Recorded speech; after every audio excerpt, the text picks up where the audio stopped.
And we're back. What's up, everyone? I Don't Drink Coffee Podcast, episode 18 on January 17. Thanks for joining us. We appreciate it. Yeah. My hat crooked? I think my hat's a little bit crooked. Lord have mercy. Anyways, we have a special guest tonight, a very special guest. He is, I can't explain him. He's an awesome guy. I get to spend a lot of time with him. And it was up until about 2 years ago, maybe 3, that I didn't even really say anything to this guy. Yeah. And our kids have always played ball with each other, but I'm just that type of guy that, I want to keep to myself, and I don't want to, I don't know. So anyways. Well, he got lucky for a long time. Yes, he didn't have to deal with you. He You did. know what I'm saying? Exactly. Now he's like, You got good stories, though. You do have some good stories. Yeah. Like, I'm not going to lie.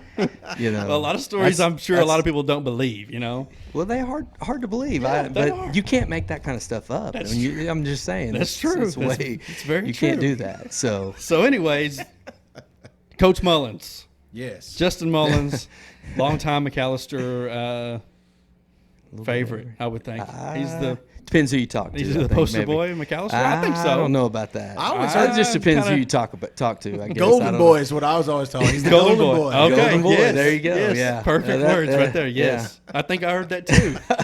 Yeah, I've heard a lot other words, maybe not so much Yeah, golden, well. maybe. Well, but that's okay too. How I started talking to you, or how it all went down, I remember like it was yesterday, because you came over during basketball season, and I know you and I have talked about this before, but you came over during basketball season and was like, hey, it was about almost time to start baseball. Yep. And you said, we're going to put a team together and want to know if Kason wants to play. And I was like, and the other coach, Coach Zach, was sitting there, and his son, on the team as well. So Chris was like, a little traveling team, and I was like, oh my gosh, because before we'd only played at Boys and Girls Club, and you and Chris were like, okay, now listen, it's technically a traveling team, but we're not going to be traveling a lot. And then, we get in the car, and I said, I just don't know. I don't know. I just don't want to put Case in that, in that situation, because he's not ready. And so Amy goes, you do know, what Justin does for a living, he coaches right? for a living. But that's what I thought. The funny thing is that Amy was wanting, yes, we're going to do that, and he was like, well, does this guy really even know what he's doing? That's not That's how what it went she down. said. Yeah, that's what not- she said. That's not how it went down at all. And she was like, Ben, this guy coaches for a living. This is what he does. Yeah, but I didn't say anything about you. I was I like, know. I don't know about. And she goes, but you know what he does? And I was like, no. And she told me, you know, and she told me before, many times. But it just goes. There again, you don't. Yeah, hey, my wife tells me a lot of things sometimes, and it, yeah, I remember I told you that. Right. I don't think you did. Yeah. I So, did. the first day of practice, we show up, and Kason was behind. There was a lot of the kids out there that had been, playing different kind of ball than we had been playing. So Kason was. I was like, oh, what have I gotten myself into? But it was the best decision we ever made, and that's how I feel. So, and for a long time in McAlester, my kids are a little bit older than Kason, but so there's an entire spectrum of there's levels of play in McAlester depending on where you play and all that kind of thing like that. As far as you may play in a league here, and it may be everybody's a beginner, and then you can go somewhere like I've signed Gavin up before, and we get to practice. I'm like, these kids have been playing together a long time, and everybody knew each other, and we did not know anyone, and Gavin be behind, like you were talking about being behind. But that's what's interesting and what I started liking about, because initially I wasn't into my kids coming to McAlester because I come from a small school. So I was like, absolutely, yeah. I think that's a better atmosphere. I don't know why they're in McAlester school, but as we've gone and I've become even more happy with it as we've been in here, doing this long, it's kind of cool that you have that much, the selection, or, you know what I mean? You have where you feel comfortable, you can kind of plug your kid in there and that kind of thing like that. So, and we've, unfortunately, through time and inexperience, we've had Gavin all over this town, and first one thing and another, and go, it's not really fitting or whatever. But it's cool to have that opportunity. That's what I liked about it, To have those options, yeah. The organization we were playing in at the time, they were not really following. It wasn't, it just wasn't baseball. You know what I mean? Yeah. And it wasn't teaching them, The game. The game. The right way to play. Exactly.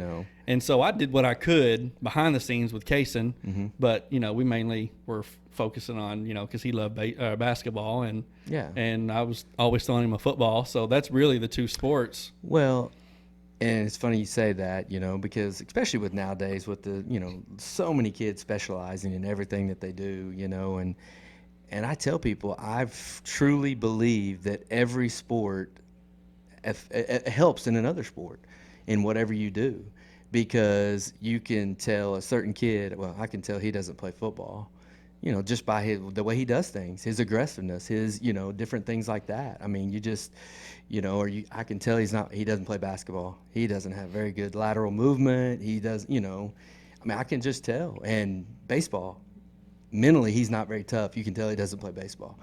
I mean, just because it's a mental sport. I mean, you've got to have all those things. And I think every sport helps every one of those other sports. And and to me, I mean, it's like I tell people, I can't imagine doing baseball year round, because I'm excited when it starts, but when it gets close to the end, I'm ready to transition. I'm ready to go on to the next one. Right. And I can't imagine. And I think that's a lot of the way kids, I mean, I've noticed kids that are just, they're not excited about it. It's like, oh, ho-hum, we got to go do this again. I've done it every day for 365 days. There's no excitement. It doesn't breed any excitement. Like, when you play baseball and then, football's coming around, man, you're excited. You're ready to go. And then when football's getting close to the end, you're ready to transition into something else. And to me, my brain can't fathom that. I just can't fathom that. I couldn't do it. I could not just typically, I can't just, especially at a young age, I can't imagine people, wanting to focus on one thing. I mean, and I get it. Everybody is focused nowadays, and every person their focus is the outcome, and nobody looks at the process, and that's where it's at. I mean, everybody is so outcome based today that they don't see the process of what it takes to get to where you're at. I mean, and people, even coaches, I know coaches that there's a process that you have to go to be a good player, to be a good team. And, and it starts from when you're little to when you get to high school, but people want to bypass that process and just go straight to the outcome and say, we want to win. We want to be the best. We want to do this. Well, okay. But it's like I tell people, 10 years down the road, and I've said it. And I mean, Gage, my oldest one, he's a sophomore, and we started playing with him when he was 8. And I remember the very first tournament, everybody was skeptic, like, we're going to go to this tournament. Well, I don't know, man. I just don't think we can. And we go, and it's in Ada, and it's a little Homer right outside of Homer. It's a little bitty town. And we go, and we get the ever-living, just our butts kicked. We take it on the chin every game.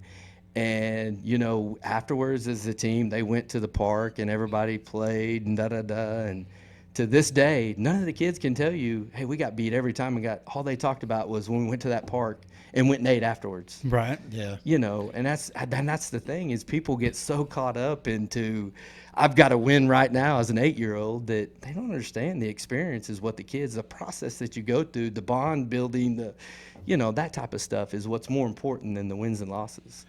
And it's hard. It's hard because we're such caught up where this came from. And I told somebody the other day that, you talk about kids and all they care about is, I got to get a college scholarship. I'm going to go play this. I'm going to go play that.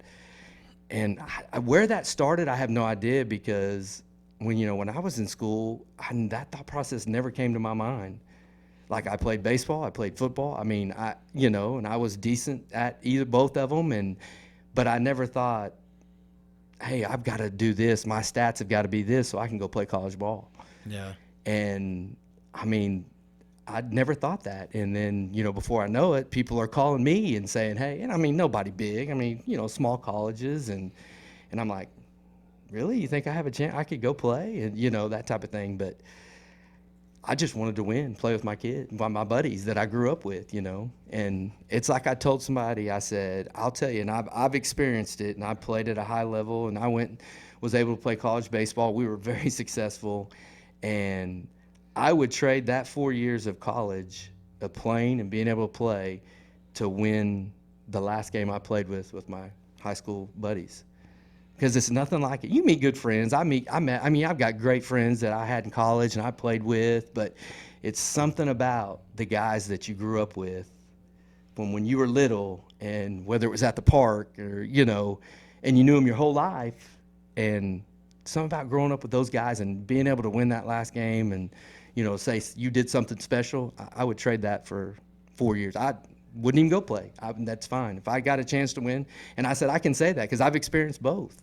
And I said, it's just nothing like that. So, but anyway, I've rambled long enough there. So, No, I mean, great. Well, and I kind of can- jumping around there. Well, I can go along with what you're saying though, because I learned it the hard way. Whenever Gavin was real young, we started him out playing football when he was in 3rd grade over at Hartshorn, and for a small school, very football oriented. Yeah, so everybody's absolutely. really excited. I'm especially. He's my oldest son. Very Oh, excited. yeah. As a all dad, that. Yeah. that's your dream. Yeah, Right. I know it is. And like you were saying though, it was funny how when I started out and I helped coach and that kind of thing like that, I'm not a coach. I got plenty of respect for the guys that are and can. I am not one, but it kept me close to him while he was learning the sport. So that was Absolutely. cool. That part of it, I don't regret at all. But watching him, and in the beginning, as little kids, I was always focused on, well, I don't want him to get discouraged. I was worried about winning and losing, like you were saying. And then we get a couple of years in, we end up moving. We did I say he did all the work. I just showed up. But we took him to Savannah and then on to McAlester. And in that time, by the time we went and played at Savannah and then made it to McAlester, I had transitioned to what you were saying a minute ago about I started realizing it's a process. There's It is. I Absolutely. didn't play that young. We didn't start till 7th grade. And I didn't either. That's the same way with me. So Well, and I caught myself go and not necessarily. I wasn't being vocal about it, but in my mind, I'm sitting there watching, and I'm like, I've got to get him to a college level, or not. I wasn't thinking college, but I was like, why can't he catch the ball? Yeah. Why can't he run the ball? Why can't and he's Yeah. 8, 9, Right. and Yeah. I'm like, why can't he run right? It Yeah. looks weird when he runs. Or, no, you know no, what I mean? absolutely. And so as Carter came up, I was a little bit more ready for it. Totally different personality as far as my kids go, but it was just kind of identifying with what you were saying. I started out to be one of those parents where I was like, why aren't we winning games? And we won a decent amount of games when he started out, but Yeah, so I agree with it's you. the competitive nature. I mean, and I'm that way. I'm getting into. Everybody's competitive. Everybody's. You're going to do it because you want to win. I mean, there's no question. But sometimes you got to step back, and I have to do it myself and say, hey, this is, there's more to it than just this. And and I've done it, for a long time. I mean, I've been 21 years. This will be my 21st year of coaching and teaching. So, I mean, I have to do it myself, and I have to step back and say, hey, there's, more to this than just this win or this loss, because when you're young and as kids and everybody's heard it, you learn more from a loss than you do a win. And it's true. I mean, it's true, because when you win, you think you got it all figured out. But when you lose, you really got to search deep inside and say, what do I got to do to get better? What do I got to do to get that? And what you were saying is, but I think it's important that dads, moms, anybody is involved in their kids in sports, because if parents aren't involved, and I say this just for my dad's sake. My dad, he was a good football player. He played here, and he played up to his junior year, and then he quit before he was a senior. And he tells me to this day he regrets it his whole life. He regrets it. But his mom and dad wasn't a big deal. They didn't come watch him play. They didn't they weren't in that support system. So if it's not important to them, it's not going to be important to him. Mm-hmm. Right. So I mean, and that's what I said. And having parents involved, and there's different levels of involvement. Don't get me wrong. I mean, there's those ones that you're like, hey, you got to back up a little bit, Right. And that type of thing. But they have to be involved. They have to make it a point to say, hey, it is important to me to see you play, and the kids notice that, because if it's not important to the parents, the kids see right through that. The kids know that, and kids, believe it or not, whether they're 18, whether they're 25, whether they're 35, whether they're 6, they want to please their parents. Sure. I mean, you want to, regardless of that aspect. And you want their approval. You want their approval in everything. And I think that that's a downfall sometimes, and that's why some kids don't stick with it. Don't stick with sports because it's not important to the parent. The parents aren't, putting forth the effort also to get them involved. So, it's like I do. I commend the parents, and I tell the kids, like, you know how it is. I tell those kids, you don't know how fortunate you are. You have parents that bring you and sacrifice a lot of time to get you to those events, to get you to practice, 3 times a week, to get you on Saturdays to a football game, whether it's traveling to Tulsa or wherever. I mean, you're fortunate because not every parent is like that. Not every kid has that luxury. And that's what I hate, because every kid probably would love to play the sport and get started. And, and that's that's the thing I hate. There's only one, and I'd love to take every kid. And it's so hard because you're limited on what you can do as an individual. And because I get people call me, hey, can we be on your team? And, and I mean, there's not enough, there's not enough. I can't, because then you get too many and you can't get everybody involved and get them the reps or what they need to do. And so, I mean, but going along that, it's important. Parental involvement is important. And like I said, and that's just speaking from experience because my dad told me the story, and he said he knew his parents were never involved. They never came to a game, and so he quit. I mean, it wasn't important to them, and that's that's where ultimately why he quit. And that my parents didn't come to anything. You know what I'm saying? They weren't really involved in my sports at all. They were when we played baseball when we were really young. We started. I think I was 6 or 7 years old, something like that, when we started playing t-ball, blah blah blah. And but then as I got older, they kind of, especially by the time you get 7th, 8th grade, they're like, oh, you're doing your own thing, and they didn't, like, even when I was playing football in high school. Well, I didn't play my junior year, so I can kind of identify with what your dad said. It's a huge regret I have for not, and I didn't play because I didn't like the coach. You know what I mean? I was like, no, I'm not playing for him. And so when they switched coaches my senior year, I went back and played, and I was like, oh. Yeah. You'd never get that time back. So once you're done, it's gone. Yeah. And I tell my kids now, I'm always hammering on them. I'm like, listen, man, this is the time of your life. Absolutely. I tell them daily. I'm telling you, I do.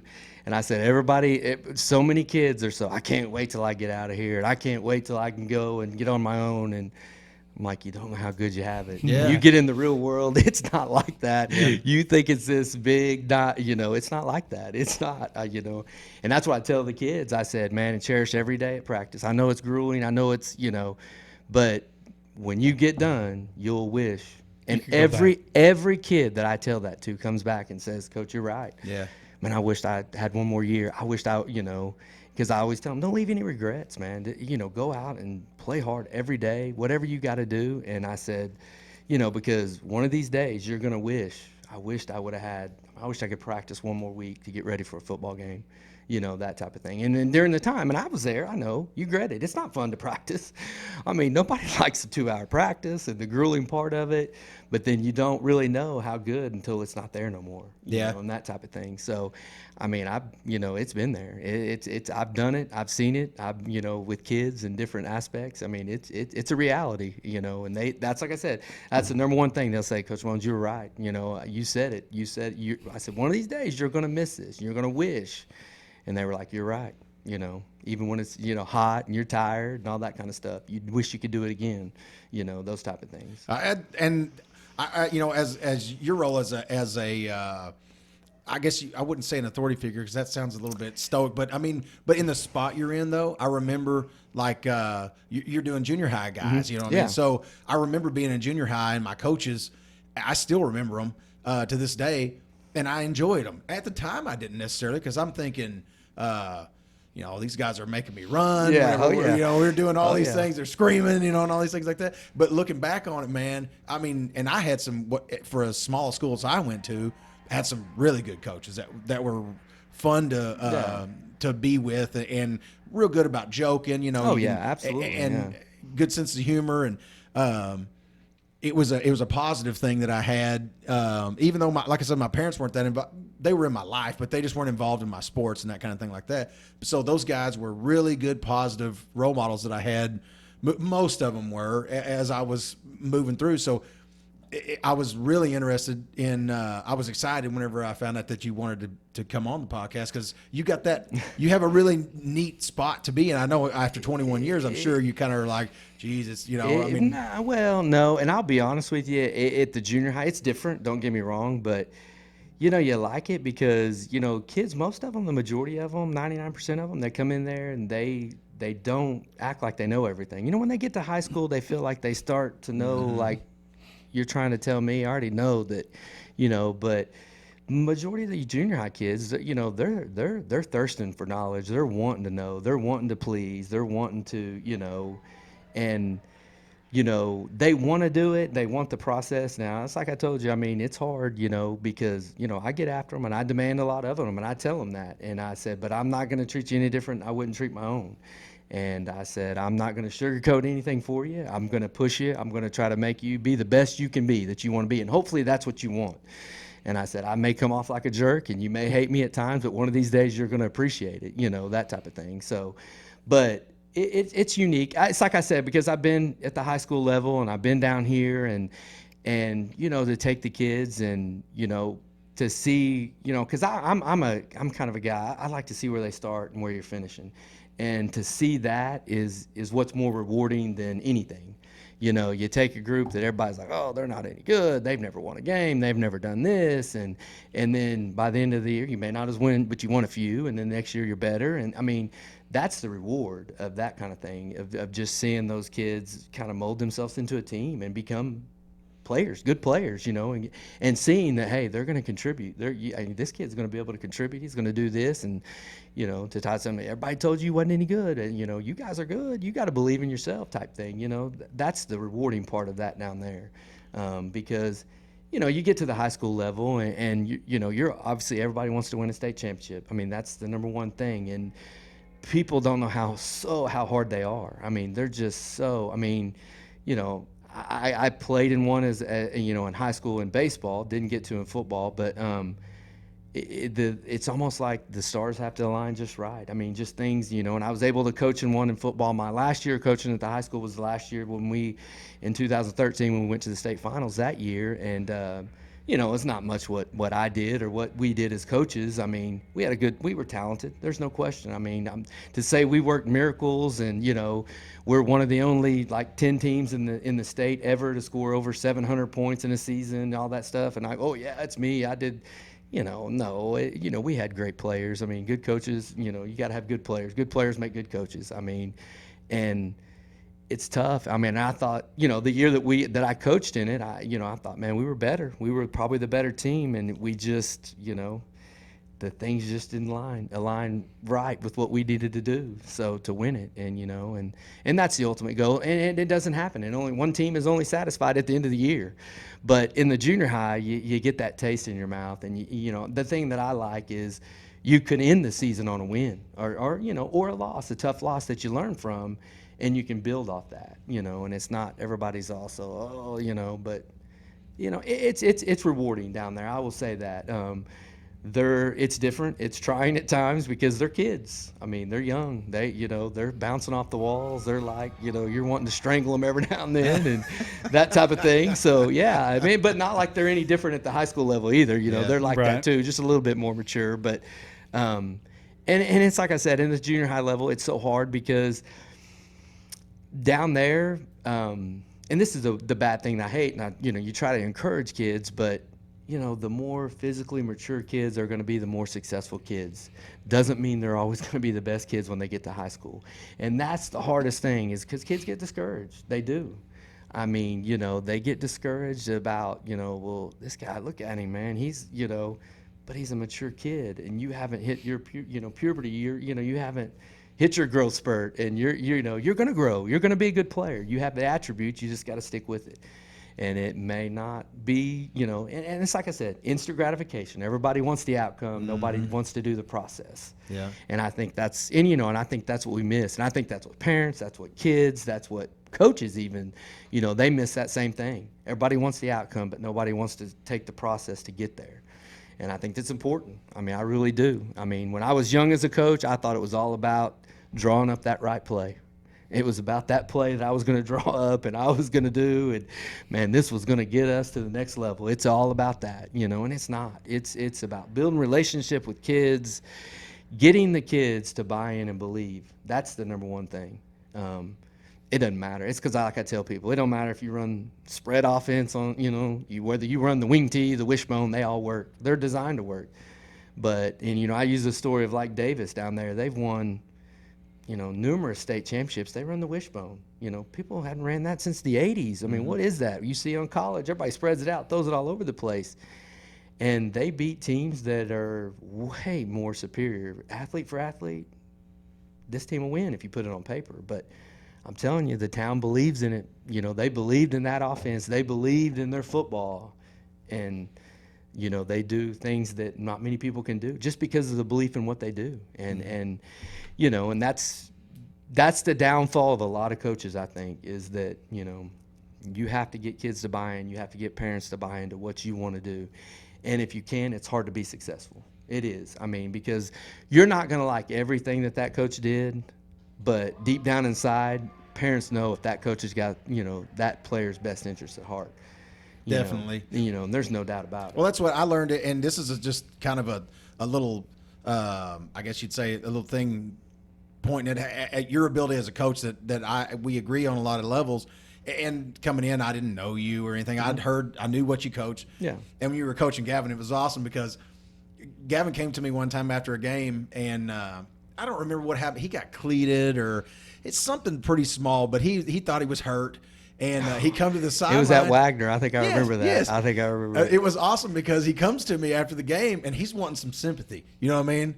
Because coach is like, listen, you're not injured, and your team needs you. Yeah, that's I remember because it was like we're driving down the score. It's a 7-0 ball game, and we're playing Wagner, and people don't know, but that group they had, they were phenomenal. Now, this Probably is one of years ago. Yeah, right? this was when he was an 8th grader. Gavin Yeah. was an 8th grader, and I mean, Wagner was. I mean, they're the real deal. That group was like one of the best junior high groups I've ever seen. I mean, I think as in the 7th grade they could have beat us 100-0. I mean, I don't remember what the final score was, but it was unfair. I mean, it was like I'm like they had some men, and we go in there and it's close to the end of the half, and I think it's like 7-0 when we're playing with them, you know, and we're driving the ball to go score, and Gavin comes and he's like hurt or something wrong with he can't breathe, and I'm like, are you serious? Yeah, he like I took said, himself out. we're I think. moving down the field, and I said, and we need you in there. I mean, we're going to go score, and I mean, we need you in there. And you know, and he's breathing hard, and I'm like, and he's like, I need a break, and I'm like, and he's like, no, I'll go in. I go, no, go over there, and you go stand on the sideline. And I said, we're going to go score without you. It was awesome. And so he stood over there, and we actually did. You know, did I think that at the time? I'm like, well, I don't know. He's one of our better players, you know, Right. that type of thing. So, but we did, and we went and scored, and you know. And he learned, No, I'm but sure. it was the right thing at the perfect time because You know. he was looking to me after the game's over with. I was like, "Hey, man," because you know I'm not a coach, but I'm real good at the talks on the way home. You know what I'm saying? Yeah. So I'm like, "So, man, what happened at the end of the Yeah. half?" You know, I said, "I saw you take yourself out of the game, and you went and talked to Coach Mullins. What were you doing?" He didn't look too happy about what was going on, you know. And he's like, "Well, you said this." I was like, no, you're going to stand over there. You won out of the game. You're going to go watch us score instead of being there with us. "Yes, you know, that dude." type of game. And I was like, you know? "This dude." I was thinking in my head because Yes. I turned around to Gavin and I go, "Hey, man, you're not going to get anything from me other than he's right. Yeah. You know, if you're going to play this sport."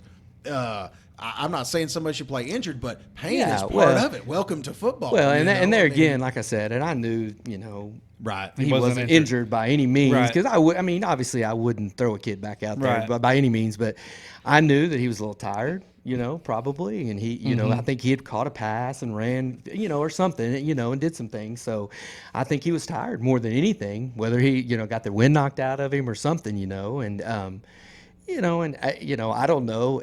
Sometimes I do things and you know, I'm thinking, yeah, maybe that was the right thing. Maybe it wasn't. I don't know, you know.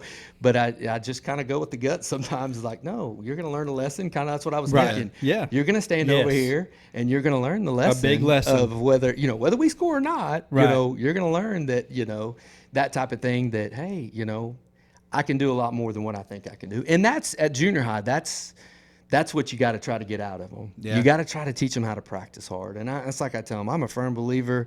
And if you asked any of those kids, they will tell you that I always say, you're going to play like you practice. Mm-hmm. And I said, you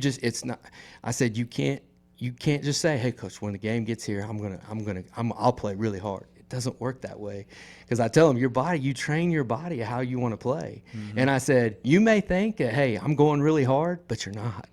That's just how you practice, and that's the hardest thing. And I mean, to try to get them to realize and to push them to say, you can go a lot harder than what you think. Right. You can go way harder than what you think. Yeah. And you have to demand it out. I mean, that's what I tell people. And then the young coaches that come in, and that's what I tell them. I said, you have to demand it out of them. I mean, if you accept it, they're going to do it. And that's in jobs. I mean, if you let guys, come in late every day, guess what? They're going to come in late every day. Right. And that's what I try to tell those kids, I mean, it's a reality. I mean, you've got to push yourself to be the best you can be. And that's what we're here for. And that's the thing that these young coaches that I get sometimes at the junior high, because like I said, I get most of the young guys that are green that maybe never played even the sport before. And that's the one thing I tell them. I mean, you have to demand the effort that you want out of them, because if you don't, they're going to go at their speed. Yeah. And I mean, that's the number one thing. And if you can get them to play hard, I don't care what level they are, if they're the biggest, the fastest, the strongest, if we've got the best team in America, it doesn't matter, or the worst team. You can compete if you'll get those kids to buy into what you want to do and play hard. Yeah. And I mean, it has to be an everyday thing. It has to be an everyday thing. And it's like I tell them, if we're just going to go through the motion, we might as well just go in. We're wasting our time. You're wasting your time. You're wasting my time. You're wasting everybody's time. I mean, you're here to, and, of course, they grumble, and they're, when I say for the 10th time in a row, run it again, we're going to go until we go hard and we do it right, and so. I love the consistency. I mean, I'll be honest with you. I've got two boys that have played for you now, and I mean, from what I see from the outside looking in, and I don't judge real hard. I'm not trying to say that, but I mean, I watch and I'm just like, you're always the same, and I appreciate that. And I try to be, and I get it. Not everybody's going to like everything you do, and I'm not a people pleaser. Do I like it when people are mad or don't like what I do? No, I'm human. I don't, but I'm not. I mean, I'm not out there to try to please people. I mean, that's the thing is I'm trying to help McAlester win. That's my main goal is, I care about McAlester. I went to school here. My parents went to school here. I've had lots of family that went to school here. I mean, I played here. I put a lot of time in here, coached everything. And my ultimate goal is to be successful and get these kids one of these days, like I told them, to be able to win a state championship. It's ultimately the one thing that I wanted to do. And it's like I tell my kids, I mean, I don't care if you're the best player. I don't care if you get to play every down. I want you to be a part of a successful team of something special. I mean, that's the number one goal. I mean, my number one goal is not for my kid to get a college scholarship. It's not. I mean, and I know that's a big part of everything. And it's like I tell them, put in the work and the process that's laid out in front of you, and that'll take care of itself. Right. It will take care of itself. Because I'm a prime example. Well, the scholarship don't come first. It's the hard work. It's the hard work. But that's like I said, everybody wants the outcome. Nobody wants the process. Exactly. I mean, everybody wants that scholarship and they want it right now, but they don't want to put in the work or the process that it takes to get that. And, when you're saying you were a prime example. Well, because that's like I said, I mean, I worked at it. And in baseball, I mean, I'm going to be honest with you, I was an average player. I mean, everything I got, I was not, I didn't have any God-given talent. I was not just the fastest, the strongest, and but I'll tell you, every day in high school, I mean, I would make it a point every day after we got done with practice. I would take 300 cuts every day after practice. I mean, that's just the way I did things, and so I developed myself into a good player. I wouldn't say a great player, just an average player that had the opportunity to go on and play. And it's like I said, the thought process wasn't, I got to work really hard, take these 300 cuts, because one of these days I'm going to go play for OU and play baseball. I never thought that. I was like, I want to be the best I can be to help the team win, because I want to win a state championship. The team I want that to you were win. on. Yeah, I want to win. I want this team to win. I want this team to be successful, and that was the whole goal. That's the honest truth. To play college, and then all of a sudden, I didn't even think I could play in college. I mean, really, I didn't. And when people started calling and Coach, you said, hey, I've had some people call, are you interested in playing? And I'm like, Playing what? Like, like, what are you talking about? And he's like, well, so-and-so's, they've talked to you, talked and said they want to talk to you and da-da-da. And I'm like, you think I can play in college? I mean, I asked him. And he's like, oh, absolutely, yeah. And he was your football coach? Well, no, Coach Hughes was the baseball coach. Oh, he was the baseball ninth coach is what I grade. meant to Yeah, say. Sorry. Yeah, he was the baseball coach. And, one thing led to another. And all of a sudden, boom, I get school paid for by going and playing. And it's at Southeastern. It's not OU. It's not, but it was a good college. I got an education, and, that's the number one thing. That's what I try to tell kids. If you get an opportunity to get your education paid for, shoot, I don't care if you've got to go to anywhere. It doesn't matter if they're paying for your education, because when you get hired for a job, they don't care if you graduate from Harvard or if you graduate from MIT. It doesn't matter. Or right. East Central. It doesn't matter. If you're qualified for the job, they're going to hire you. That type of thing. So, but it is what it is. So, I've like I said, a personal experience of watching my kids, you coach them and those kind of things. And I feel like there were, Gavin had some really great, he didn't realize what they were, but some turning points in his ability to play the game. Because he's not as a young kid, he was not a physical football player. No, I would agree. And and that's the biggest, and a lot of big rewarding is when you see them in the high school level and you see the way how they play and what they're doing now. I mean, it's very rewarding to see where you started with that little guy when he was a seventh grader, and you didn't know what he was going to turn into or what he was going to do. And, and there's times that I'm surprised at some of them. I'm like, man, I didn't know that guy had it in him, Right. That type of thing. Well, that's what Ben and I talked about it several times before he had Kaysen start playing football. He was kind of feeling around, wanting to make sure he's making the right decision, that kind of thing, so we were talking about it. And of course, in my experience with my kids, I can't speak for anybody else, but I'm glad that I had mine play young. Oh, I am too. I'm not saying everybody should. I'm not saying all kids should do it. But for us, our experience has been positive. And I mean as a family, because I look at it as it's a family thing. We've been playing ball since those boys were 4 years old. Since they could walk. Yeah, I mean. We're the same way. So it's one of those things, and I'm very careful. And Ben knows I've talked about this even on the podcast. I'm real careful about who I let in my kids' heads. Oh, absolutely.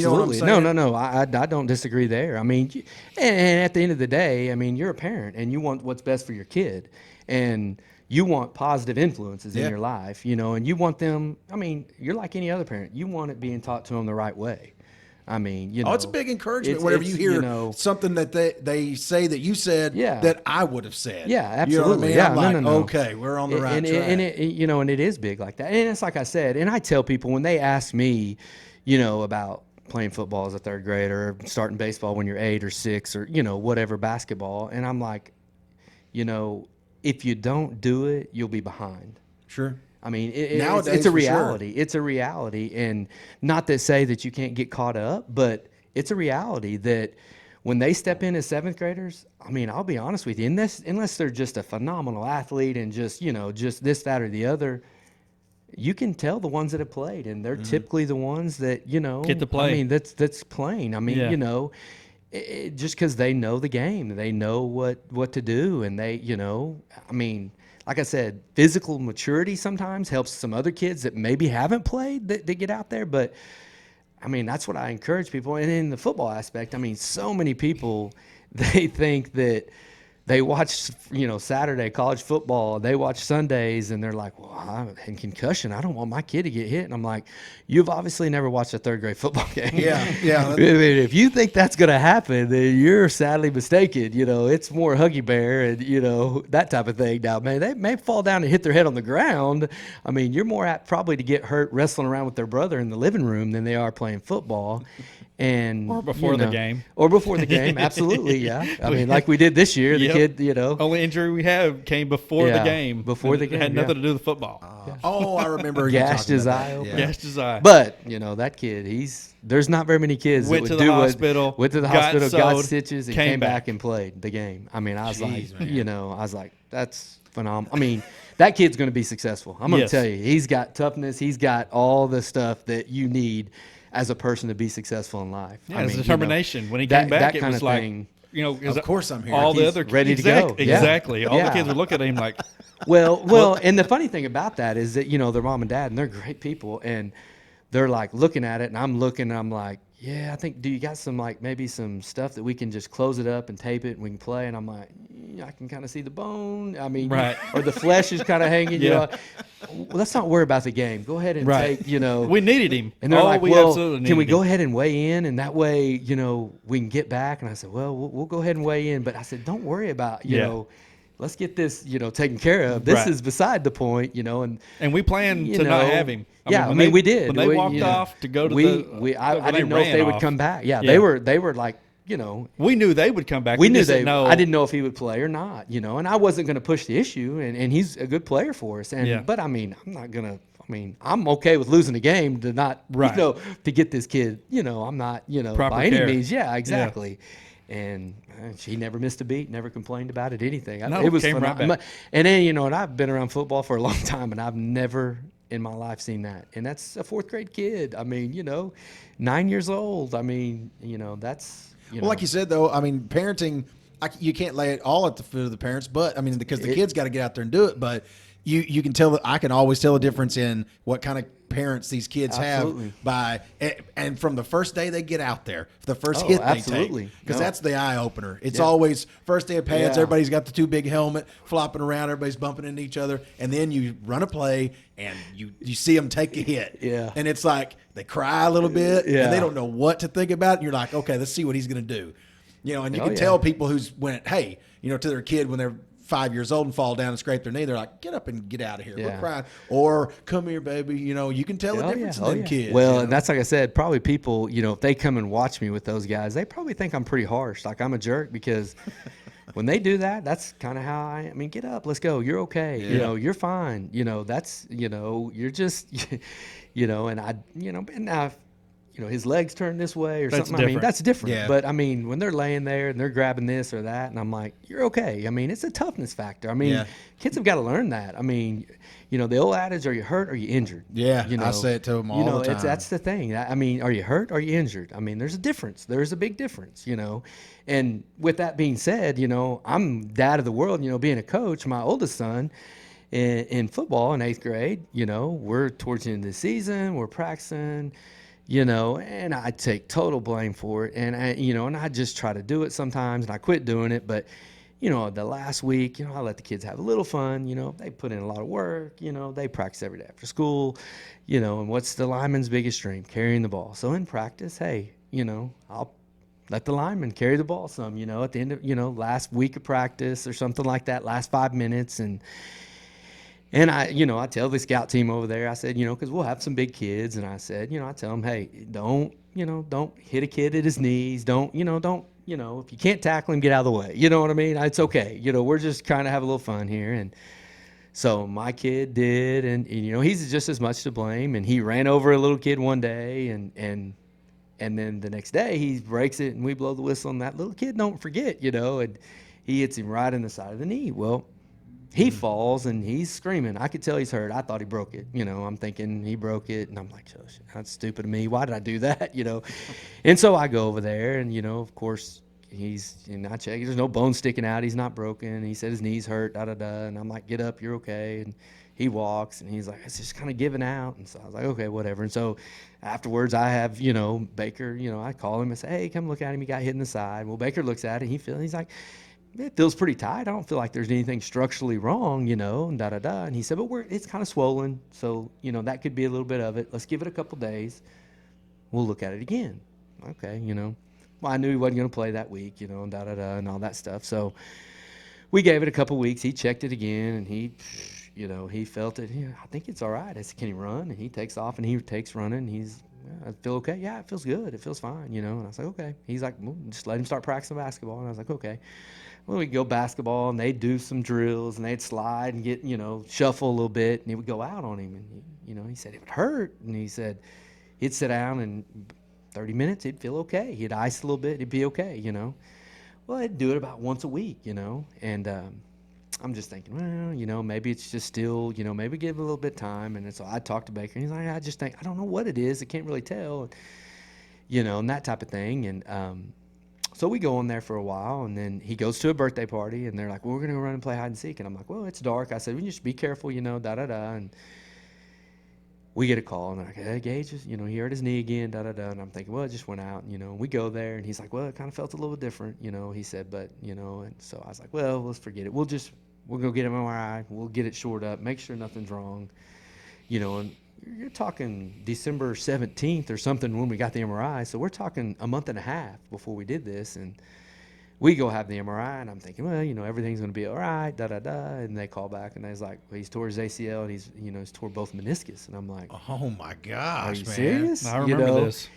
And I'm just in awe. Because, I've coached, and I've seen it happen, and you're always thinking, it'll never happen to my kid. And also he was going on it. Yes, he played. I mean, he played a month in basketball. Didn't he jump over somebody? Well, he at went. The party? No, he was just walking, and a kid jumped up on him on his shoulders and caught him off guard, and he kind of landed wrong. But it kind of did the same thing. But for sure he tore it during football. I think that. Well, we don't know that for sure. Oh, but when we had talked to the doctor, when I talked to Dr. Fox, when we went up there and had the surgery, and I said, it's kind of weird, do you think? And he goes, yeah, it was probably tore this whole time. Yeah. Oh, and he said, did it just go out every now and then? I'm like, yeah. He was like, well, it was probably tore, this whole time. And I'm just like, and so, and the meniscus is probably him playing on it, tore the meniscus even more. And, the meniscus is just the cushion that goes in between the two bones, your femur and your, all those things, just where it's not bone on bone. And so, and one was tore so bad they couldn't repair it. They had to just take it out. And they said, you don't need them, but down the road, when you get older, probably going to have knee replacement, So I'm thinking, well, I feel great now, right. Being the dad, being the coach, I made my kid play a month and a half on a torn ACL, And, the thought process never crossed my mind that, I thought, well, he may have something struck, but nothing serious, because, you think with a torn ACL, you can't do anything. Right. You can't play. You can't go do anything. And, Yeah, I picture somebody was falling like, down yeah, in pain exactly. every time they try to Yeah, step exactly. on it or something. And so, I mean, and he's a lot tougher than I thought. That's pretty, But I was going to say, it speaks to his toughness. Yeah, I definitely. said, being a coach's kid, rub some dirt on it, you're going to be okay. Right, So, yeah. and that's like I tell people. So, I'll assure you, I'm not going to do anything to your kid I wouldn't do to my own, Right. that type of thing. So, but, you talk about God making you feel about that big, being the dad, and I'm like, golly, and it's the most, as a parent, it's the most heartbreaking thing because you don't want your kids to be injured. You don't want your kids to have to go through anything like that.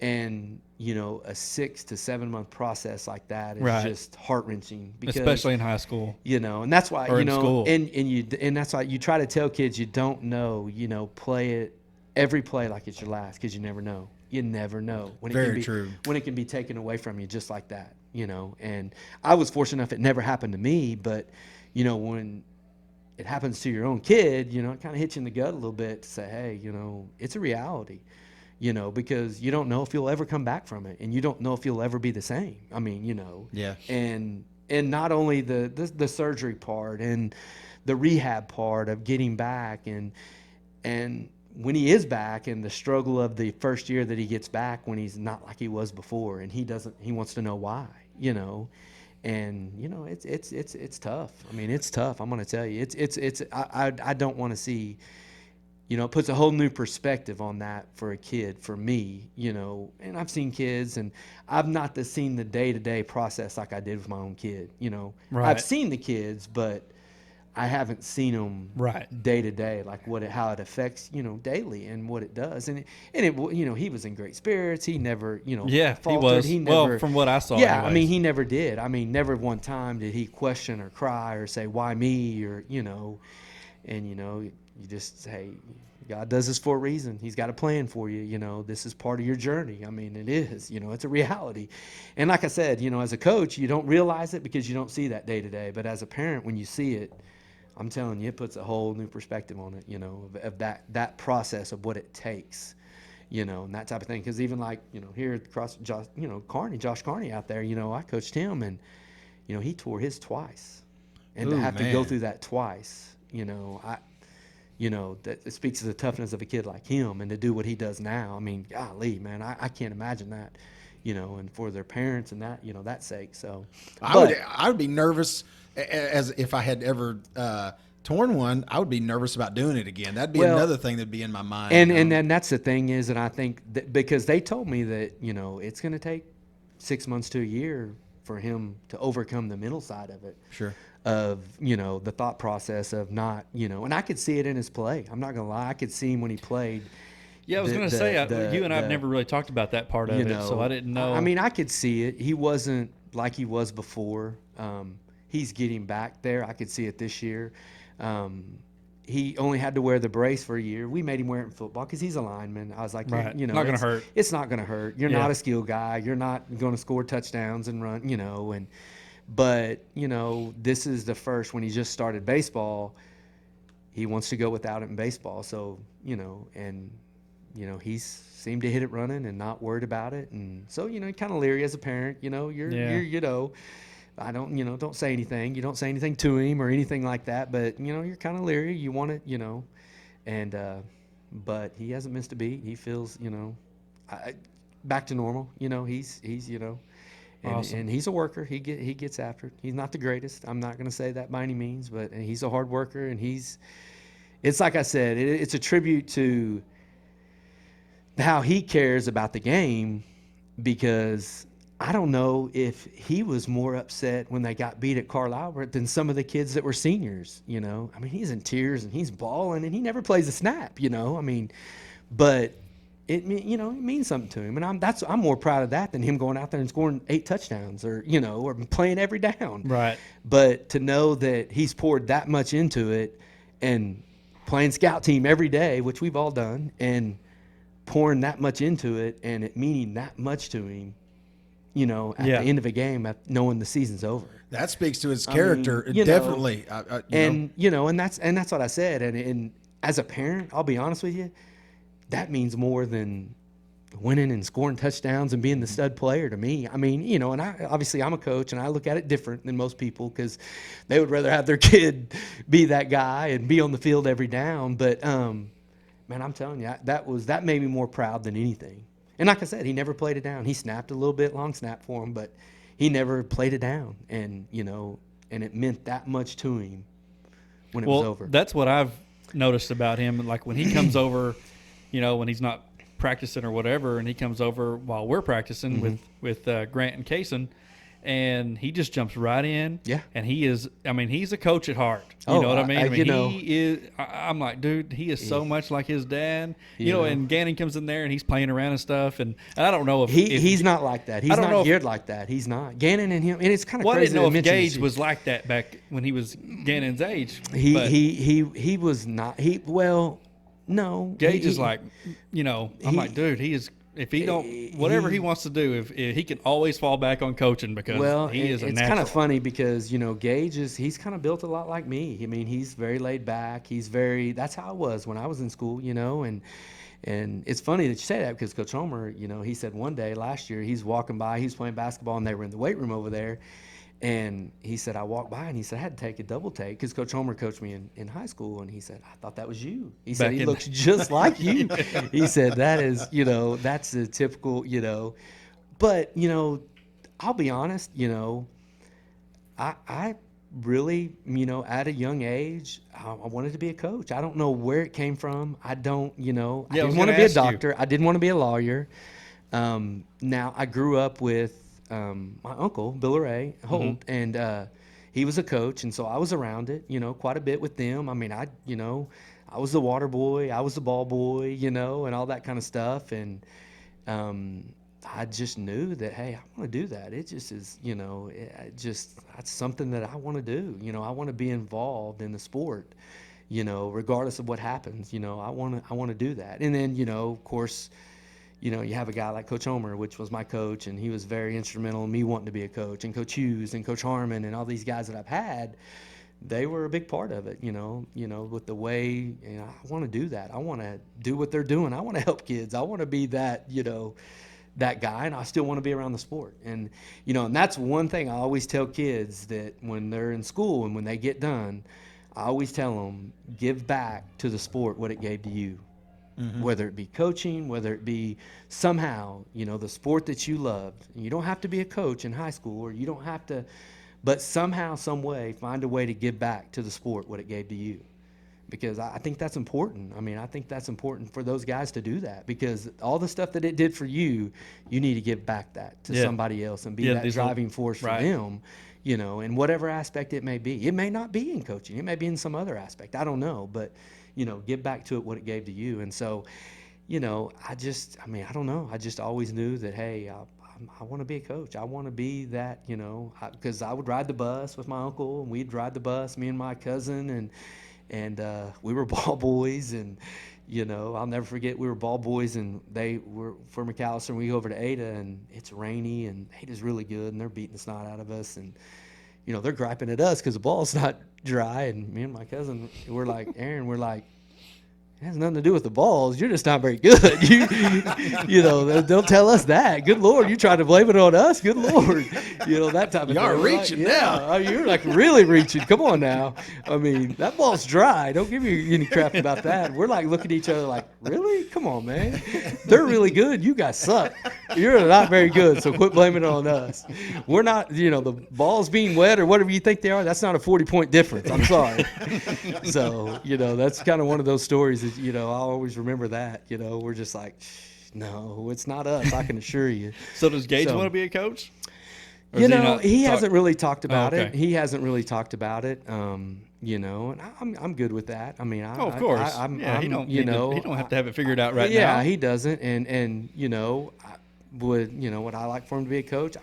I don't care. It doesn't bother me anyway. He'd definitely be good at it. He'll coach the kids, and then if he'll pull them to the side individually, and say, hey man, if you do this, he's always, right when he shows up, he's jumps coaching, right in there and helps them, and and that kind of makes you proud, that he is doing that to help those kids. And although they fight like tooth and nail, the brothers, but he is trying to help him. He is trying to help and give back to what he's done, and so and Gannon, I think the more he matures, he might be that way. I don't know. Yeah. But he's geared a little different. He is a little different. He's different. Well, that's the beauty about that having aspect of that. 3 boys like you have. And you're right. They're all different. And you raise them all the same way, which you raise them the exact same way typically. And how they can be so much different is just crazy to me. It's just wild. And that's what I tell my wife. That's what I tell Tina. I'm like, that makes it fun, though. Yeah, it does. I mean, you don't want that cookie cutter mold, by any means. Yeah. But it's just crazy how you can do everything the same and raise them exactly the same, and they turn out different. I mean, the way they act, the way they socialize, the way they do stuff like that. I mean, because it's like I've told Tina, I said, Gage is kind of a lot like me. He's more reserved. He's social, but he's okay with staying at home. He's okay with staying at home with us. He is. He's not a guy that wants every time that he gets home, he's heading out the door doing something. He's not like that. He's good with being with us, and which I'm good with that, because I know one of these days it won't be there. Right, that's not going to be there. And but sometimes I say, hey, you want to go, out or do, and he will, don't get me wrong. But now Gannon, on the other hand, he's our social fly. He's our social butterfly. He's like, I need to get out of here. I'm worried that the minute he starts driving, we may never see him again. We're going to have to put stipulations like that on him, so he's different in aspect. And I tell my wife, Gage is a lot like me. Gannon's a lot like you. That's you right there, the social butterfly. She like is that. too. She's very, yeah. Like I said, what she coached Kaysen and and Grant, she coached their basketball for a long time, and I never really spoke a word to you. Coach Gavin too. I spoke to talked to Tina all the time. And I tell you, she gets that from her dad. And her dad. Dale. You won't find a better human being. I'm telling you, that guy right there is unbelievable. I can't say enough about him, but he knows everybody. He talks to everybody. Right. He is a social butterfly. It doesn't matter where we go. We go to eat with him. he's pulled up a conversation. You know that guy? I think I know him. I'm not sure what his name was. You would think they were best friends, and he doesn't know the guy's name. I mean, he makes the guy think that they're best friends. And I'm like, well, what's his name? I can't think of what his name is. I mean, but you wouldn't have known that with the conversation. I mean, the guy is just, I mean, and he's phenomenal. I mean, just to give you the shirt off his back type guy. I mean, just will do anything in the world for you. And, you know, and we're fortunate in that aspect. I'm going to tell you, I mean, because you hear horror stories about mother and father-in-laws and all this. And, I mean, you know, I'm pretty blessed with what I have. I'm not going to lie.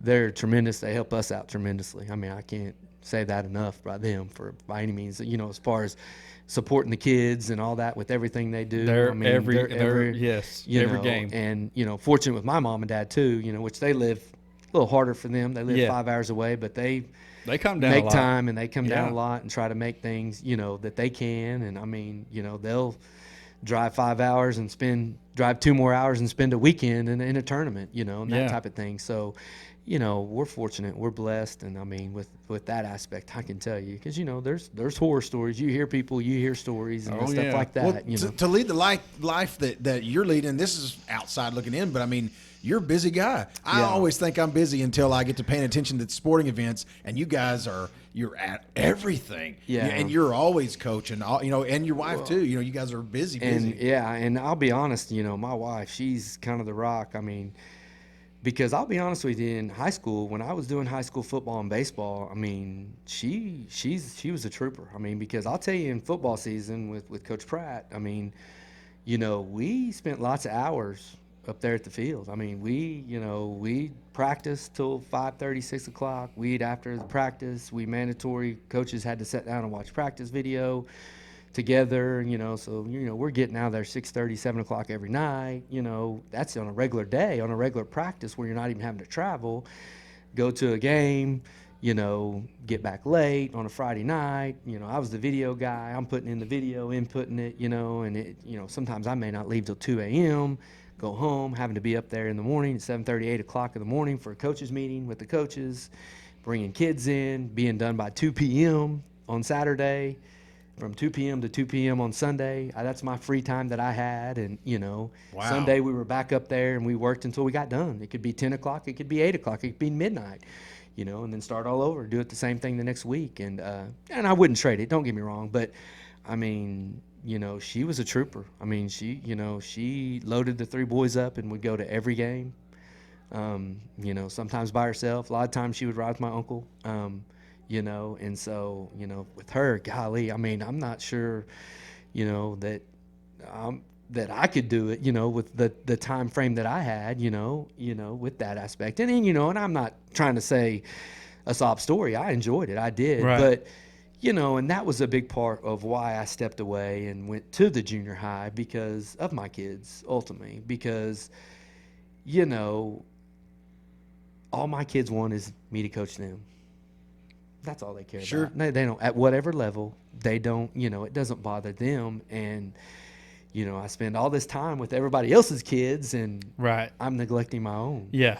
And, you know, about 15 years into it, I think that way, because my kids are getting up and I'm starting to miss things. I'm starting not to be able to go watch things and, you know, be a part of things. And I was just like, you know, I don't want to do that, you know, because I'm going to turn around and they're going to be gone. Yes. And I haven't spent any time. I haven't coached them. I haven't been able to, you know, coach them on Saturdays in football. And I was able to do it in baseball once we got done with the high school baseball season. But, you know, and it just kind of hit me. And I was like, you know, I'm going to have to shift gears here a little bit, you know, and to do it at the level I wanted to do it at and the way I am, I'm going to do it the right, you know, I'm going to put the time in. I'm going to invest the time. I'm not going to half-ass go into stuff and just say, that's not me, you know. Right. And so, and I know the time that it takes to do that. And it's just kind of one of those things that this opportunity came about. My uncle, you know, was retiring from AD. Coach Homer was going to take the AD's job. That little junior high athletic coordinator was going to come open. And, you know, just kind of talked about it and just kind of jumped on it. And I haven't regretted a bit. Do I miss it? Yeah, I do. I miss it at the high school because, you know, is there times where I feel like, man, I could go help them. I mean, there's some things I could help them with. And, yeah, I mean, I have those aspects, and I miss, the biggest thing that you miss is the camaraderie with the coaches, because you have just really good times, just hanging out, when we're up there and we're breaking down film and, just the stuff that goes on in there that, that's the kind of stuff you miss. You just miss, because you spend a lot of time with those guys. I mean, they become your family. I mean, you spend as much time with them as you do your own wife and your own family, So, I mean, you create a lot of bonds as coaches. I mean, you do. I mean, and it's tough as a coach when another coach leaves. I mean, because you spent some time with that guy. You care about that guy and their family, I mean, so it's tough. I mean, it's tough at that aspect. But that's the big part that I miss is just being around those guys, being around the coaches, and just the fun that you have, and because we have fun. I mean, we're not always jerks and yelling and screaming a lot of the time, Right? Because we'd always joke, before we'd always go out for practice, we'd have to designate who's going to be the good cop, bad cop that day. Because not everybody can be the bad cop. I mean, you can't. You can't not. I mean, kids aren't going to respond to that. I mean, you can't go chew out so-and-so and me go right behind him and chew him out, and then this next coach go chew him out. I mean, so we had it designated, you're going to chew him out. I'm going to go in there and say, hey, it's okay, let's go. I'm going to be the good guy. And y'all would switch it up? And we would switch That's it up. great, because so the kids would never know. You just can't. I mean, and it's a reality. I mean, you can't. Kids aren't going to respond to that. Right. I mean, they're not going to respond to a coach getting after them and then you turning around and getting after them again and getting after them again. Right. You got to have somebody to swoop in there and say, hey, it's okay. Let's go. We got to get to, you got to have that coach to come in there and jump in there and say, hey, you're good. Let's go. We made a mistake. You got to jump in there and be that good guy that, to do that, because they don't respond that way. And that's like I said, and I see it a lot. Not our coaches all the time, but I mean other teams where I'm just like, you're going to chew him out, then he's going to walk over there, you're going to chew him out, you're going to chew him out. This kid's he's going to melt. Is that just for show? I mean, because it's not, he's going to fold. He's going to melt. I mean, and there's kids that it doesn't affect, don't get me wrong, but it doesn't, it affects a lot of those kids. I mean, you got to swoop in there and somebody's got to be the good guy and somebody's got to jump in there and, and you got to have that fine mix as coaches. I'm telling you, not everybody can be the bad cop. I mean, you can't, because kids are gonna play kind of scared, kind of afraid to make a mistake. If everybody's always chewing on you, you know what I mean? Sure. You know, because like I tell them, the worst thing you can do as a coach is you got to let kids be players. You got to let, within the realm of your scheme that you're wanting to do, you got to let them be players. You can overcoach a kid a little bit. Yeah. And, if you're trying to scream and yell and you got to do this, you got to do that, hey, somebody's got to swoop in there and say, you're going to be good. Let's go. Let's, tell them, hey, we're going to make it right. We're going to do it right. So, but that's the whole aspect of, really, because everybody asks me, well, you're up there, why aren't you the head coach? Why aren't you this? And I know the time that it requires, and I've been close to saying, maybe I should, but I know that the time that it requires, and and I have kids, and do I want to be selfish and say, I'm going to go be the head coach? Yeah, if I had the opportunity, but I also have kids, and and I want to be a part of their life. I want to be a part of what they do, and I want to be able to not be tied down and say, hey, I can go down to Durant and watch them play 7th grade basketball, that type of thing, and not be tied down to coaching this sport or that sport, And so, it's awesome to know, because it's, I wouldn't say it's necessarily rare, but it's not as common. And I'm the same way. I mean, I can identify with everything you're saying from my job's perspective of trying to make sure I'm making moves ahead where I can be there for my kids. So I get what you're saying. I mean, it's all too uncommon, I guess I'd say, you know what I mean? From what I see, I think it's fortunate. It makes me feel better about you coaching my kids, that you have that in your head, you're actually thinking about what you're doing. Yeah, no. Absolutely. Yeah. I mean, that's like I said, I mean, and you don't, I mean, it's hard to say, but so many people judge you by how you coach and how you do this, but there's so much more to it. I mean, you just get to see me or get to see a coach, not necessarily me, in a 2-hour game or whatever, you know what I mean? You know, that type of thing. And you can't always judge a book by its cover, you know what I mean? You can't always do that. And, you know, and I'm not the egotistical guy. I'm the first that'll take the blame that if we're not winning or we're not doing things right or we need to do things, I mean, I'm the first to take the blame, and things need to change with me before, you know, that type of thing. And I'm not hung up on the next job and the next job. And there's lots of coaches like that. I mean, there's lots of coaches. I mean, I've had numerous opportunities of people calling me, offering me jobs to go other places. And, you know, and there's times where I've talked to my kids because it could be a substantial pay raise, you know. And I talk to my kids and they're like, no, you can go, but we're going to stay here. And I'll be honest with you. And you know, and I grew up, my mom and dad were hardworking.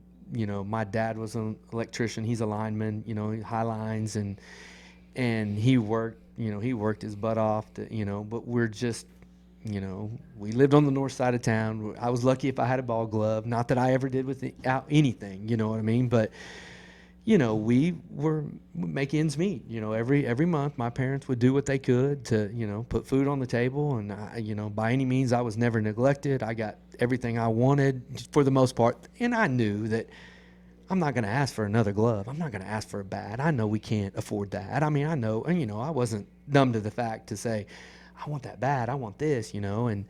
But I do recall when I was a ninth grader, my dad, I could tell something was going on. You know, he's talking to my mom, and so they set me and my sister down. And they talked to me, and he had the opportunity to go work for PSO, but it was going to be in Tulsa, in Sapulpa, and it was, you know, a substantial pay raise for us, for our family, you know, which would have been big for our family. And I said, no, I want to stay here. I want, you know, I want to graduate here. I want to play at McAlester. I want, you know, this type of thing. And my dad didn't take the job. I mean, and like I said, it was, you know, takes a lot, you know, like I said, it was going to be a substantial pay raise, probably of what he was getting here. It's hard to turn that down. And it's hard to, as a parent, to, you know, because you're the well-being of your family, right, you know, and for him to do that, I mean, that says a lot about him, you know, and, you know, and that's kind of where I get mine. And, you know, and that's why I haven't done that, because I didn't want that as a kid, and I don't want to do that to my kids. And everybody's like, well, they'll be okay. But yeah, but when you tell your kid, when you tell your kids, oh, we can have so much more, and not really say it in that way, but they know they can have so much more, because you would never want to take them away from McAlester, and for them to say no, that says a lot. Yeah, absolutely, and you know, of what they have and their friendships and the people that are here, the bonds that they have formed, and so, you know, I mean, I'll listen to people when they call me, but at the end of the day, I'm not gonna leave probably. I mean, you know. Unless Bob Stoops calls or Lincoln Riley, or, you know, I might think about that. I might, you know, commute or whatever. They could stay here, you know, that type of thing. But just do that after case and graduation. Yeah. Well, yeah, and that's like I said. I want my kids to be in a place, and I want this place to be good. I want it to be the best, and, you know, and that's my goal, you know, and that's why I'm still coaching. That's why I'm down there. That's why I coach kids at a young age. I mean, you know, I'm not trying to get an all-star team together. I'm trying to get kids that are going to go to McAlester, because I know at the end of the day, I mean, if, you know, and you can't guarantee that, but if they're in McAlester, you know, and I'm trying to better those kids, so when they get up there, you know, that's going to help us be more successful. Yes. I mean, can you go out and get a kid here from Hartshorn and Wilburton and Kyle Wall, and, you know, you can go all these places and get an all-star team. But I'm like, in the long run, I mean, and I love some of these coaches around here. I know them, but, like, I'm not one to take these two kids from Hartshorn and make Justin James's baseball program better. I want them, you know, to be here. So, I mean, you know, my ultimate goal is not to go win a Little League state championship by any means. If we do that, that's awesome. I mean, that's great. And it's a tribute to the kids and the parents, not me. But, I mean, my goal is to get these kids, to teach the kids to play the game the right way. And hopefully when they get into high school, they're going to be successful, be part of a successful program. I mean, that's what I want. You know, that's the ultimate goal of why I do things, not to get my kid a college scholarship. Because if that was my goal, I would take my kid to an elite team, and I would play on that team every weekend and all this stuff, and that's all I would care about is him. But that's not my goal. Matter of fact, my kid will take a back seat to these other kids sometimes to get them better, and that's a reality, So, you're only as good as your whole part, the parts that you have there. So, that's my main goal of why I do it and why I want kids to be successful. Well, I can attest to that because when you came to me at during the basketball that first year and you said, "Hey, we're putting a team together," and I said, "Kaysen is not ready for that," and you were like, "Just bring him." Yeah, bring him. And it's like I said, you're never ready. You're never ready. And but if you were trying to put an all-star team together. If I was trying to put an all-star team together, I'd try to go get the best players around here, and I'd be searching for them guys. I mean, your number one thing if you're going to, coach the little kids and little guys, you're looking for parents. Because ultimately, they're the backbone. They're going to be the ones that get them to practice. They're going to be the ones that get them to the games. And so, I'll take a good set of parents with a good kid over a great athlete with a bad set of parents, just, because you never know if they're going to show up. You never know if they're going to be there. You're always on the edge of your seat of whether, I don't know, is he going to show up today? Is he going to get here on time? Is he, that's, and it's a reality. I will take, a good set of people and parents and kids and, over, I don't care what their skill level is, we'll get you there. We'll work with you. Right. I'm not going to say I'm going to make you Mike Trout or anything like that. Right. But we're going to get with the ability that you have. I'm going to try to get everything out of you. And so, that's why and that's why it's so hard for me sometimes when people call and say, "Hey, I want to be on your team," and I'm sorry, I'm full. If I know of anybody, and I try to find teams for them, but it just ekes me sometimes that I have to do that but in reality, I just can't take a whole bunch, or it's going to hurt everybody. The ones that I have, and so. That's it. It just that ekes me a little bit that I can't get more people involved, and and it's tough. And I feel for the kids that don't get those opportunities, and that's why I try to stress to these kids that I do have how lucky they are with the parents that they have, because that's a reality that parents are selfish because they don't put kids on teams because they don't want to eat up their weekend. How am I going to go to the OU game every weekend? Man, How I've am I heard gonna it go a to the million lake? times. Yeah, I'm so and- tired of coming to practices. But because I'll be honest with you, they're the first ones to complain when their kids aren't playing. right. You can't have both. You can't. If you're going to invest time, I get it if you're upset. But if you're not investing any time and that's going to be your excuse, you can't complain when they're not as successful or doing what you feel like they need to be doing. Mm-hmm. And and that's part of it, because even in the junior high, we're not going to take a kid that's never played before and turn him into a superstar. It's not we can't. That's it takes time. It's a process. that's what some of it these doesn't parents happen expect. overnight. It doesn't happen in 2 weeks. It doesn't happen in 2 or 3 seasons. It's a process. It is. And that's the hardest thing to get across to parents is that, it's a process. And if your kid's working hard and doing everything he's supposed to do every day, it may not pay dividends this week or next year. It may be 2 years down the road. But if he's doing everything right, I can promise you somewhere down that road, it's going to pay dividends. He's going to be the player that maybe you want him to be, if he's doing it the right way. And that's the hardest thing to tell parents, to tell them whenever they call and they're upset about their kids that aren't playing or that, whatever. And, when is the right time for competitive athletics? I don't know. I'm not a specialist in anything like that. I know it's got to start sometime. It has to be, because losing is a habit just like winning. And if your main goal is to make everybody happy and to play everybody, then you're not going to be a successful program. It's just a reality. You're not. I've never seen a program like that. I've never seen it. And, we're going to try to put the best kids out there. Does that mean they're always going to be the best kids when they get older? No, doesn't mean that. But everybody's going to play a role, and your role is as important as the guy that's carrying the ball every time or the guy that's pitching every game or every other game. Your role is just as important as that guy, and you got to embrace that role because it's going to change every year. It is, because teams are different. teams are different. This year, you may have been the third receiver that they threw the ball to. Next year, you may be the go-to guy. Who knows? Maybe you may be a defensive guy next year and not even play offense. I don't know, But you got to embrace that role, and it's hard. It's hard because they change, and you got to embrace that role and trust that they're doing the right thing.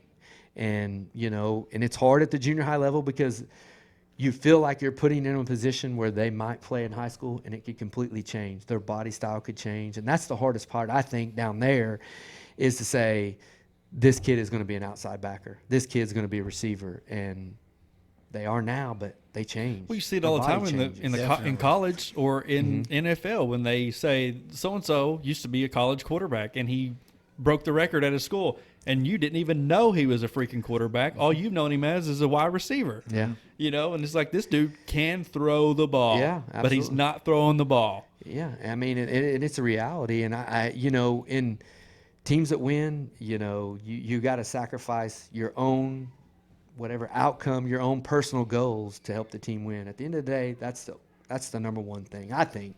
But the further we go and the longer I coach, it gets further and further away. I mean, that's like, it seems like it drifts further and further away. It's more about your personal goals and what you want to do and those type of things. And I think it has. And you've seen that. I've seen it firsthand. I've seen it firsthand, and I've seen it. It gets, like I said, it gets worse and worse every year. I mean, it gradually grows every year.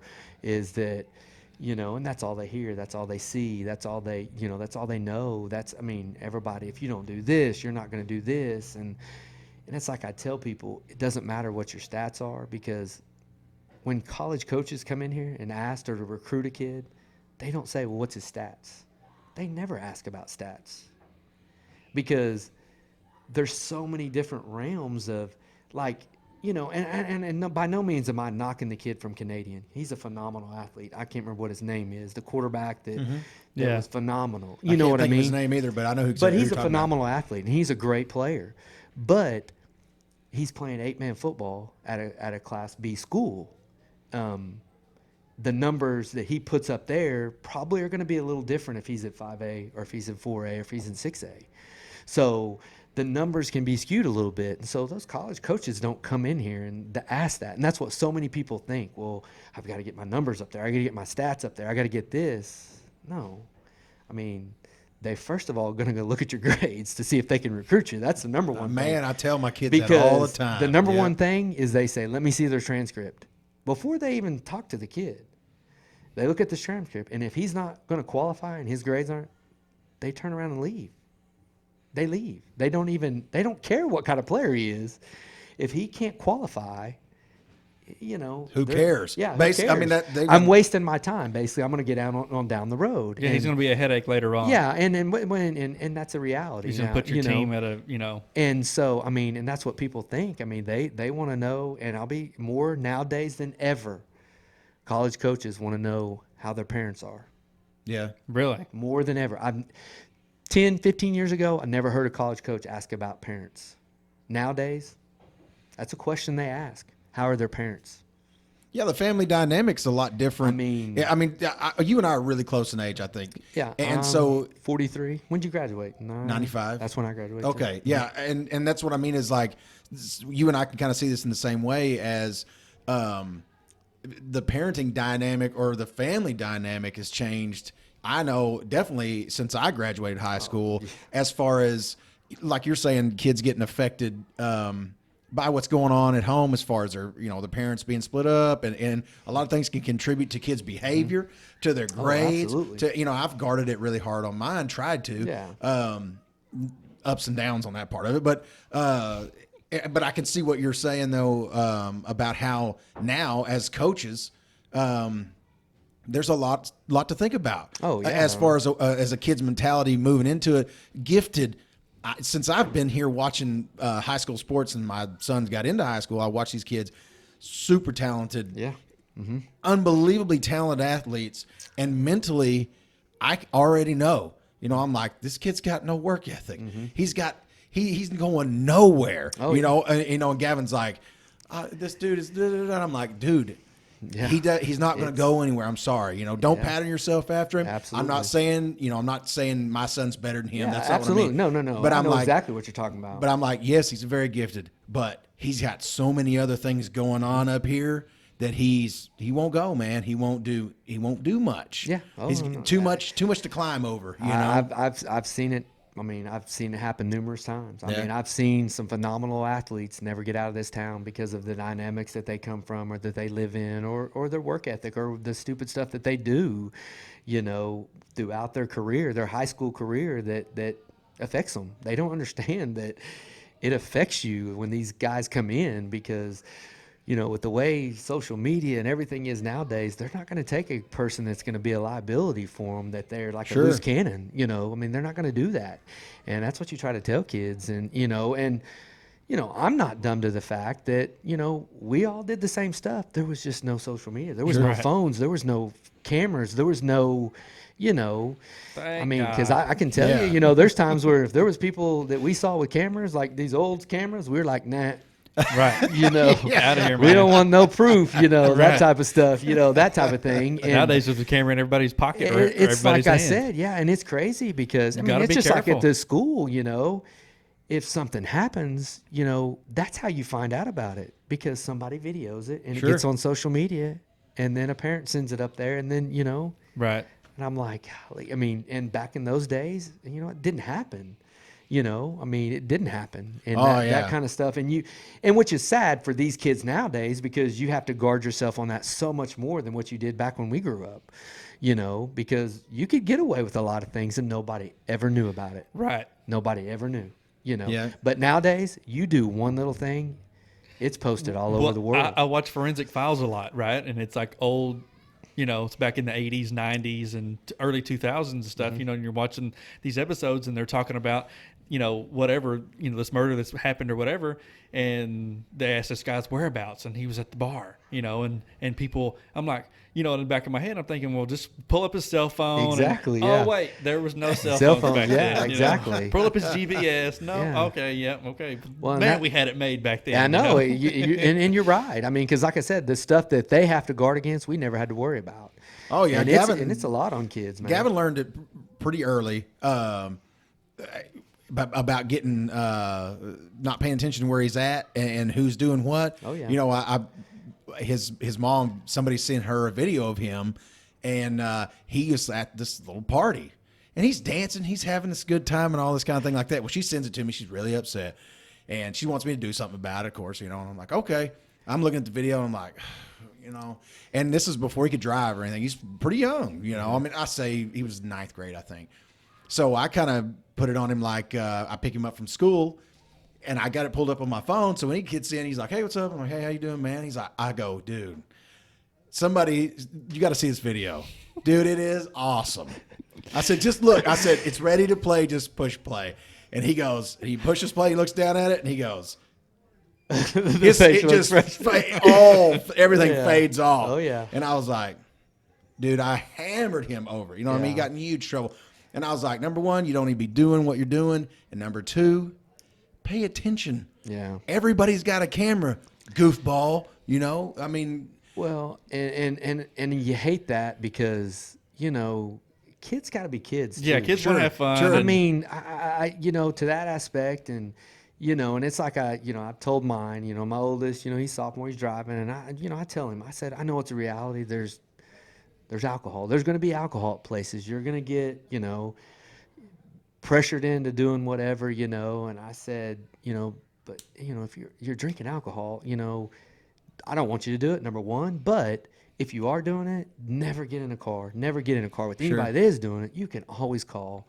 I mean, don't ever. I think that you don't want to push them away to think, I can't tell them. I got to make sure I get home before. Right, and I'll be home. I'll be fine to drive. And I don't want my kid to be like that, and I want them to know that, I'm your dad. I'm not your friend. I'm not going to, oh, yeah, let's go drink a beer together. Let's go, no. But I want them to feel comfortable too that, am I going to be disappointed? Absolutely. But I'm okay with being disappointed with you being home safe instead of in the hospital Definitely. or dead. I mean, and that's reality. And I, and you hate that because if nobody would have ever videoed it, you would have never knew about it. Right. And you wouldn't have to come down on him over something, that's probably, it's a big deal, but it's not that big a deal. I mean, it is, but it isn't, Well, all the kids our age, when we were that age, were doing Yeah. all that crazy stuff. I mean, that's what I said. And I mean, Well, you're watching him do something that is it's hard for people to get sometimes, that it's normal. And so on that end of it, though, it's like that balance of, exactly. Hey, man, Well, and you got to kind of crack down because you can't let it go to a blind eye, but to the point where it's not, I'm taking this away for 10 years and you can't ever do this again. And a punishment that's, I think that's acceptable for the crime, I mean, if you're doing something really, I mean, if it's something like that, okay, won't talk to you this time. After that, hey, we can't do that. Just, if you are going to do it, be aware of where you're at and who you're around, right? Because they're going to video everything you do. I mean, especially if you're doing something stupid or silly or, and that type of thing. But I still think kids got to be kids too. And I mean, I'm not saying I'm promoting them to go out and party and drink and do drugs. No, I'm not that. But I mean, kids are going to make mistakes. And you learn from that kind of stuff. I mean, they need to on some level. Yeah, I mean, they got to learn that. They have to, because I mean, nobody's perfect. Did I do stupid stuff that people would probably be like, "You did that?" I mean, yeah, I did. I mean, right? We were all kids at one point. We're all that. We were all kids. It wasn't a good decision, but it wasn't. But did I do it? Yes, I did. I mean, I did. I'm gonna own up to it. It's okay. I mean, it made me a better person now. Right. And. Not that I'm promoting them to do all that stuff, but I do know that kids are going to be kids too. I mean, they're going to be kids. You can't, safeguard them on everything. You can't put them in a bubble. You got to trust them.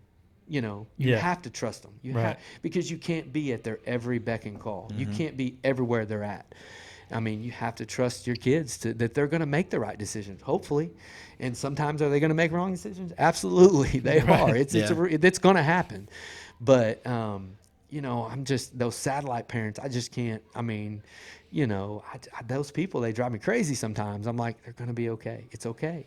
It's okay if he drives across the highway. It's okay. I mean, it's going to be fine. It's one of those things that they're going to have to learn. I mean, and you can't safeguard them against everything. That's another thing about playing sports in general, whatever sport it is that you want to play.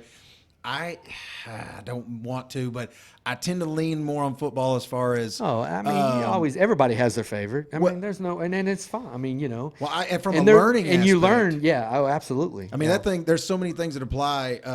That's why I'm so glad mine play ball, because just like that, those times whenever it's the hardest, I've seen Gavin turn corners, like the instance we were talking about earlier about him.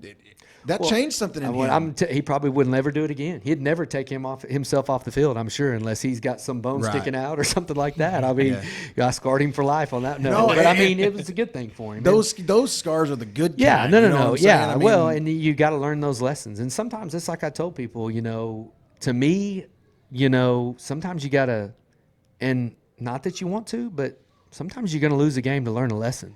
Yeah. I mean, sometimes you're going to have to go through which is going to make, because, at the end of the day, guys, I mean, we're not professional coaches. We're not making, we are making a living of it, but, obviously most of my salary is paid from what I do in the classroom or the stipends that you get paid as a coach, you'd laugh at, that type of thing. But, at the end of the day, you're trying to mold men. You're trying to mold them into men and to be better, productive, human beings. Like, as a coach, your biggest joy is to see this kid being a productive citizen with a wife and a kid than to see him play in the NFL. Sure.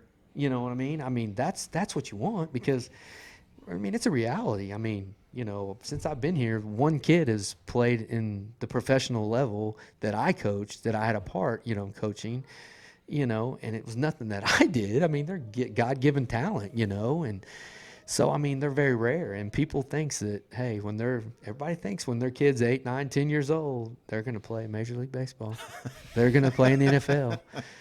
I'm like, yeah, they are. 1% of the population. And there's nothing wrong to strive for that goal. Right. Don't get me wrong. I mean, I'm all for that, but, that's okay for the kid to think that. Right. But as a parent, you help the kid along the way with those dreams and those aspirations. Do everything you can to help him, But you got to understand, in the long run, you're learning lessons as you go, and you're going to be turning yourself into a better, productive, more human, human being, whatever you want to say, man, Right. woman, whatever.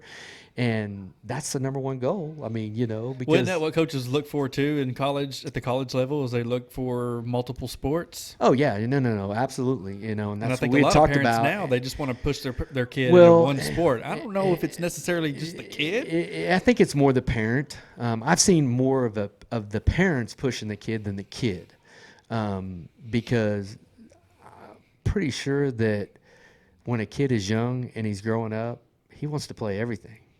I mean, they all watch. I mean, you watch basketball, you watch Right. baseball, you watch football. I mean, they all enjoy watching it. If they're into sports, and I think it's a thing that a parent puts into their head that, hey, we got to start just playing baseball or basketball or football because you got to get a scholarship, and we're not going to get a scholarship if you're not out there just playing this sport. Yeah. And that's the farthest from And the that's truth, farthest right? from the truth. Yeah. I mean, and look at the numbers, look at the statistics, look at the number of kids that are at even the high levels of or even the Division IIs and JUCO levels. They all played multiple sports. Look at all the professional athletes.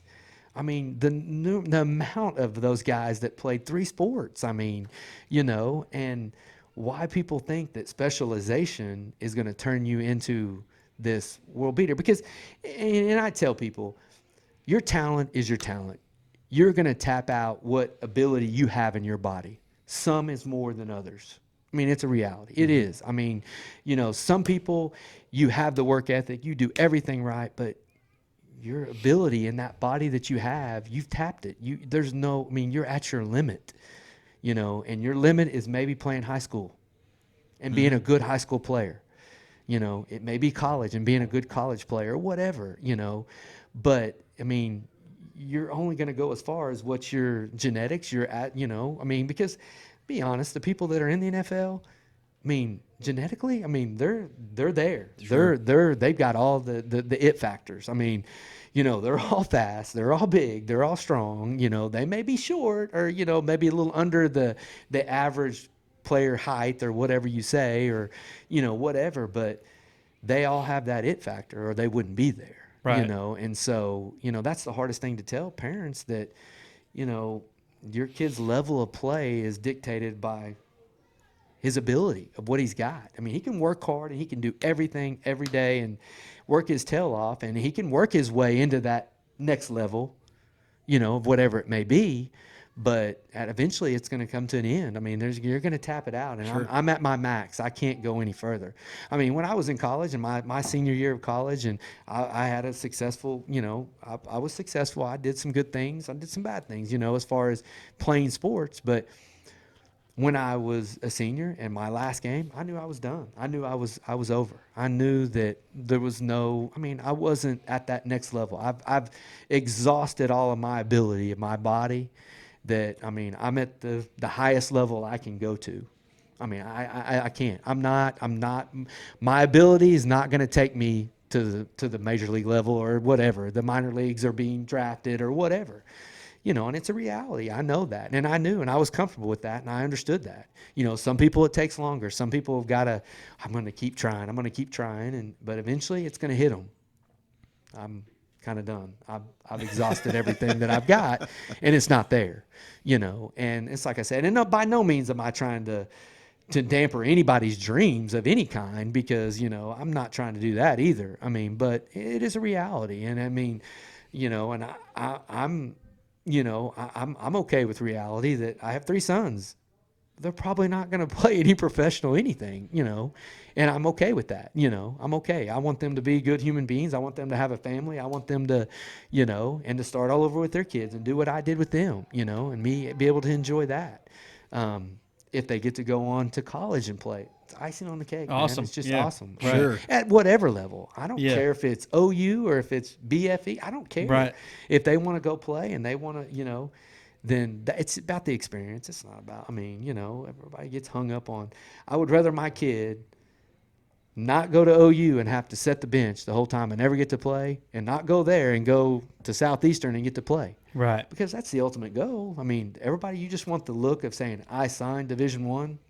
but you never got off the bench. Right. You know? Yeah. I mean, isn't the goal to go somewhere and play? Yeah, I mean, playing the sport is what you do. That's yeah. what you wanted, right? I Yeah. mean, well, then go to Eastern, go to Southeastern. You'll play every inning, every down. I mean, Yeah. you know, you work your way in there, you can play there. Yeah. So, I mean, you know, but people, you know, it's a stature thing. It's what it looks like. And I was a Division I signee. I was, you know, Well, I had to have the talk with Gavin whenever when he got to play as a freshman with the high school.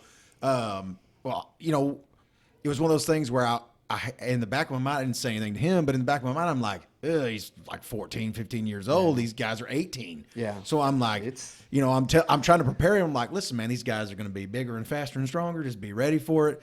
You're going to be fine. But in the back of my mind, I'm like, oh God.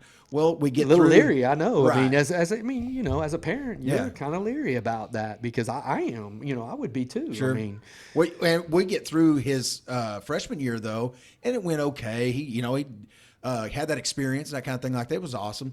A real confidence booster for him. That was one of the big upsides for it was just his mental. You know, hey, maybe I can do this. I can do this. Yeah, absolutely. And it was funny though between his freshman and sophomore season of football. We had this moment one time where we're sitting here talking, and we were just at the house, and we're sitting there talking about playing ball, and he got real quiet because we were going over ways he could get better, you know, and that kind of thing like that. And he got real quiet, and he's sitting there, and I was like, what's wrong with you? And he's like, you know, what would you think of me if I didn't play ball? And I was like, it was one of those things where as a dad, I thought, dude, I haven't explained to you what we're doing here. Yeah. So I turn, you know, and I'm like, listen, man, if you don't play a down, if you never play again, you got to understand something, son. I didn't raise you to be an NFL player. Absolutely. I'm raising you to be a man. And the things you're learning playing this sport are going to translate into life. Being on time, being committed to something, getting yourself out of bed, all these things that you can learn from doing this. Yeah, you can teach kids another way, but it's going to be, I can't think of a more, it's in their life. Yeah, you know what I mean? It's hard because in no other avenue are you teaching those kind of things. You know what I mean? agree That's with what I you. mean.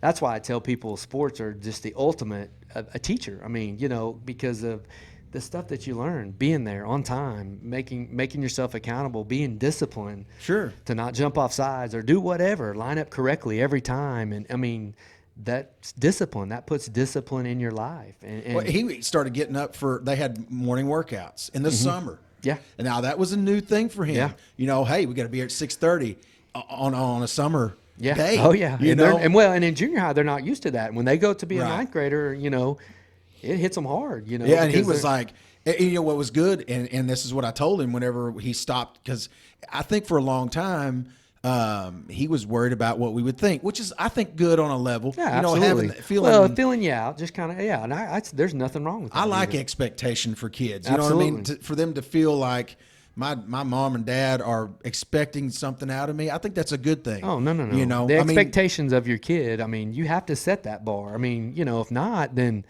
what are you doing? it gets you ready. Right. I mean, what are you doing? Yeah. It gets you ready for life. That's what I told him. I was like, your boss is going to expect things, certain types of behavior, certain type, you know, you got to be places, that kind of thing. So getting up for those workouts, and I was really glad to see him grasp it. You know, he really got into, and it still carries on to this day about practice is hard, but there's a reason for it. So he's kind of he's buying into the method. You know what I mean? That's one thing I was really glad about, is that he saw that, and he got, and I don't mean to sit here and brag on Gavin. I'm talking about sports in general. Yeah, just sport. Yeah, no. Of what I've seen it teach my son. You're using you know? the example of Right. what you've seen. And Yeah. that's absolutely right. I mean, and I don't know how I could have taught him those kind of lessons like that. He has it better than me. He does better than I do. Yeah. I hope he doesn't see this, because I really don't want him to know that.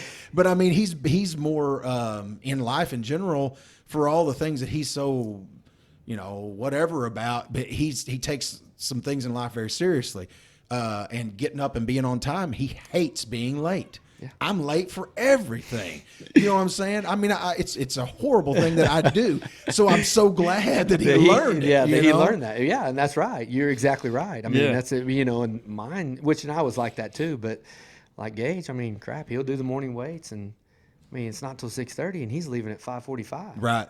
I'm like, he's getting up. I'm like, he gets up by himself. I mean, we don't wake him up. He gets up, gets his Yeah, stuff when and Gavin goes. first started driving, I would mean- be like, I'd get up and I'd go in there to wake him up, go to Yeah. his room, be like, oh, I got to get him up, get Yeah. ready. He's gone. Yeah, that's I'm like, exactly "What?" that's how Gage was, You know? and but those are good things. Those are good qualities that that you need. I mean, in life. I mean, and those things teach you that. And it's like I said, they don't get that in in anything else. Right. Other than Right. sports, I mean, yeah, you can say school, you got to be here, and that helps. Don't get me wrong, but it's nothing like that. I mean, because in school, you're there for yourself. It's ultimately you're there to, you're getting there, you're doing your work because it's an individual thing to get your grades, do your thing. But in sports, all 40 or 50 guys are counting on you just Sure. like you're counting on them. I mean, and that Yep. builds, that team, that type of stuff. And, and it's so much, and that's like I tell kids, and I think I've told Ben this before, but I've used it as an example. I saw this at a clinic one time, and a guy pulled out a tape measure. And he gets on this end of the wall, pulls it all the way across this end of the wall, and it's about 100 foot that he pulls it out. And he goes, and he's talking about your life. Imagine this being your life, and you live to 100 years old. This is your life right here. And he's like, how long do you play sports? An average person, how long do you think they play sports in their life? And you're like, well, if you kind of figure it up. Well, if you start at this age and you end, let's say if average guys end at 18 years old in high school, maybe they don't go on or whatever, 10 years. And he goes, well, let's put that in perspective. Look at your 100 years of your life and look at 10 foot of your life. And it looks really small. And you're like, that's your life of sports. And you've committed, you think that everything you do, and the whole basis behind it is there's so much more to your life than just those 10 years of sports. Right. Now those 10 years help build your life from there, but people get so consumed with that little bitty part that they miss the end result. They miss everything else in their life that they're going to do, which to me, I don't know, and it may not have did it to other guys, but it's kind of hit home. I was like, he's right, man. I mean, look at that. Look how far that is, and look how much of my life that doesn't even really involve me playing sports, and and how much and people consume themselves. And I think with parents, I think it has a lot to do with parents live their life through their kid. Maybe they weren't what they thought they should have been, and they want to live their life through their kid, and they want their kid to be what they weren't, which I don't look at it that way. I never have been that way either. I don't. But I mean, I think there's a lot of parents that are like that. I think that's why they get so hung up on the end result of, I got to be D1, I got to go to college, I got to do this, because, I mean, who's feeling that in their head? It's not coaches. Right. So it has to be parents. I mean, you know what I mean? It has to be parents that are feeling that in their head and that's the whole basis of the specialization is, why people, I don't know. And we've talked about that. I don't understand. I can't imagine doing baseball year round. I would just get so tired of it. I mean, and burnout. And it's a reality. Kids getting burnt out of that sport. And that's why you don't see them ever go on. Because Yes. you played 1,000 games when they were 8 to 12 years old. I mean, Sure. golly, who wouldn't get burnt out? I mean, think about your job. I mean, you kind of get burnt out after you do it for about 20 years or so, you Right. know, and you're kind of, well, how far am I away from retirement, but I mean, I think that's just a, you burn your kids out. You burn your kid out of what they want to do. I mean, I always tell them, you want to leave them a little taste of, man, I want to come back next year. Right. It's going to be better next year. Yeah. And each year you want to leave that with them. You want to give them that little bit of taste, and you want to pull it away so they're going to come back for more, Sure. But if you just keep giving it to them and giving it to them, they're eventually going to get full, man. They're going to get tired of it, Yeah.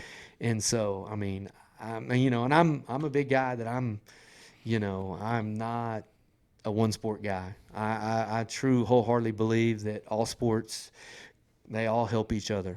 I think every sport can help each sport, in whatever you do.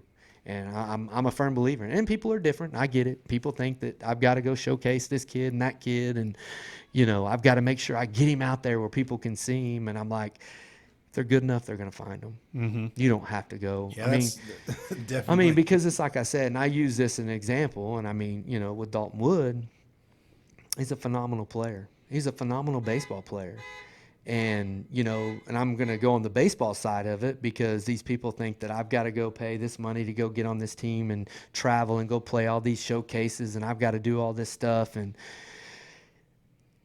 Dalton Wood never hardly played in the summer at all. He played a little bit of what we did school ball-wise, but he never went and got on a team. He never went and played these showcases and all this. And, after his freshman year, OSU catches word of him, I guess, somehow, some way, and they say, hey, well, you just come to one of our camps. Well, I didn't think he would do it, but eventually they did. And so they kind of showed him around. They liked him, and they offered him, And they were like, the first question they asked were like, do you play in the summer? Have you went and done these showcases? And they were like, no, we don't. We haven't done that.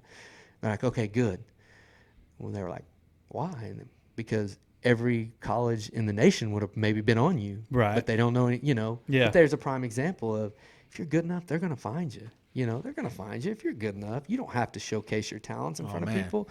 I watched that dude play, and I didn't know anybody up here at that time. Yeah. But I mean, he was that guy. You go. He doesn't look like everybody else. He doesn't play like No, what I mean? he's and that's like I said, and when I coached him in baseball, and I've been around some good players in baseball, but from when he first swung the bat, I knew he was different because the ball just jumped off his bat different than other kids. You just knew he was different. Really? You knew that, yes. I mean, you just knew it. You just saw him swing a bat, and you saw the ball come off the bat, and you're just like, that dude's special. I mean, because it doesn't happen that way. That ball doesn't jump off the bat like that. He's got something, you know what I mean? And that was when he was a freshman, and so I mean he was a beast, and and it's like I said, and he gets a bad rap with everything, he had all these opportunities, and he screwed them up, but in reality, I mean, some kids are not fit or geared for that, no matter what their ability is or their talent is. If you don't want to do it, you don't want to do it. Exactly, and I don't have to do it. And I think he didn't want to do it, and I think he was pressured into going and doing it, so he went and tried it, and he didn't like it, and he doesn't want to do it, and did he have a ton of ability? Could he maybe be playing professionally? He may have. He had that kind of ability. But, I mean, if the guy doesn't want to do it, he doesn't want to do it. I mean, you can't force people to do that kind of stuff. And, I mean, I hear so many things. And, all us guys who didn't have a whole lot of ability. Well, and I know. And he's wasting his talent. I know. And I think the same thing at times. But at the end of the day, I mean. It's his life. It's his life. I mean, at the end of the day, would I have loved to have that talent? Absolutely. I don't know that maybe, everybody says, well, if I'd have had that, I would have did this. You may not have. You may not have worked as hard if you had that talent to get where you were at, So, I mean, and he did lots of stuff for us. He did good things for us. He worked hard for us every day. And like I said, I mean, I hear a lot of people bashing him about that kind of stuff, but I have nothing but good things to say about him, just because of what he poured out there for us every Friday and when he played baseball and that kind of stuff. I mean, the kid came to play. He practiced. I mean, people think, well, he didn't practice very well. Well, they wasn't at practice. He practiced hard. He did things right. I mean, he gets a, and I hear a lot of negative stuff towards him. I hear good things, don't get me wrong, but I hear a lot of negative things about him. But, I mean, he did things right. He practiced hard, and he cared about his teammates, and he, I think he got a bad rap at times from certain people, I think, because I hear people say that all the time. Well, he's just God-given ability. He never worked, and he never practiced hard. And I saw him. He practiced hard. He did everything we asked him to do. Yeah, I heard that too. So, I mean, I wasn't but I there. mean, and I've heard people say that, and I've had to say, well, yeah, you wasn't there. You don't know. You hear stuff from other people, and a lot of it is jealousy. People will say stuff when they're jealous. When they're jealous of another kid, a parent will – they will start feeding the rumor mill out there. Well, like you said earlier, you play how you practice, so there's no way he, even though he was a freak of nature, even though he was just a man, among boys out there on the field, he was doing awesome things on the field. Yeah, absolutely. Well, and the coaches that we have, they were not going to let him not practice hard. And we were going to demand it out of him. We demanded it out of those kids. I mean, that's a big part of the success is, we demanded them to practice hard. We demanded them to practice at this level. We did. I mean, and it wasn't just all us, but you have to get them to do that because kids will only do what you allow them to do. I'm telling you. If you let them go half speed, they're going to go half speed. It's human nature, man. People think, well, they ought to be self-driven enough to go as hard as they can every time. like you did that when you were in school. Yeah, Let's 15, be real. 16, 17 Yeah, years let's old. be real. No, Right. Let's man. be realistic. You went hard because you had that dude grabbing your face mask and spitting in your face Yeah. and getting after you. I mean, people are, they talk big like it, but I was like, it's not a reality. You got to push the kids. They don't know. They don't know what their max speed is. You got to push it and get it out of them, And that's what I try to tell people. You say that, but yeah, you went hard every time. You had that coach making you. And don't get me wrong, you'll have a kid every now and then that's geared that way. They're just geared that way. You don't have to say anything to them. They practice full tilt. Sometimes you have to say back off a little bit. Whoa, wait, Right. we can't hurt this guy now. You can't get that guy, or whatever. So, I mean, but you'd much rather do that than have to prod them to go, that type Right. of thing. So, I played with a guy that was that way. He was like very quiet, not in any sort of exceptional athlete, but when he practiced, he went hard. When he played games, he went hard. He was in my school. It wasn't common for a freshman to get to play, and this kid, I don't remember if he started at running back, but he played running back as a freshman, in Wilburton. yeah. But I mean, still at any level. it was the mentality, and like you said, it's unusual because everybody else, we're all out there pushing each other, and we're jogging when the coach ain't looking, and then we'll sprint whenever they are looking, and we did a lot of that. Oh, kind yeah. of I thing, mean, so. we've all done that. There's Yeah. no doubt. But it's like I said, a sure sign of a good player is not always what he does on the field. I mean, as far as his stats and scoring touchdowns and throwing touchdown passes, but it's how he raises the level of the players around And that's him. what he would do, right? And so when y'all would practice. Well, because you knew if he was going to go hard, you better go hard or you're going Right. to get hurt. I Yeah. mean, Yeah, you're not you- getting after it a little bit. You run up there and try to arm Yeah, tackle this he's dude, gonna- he'll turn and run over you. And that's you like know? I said, and you do that kind of things and you demand that kind of stuff. I mean, it raises the level of everybody because, obviously they're looking at that guy. He's kind of the bell cow. I mean, and I always tell people, if your best player is a dog, you're not a very good team because you can't be. You can't be. If he's a dog, you can't be because everybody gravitates and feeds off that guy right there. And if he halfway goes through practice, so does everybody else. Yeah. And you're going to be 500 team, below 500. You'll win some games just because you're a little more talented, but you won't win the games you should. Yeah. Because if that guy is if he's a bell cow and he's a war daddy, he's going to raise the level of everybody else. So I mean, and that's the whole aspect of everything. I mean, and that's the kind of players people are looking for. Those type of players. I don't care how many touchdowns he scored, but you can tell that dude raises the level of everybody else. We need him on our team to raise the level of these other guys too. Right. And some people don't have that. Some people just don't have that. Man, ability. I feel sorry for a coach too.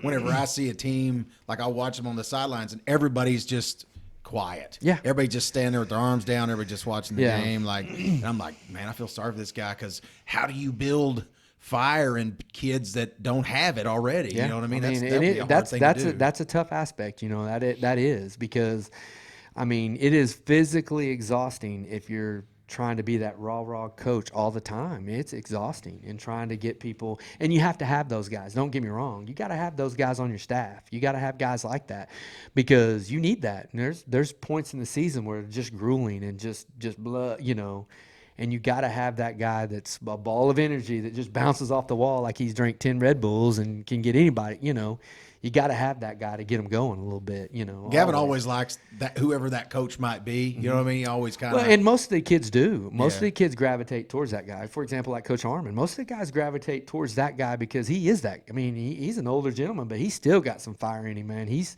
and with him, it's kind of cool because, that's who coached me in high school, and he's now coaching my son or having an opportunity to coach my son. And, it's kind of a cool thing because, I liked him and I liked him when he was in high school. He was younger and he, but he still got that fire and he still got that desire burning in him that he's going to get after kids. And but kids ultimately know. And it's like I said, kids can see through coaches. They know if you care about them. They're not going to listen to you. They know if you care about them because they'll take that butt chewing, they'll take that butt eating, they'll take whatever you do to them, and they're yes sir, no sir, and they're gonna play their guts out for you. But if they know you don't care about them and you're just another statistic, you're just another body, they won't do it. They won't respond. They won't do it. They'll roll their eyes. They'll turn the other way. I'm telling you. Kids know. I mean, and that's the whole aspect. The kids don't care how much you know until they know how much you care, and that's true. That holds true. I mean, because you got to love them, man. You have to. And that's like I tell those kids when I coach them, I'm going to treat you, I'm going to coach you hard, but there's nobody out here that's going to go to bat for you and care for you more than I will. I promise you. Yep. I can assure you that, and sometimes, like, I think it was, what was it, Gavin and them? Gavin, when we went to Ada and we were in overtime and they skipped one off the ground. I don't know if that was Gavin's group or whose group it was, but, and I usually don't, we go to Ada and I usually don't complain about the officials much, but, when I feel like they're cheating our kids, it kind of gets on me, because I know it is what it is, and you're not going to win those. And, and it was we kind of got hammered every day. No, I think it was last year, 2 years ago. It wasn't Gavin's group. It was a group that's right below him, I think. That'd be right between my two. So yeah. So, it went on, and we got some, every time we'd break a run, it'd be a penalty. It'd be from their sideline. I'm like, we'd do again. Get 15, 20 yards, holding. I'm like, there's no way we're holding every play. There's no way. You could call it every play, don't get me wrong, but you're throwing it on us, and they have not gotten one penalty all, and so I'm okay. I'm like telling this guy on my sideline, hey, come on, man. I get it. I'm not saying my guy's not holding, but, let's be real. Every time we get a positive yardage play, it's a hold. And so anyway, it's a close ball game, and we're back and forth, and we didn't play well, but they're battling. The kids are battling, and they're driving. We're ahead, and no, it's tied. It's tied, I think, 6-6, and there's 2 minutes left in the game, and they're driving the ball, and they're getting down there, and it's fourth and, golly, I want to say it's fourth. It's fourth and goal because we had knocked them back some. Well, they just throw a slant, and they throw it, and it skips. No, it was third and long is what it was, third and goal, and it skips. And, everybody in the whole park can see it, that it skips off the ground, and the guy catches it. Well, the guy on their sideline calls it complete. Well, they have a back judge, they have our side judge, and they have the white hat. There's 4 officials, and I'm just going nuts. I'm like, there is no way. Everybody, And I go to our guy on the sideline. I said, I want a timeout. I want to talk to you. Somebody had to have seen that. Everybody, and the kid even knew it. And everybody, like the quarterback throws it, and he does it, and he's like, because he knew he threw a bad ball. And, and I just go out there and I talk to this guy, it's not my call. And I said, I don't care if it's your call. You have to have seen the play and make the call right. That's all I'm asking you to do. Because you're punishing the kids if you're. And this guy, he's like, well, I didn't see it, coach. This guy, I didn't see it. I'm like, none of you guys saw it, other than that guy on the sideline that had the worst angle of all you other 3. And I'm just going berserk. And they throw a flag on me, and which I'm usually not like that. I don't like to get a flag or get kicked out or by any means, And but long story short, I felt like they're cheating our kids. I felt like that the whole game, and I really never said anything. And it's like and at the end of the game, and we ended up stopping them. It was fourth and goal, which the officials, it worked out in our favor. It was kind of karma. I got a dead ball personal foul. Well, it's on the 2-yard line. And it was fourth and goal. It would have been fourth and goal. And with a dead ball personal foul, half the distance to the goal line, automatic first down. Well, they move it half the distance, but they keep it fourth down. And so it was kind of like a karma thing, And so they try to run a play, and we hit them in the backfield, and we stuff them. And long story short, we end up beating them in 6 overtimes in that game. Wow. And so, and it's like I told the kids afterwards, and I told them, I said, I'm hard on you, but I promise you, I apologize. I shouldn't have done that, but I said, I will be the first one have your back on anything if I feel like something's done wrong to you guys, and I said, I'll be the first one. I said, I promise you, and I think that goes a long ways. And I think kids believe that. I think kids, they see that, they understand that, and they want to play for you. They want to play for you, and I think that's a big part of it.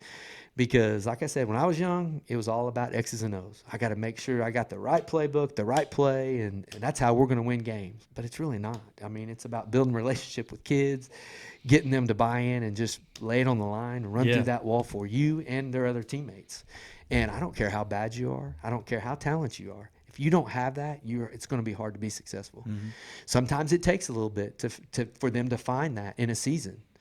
And, and sometimes it happens from the get-go. It's just there, So, and sometimes it never happens. You're not able to get a few guys turned in the right direction, in the direction you want them to go, Because it was a prime example like this year. I think that there was kind of a turning point right there at that Coweta game. Yep. I think that they just kind of started clicking, and Yeah, they kind of figuring out that, we get beat by Ada, embarrassed, and I think it just started kind of clicking, and everybody just started kind of playing for each other and not caring about what I did or what my statistics or what I did, and it's all about winning. Let's go win. And you could see a difference, you can see a difference. And, and we go to the second round and we play Carlisle, which they're talented. They're more talented than we are right Very now. talented. They are. I mean, and, they're going to do some things that are, that are going to hurt a ton of teams. I mean, there's a reason why they've won it 4 years in a row. I mean, Right. You don't win 4 state championships without having talent. I'm sorry. You know.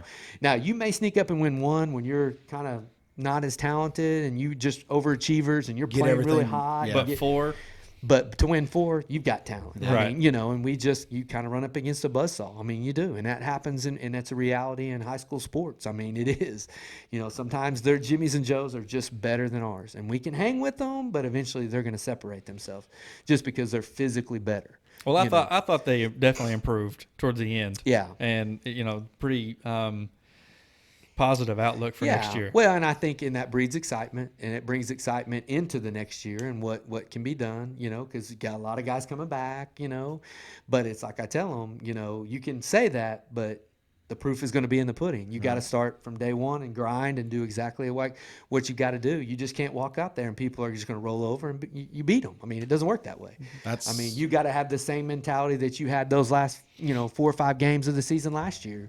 Because, if you have that mentality, you're going to be successful. I was kind of that, I get a little bit of an inside on what's going on with the players, because Gavin plays. So he's always got a couple of them guys running with him. I mean, a couple of kids that he plays with, especially football kids. Yeah. They're at my house. They stay the night. They're all sitting around. So what I do, just because I'm nosy, I'll stop them. I'll be like, hey, what do you guys think about Maisie? That was because he was a new coach. Yeah. I didn't know anything about him. Didn't know, what's going on. This is a big beginning of the season. Mm-hmm. And I was like, what do you think? And they liked him right off the bat. Yeah. A lot of those kids liked him, respected him, liked the way that, his demeanor, his personality and that kind of thing. Yeah. He's definitely I guess you'd say a player's coach. Mm-hmm. Yeah.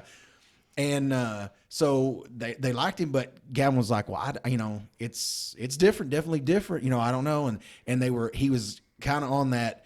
Sometimes he did, sometimes he didn't. And then, like you said, we get to this point in the season and all of a sudden I could see it.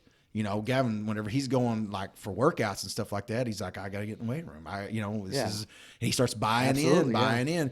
When they lose that last game this season, Gavin, tears. Yeah. So mad. And the first thing he said to me, because I always talk to him after the game, right after the game, he comes walking straight up to me. He's walking, and I can see he's upset and everything. The first thing he says is, I'm getting in the weight room. They're not winning that gold ball next year. And that's all he said. That's all he could say. He was shaky voice, and all that. He got it, and I attribute a lot of that to the culture. Man, there was a culture shift, this year. Absolutely, yeah. And I think that, even with Coach Singleton, I love him to death. He was a great guy, and he's a great coach. Don't get me wrong. He's a great coach. But also, too, I think that people don't understand that sometimes it's just about a fit. And just some guys don't mesh and fit with certain personalities of certain towns or certain teams. And, it's different. Because it's like I tell people, Bill Blankenship, Alan Trimble, some of the greater coaches we've had over the last 20 to 25 years in high school football. And they've been successful a lot of the places they've been. But I don't know if they wanted this job, if they would be a good fit. I don't know if they could be able to coach the kind of kids that we have that are different than those kids that are up there. And that's what I tell people. You have good coaches, you have bad coaches, but I think it's about a fit. And I think you got to have a fit of a coach that's going to be able to fit the personalities of the kids that you have. Yeah. You know what I mean? And that type of thing. And like I said, with Maisie, whether he's a good coach or X's and O's or knows his stuff, the one thing that he's got is he's got the kids bought into him. Sure. And I said that's the number one thing. They get it with him, and they like him. And I'm gonna tell you that's 90% of the battle. I mean that's. Well, you see that on every level. You know, you see a coach get fired from whatever the Green Bay Packers, and hopefully when he gets hired for the Dallas Cowboys, exactly. he's gonna Yeah. Well, and his thing is he's a great coach, but him and Aaron Rodgers didn't G-haul there at the end. Right. And and so that's ultimately why he got let go. The dude's a phenomenal coach. He's unbelievable. I mean, he is. I mean, and that's, because I'm a Cowboys fan too, and I was stoked whenever they hired him. That was the guy I thought, man, I was so worried that Carolina or the Browns or somebody else was going to pick him up before the Cowboys did, and I'm thinking, dang, come on, because I knew the coaches that are out there, he's the best one qualified that right now. Sure. Now there's probably some good coordinators that have never been a head coach that you don't know about, Right. That are probably going to be great coaches, but you're like, I don't know, do we have time to take a chance with the players we have? That's what I was going to say.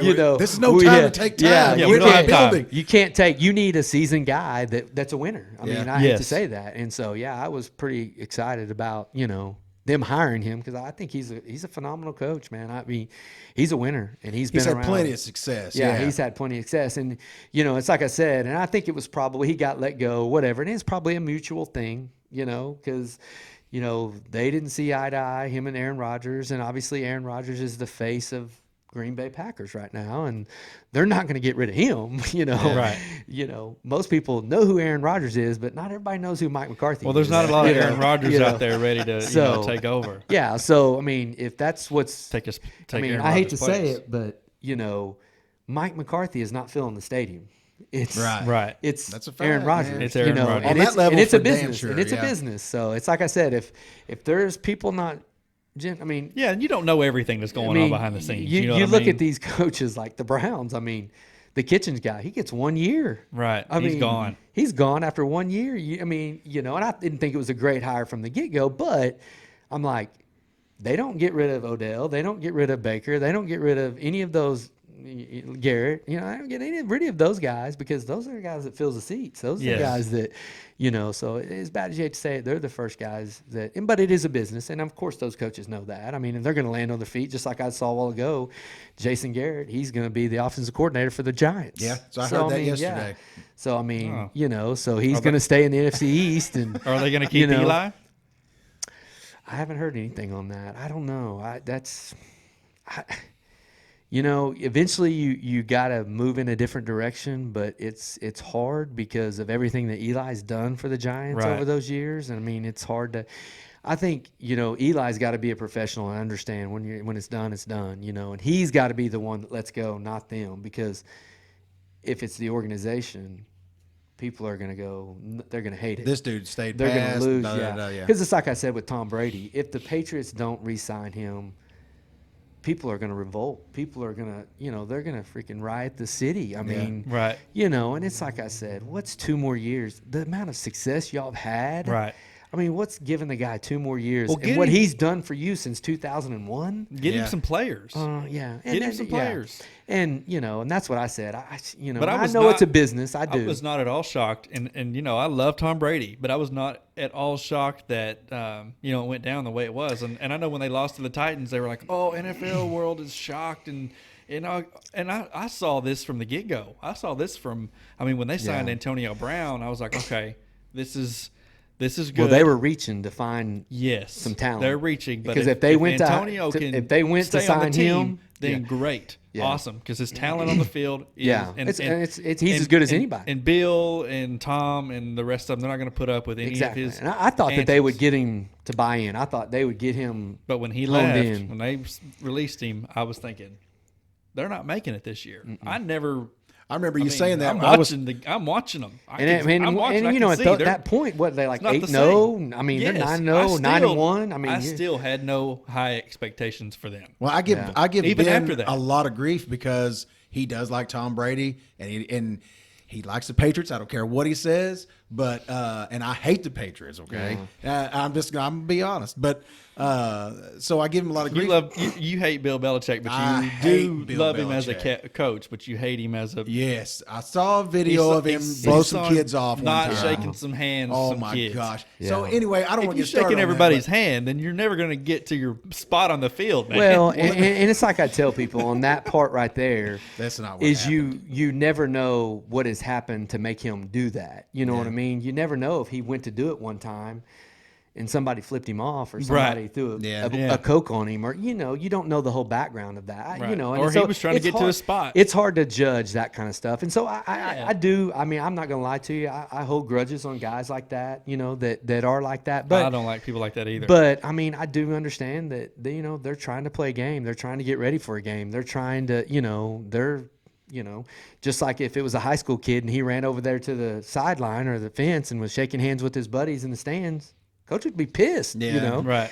And so I mean, it's just kind of how they're raised. I mean, and I could know at that level. I mean, it's even bigger, at that level. And so, I have this horrible soft spot for kids, anyways. Yeah, So well, you know, what I mean, I like, mean, yeah. And in this particular video, and I don't want to spend too much time on it, but it was like they were like, hey, and he didn't even acknowledge that they were there. And I could see him like that. On There's that no end doubt. of it, There's I was no like, question. And I've never been able to get over it ever since. Well, You but hate him. You hate him before that, too, and though. I think he's because he wins too much. probably one of the best coaches to you have to put him up Yeah. there as one of the best coaches to ever come through the NFL to do what he's done over the time span that he's done it. I mean, with if not the best coach. with really average players. I mean, Yes. NFL players. There's not a ton of big name guys. They have your Gronkowskis and they'll have Randy Mosses every now and then, but really the bulk of their team are just blue collar guys that just Very true, yeah. that nobody will take a chance on but him. And this year, I just didn't. I Well, was not I think surprised with the way it ended. and just seeing Tom, he showed more age this year than I ever seen him show as Right. far as arm strength, and he just He wasn't have a couple making of good the- balls, but But yeah. loved, and him and Sanu wasn't getting, Yeah. Sanu, his young receivers and Sanu, his receivers just Well, weren't on and I the think same and I page. think he has to be a guy that works with the receivers like in the off season. Yes. I mean, he can't bring a guy in. It seems like he's not good like that, where they bring him in the middle of the year and just they can't G-haul. Because he takes those guys wherever, and they work tirelessly over the summer running routes and throwing. Right. He does. And I think that's a big part of his game is him being able to get guys and knowing what they're going to do and where to put the ball. And I think, sometimes, especially when you age, it's probably a little bit tougher because you got to be a little bit more perfect because you're not got the zip on it. You don't have the arm strength that you had before. So, And Tom Brady, to me, I mean, physically, Don't you say it. no, I'm going to be fair. Physically, he's not as gifted of an absolutely athlete as not. most quarterbacks, I would say. But he works harder than any quarterback in NFL that I've ever seen. Definitely a workhorse. I mean, you can tell Yeah. the man, he thinks about the game constantly, works on it constantly. He's always working on his health, always trying to make sure he's in, for his age especially, top physical condition, all these things. Absolutely. He prepares tirelessly, and it shows. Well, and to play at that level at the age that he's at, golly, it's unbelievable. I mean, he's right at our age. I mean, I can't imagine playing professionally. Now, I know quarterback is not as quite taxing as what is a lineman or running back or Right. linebacker. Or Still take those but hits, Still, though. you take some hits, and it's fun. It's amazing what he's able to do at the level he's doing it at his age. But it's like I said, I mean, and the NFL is a quarterback-driven league. I mean, and that's why they've been successful because they've had him. I mean, and the teams that are up and down can't seem to find that quarterback. I mean, the Packers are usually good every year because of Aaron Rodgers. I mean, Yeah. the Seahawks are right there in the mix every year because of Russell Wilson. I mean, you've got those guys every year that they're in the mix every year because of the signal caller. Sure. And it's just such a quarterback-driven league. And if you don't have one, I mean, you're probably not very good. You're looking for that one in the draft. You got the number 1, 2. You got the top 5 picks, and you're trying to find that what one are we gonna guy. do about it? So what are we going to do about it? So I mean, because it's very rare that you get a team like the Titans that doesn't have a quarterback that throws for over 100 yards in the first 2 playoff games and win. Right. But they do have Derrick Henry. Derrick Henry. I mean, I'm going to be honest. I mean, if I'm a professional, I'm probably going the other way. I mean, Yeah. everybody's like, he's really fast. And I'm like, I don't know how fast he is. I don't think anybody wants to catch him. Because what are Nobody you going wants to to do catch with him. him when Yeah. you catch him? Right. Is what I tell people, because I'm like, if he's in the hole and I'm in the hole, I don't know. I don't know what I'm going to do here, because I'm not going to probably win that battle, 260 pounds that can run a 4.5. Oh my God, and built. I mean, like I said, I'm not only am I afraid of his physique, I'm afraid of that boa constrictor he has on the back of his head. I mean, it looks like a dadgum snake. I mean, That's what I crap, said it was all the like, time. I tell my kids, that's I'm like, scary. even his dreadlocks big. Yes, You know what yeah, I mean? Just it's like everything about scary. him. But I mean, that's a rarity in the NFL for them to do that. I mean, to be able to go in there and your quarterback, but they ran the ball. They know their strengths. The team has bought into their strengths. They run the football, and the quarterback's good enough to make the key throws when he needs to. Right. So the 100 yards that he throws to are big 100 yards. They're the key points in the game, because you see those guys, man, he threw for 400 yards, and they got beat by 13? What? Mm-hmm. But he threw a lot of yards, but he didn't throw them in the key downs and the key situations that he needed them, And so, but that's a rarity, like I said, in the NFL with the Titans. I mean, that's just, to do that and win like that is just in the NFL, especially because, I mean, you look at the teams that are still in it. Other than them, they have premier quarterbacks that are probably, because I think Garoppolo is going to be one of those Aaron Rodgers type of guy. I think he's going to be that type of guy. He's still got a ways to go, but I mean, those guys are proven. I mean, that are there. I mean, Mahomes. I mean, I thought maybe he might be a one-hit wonder, but he keeps doing it this year. And so I'm kind of interested next year in Lamar Jackson of kind of what he does. Because, tradition in the NFL, those dual threat quarterbacks have not lasted very long.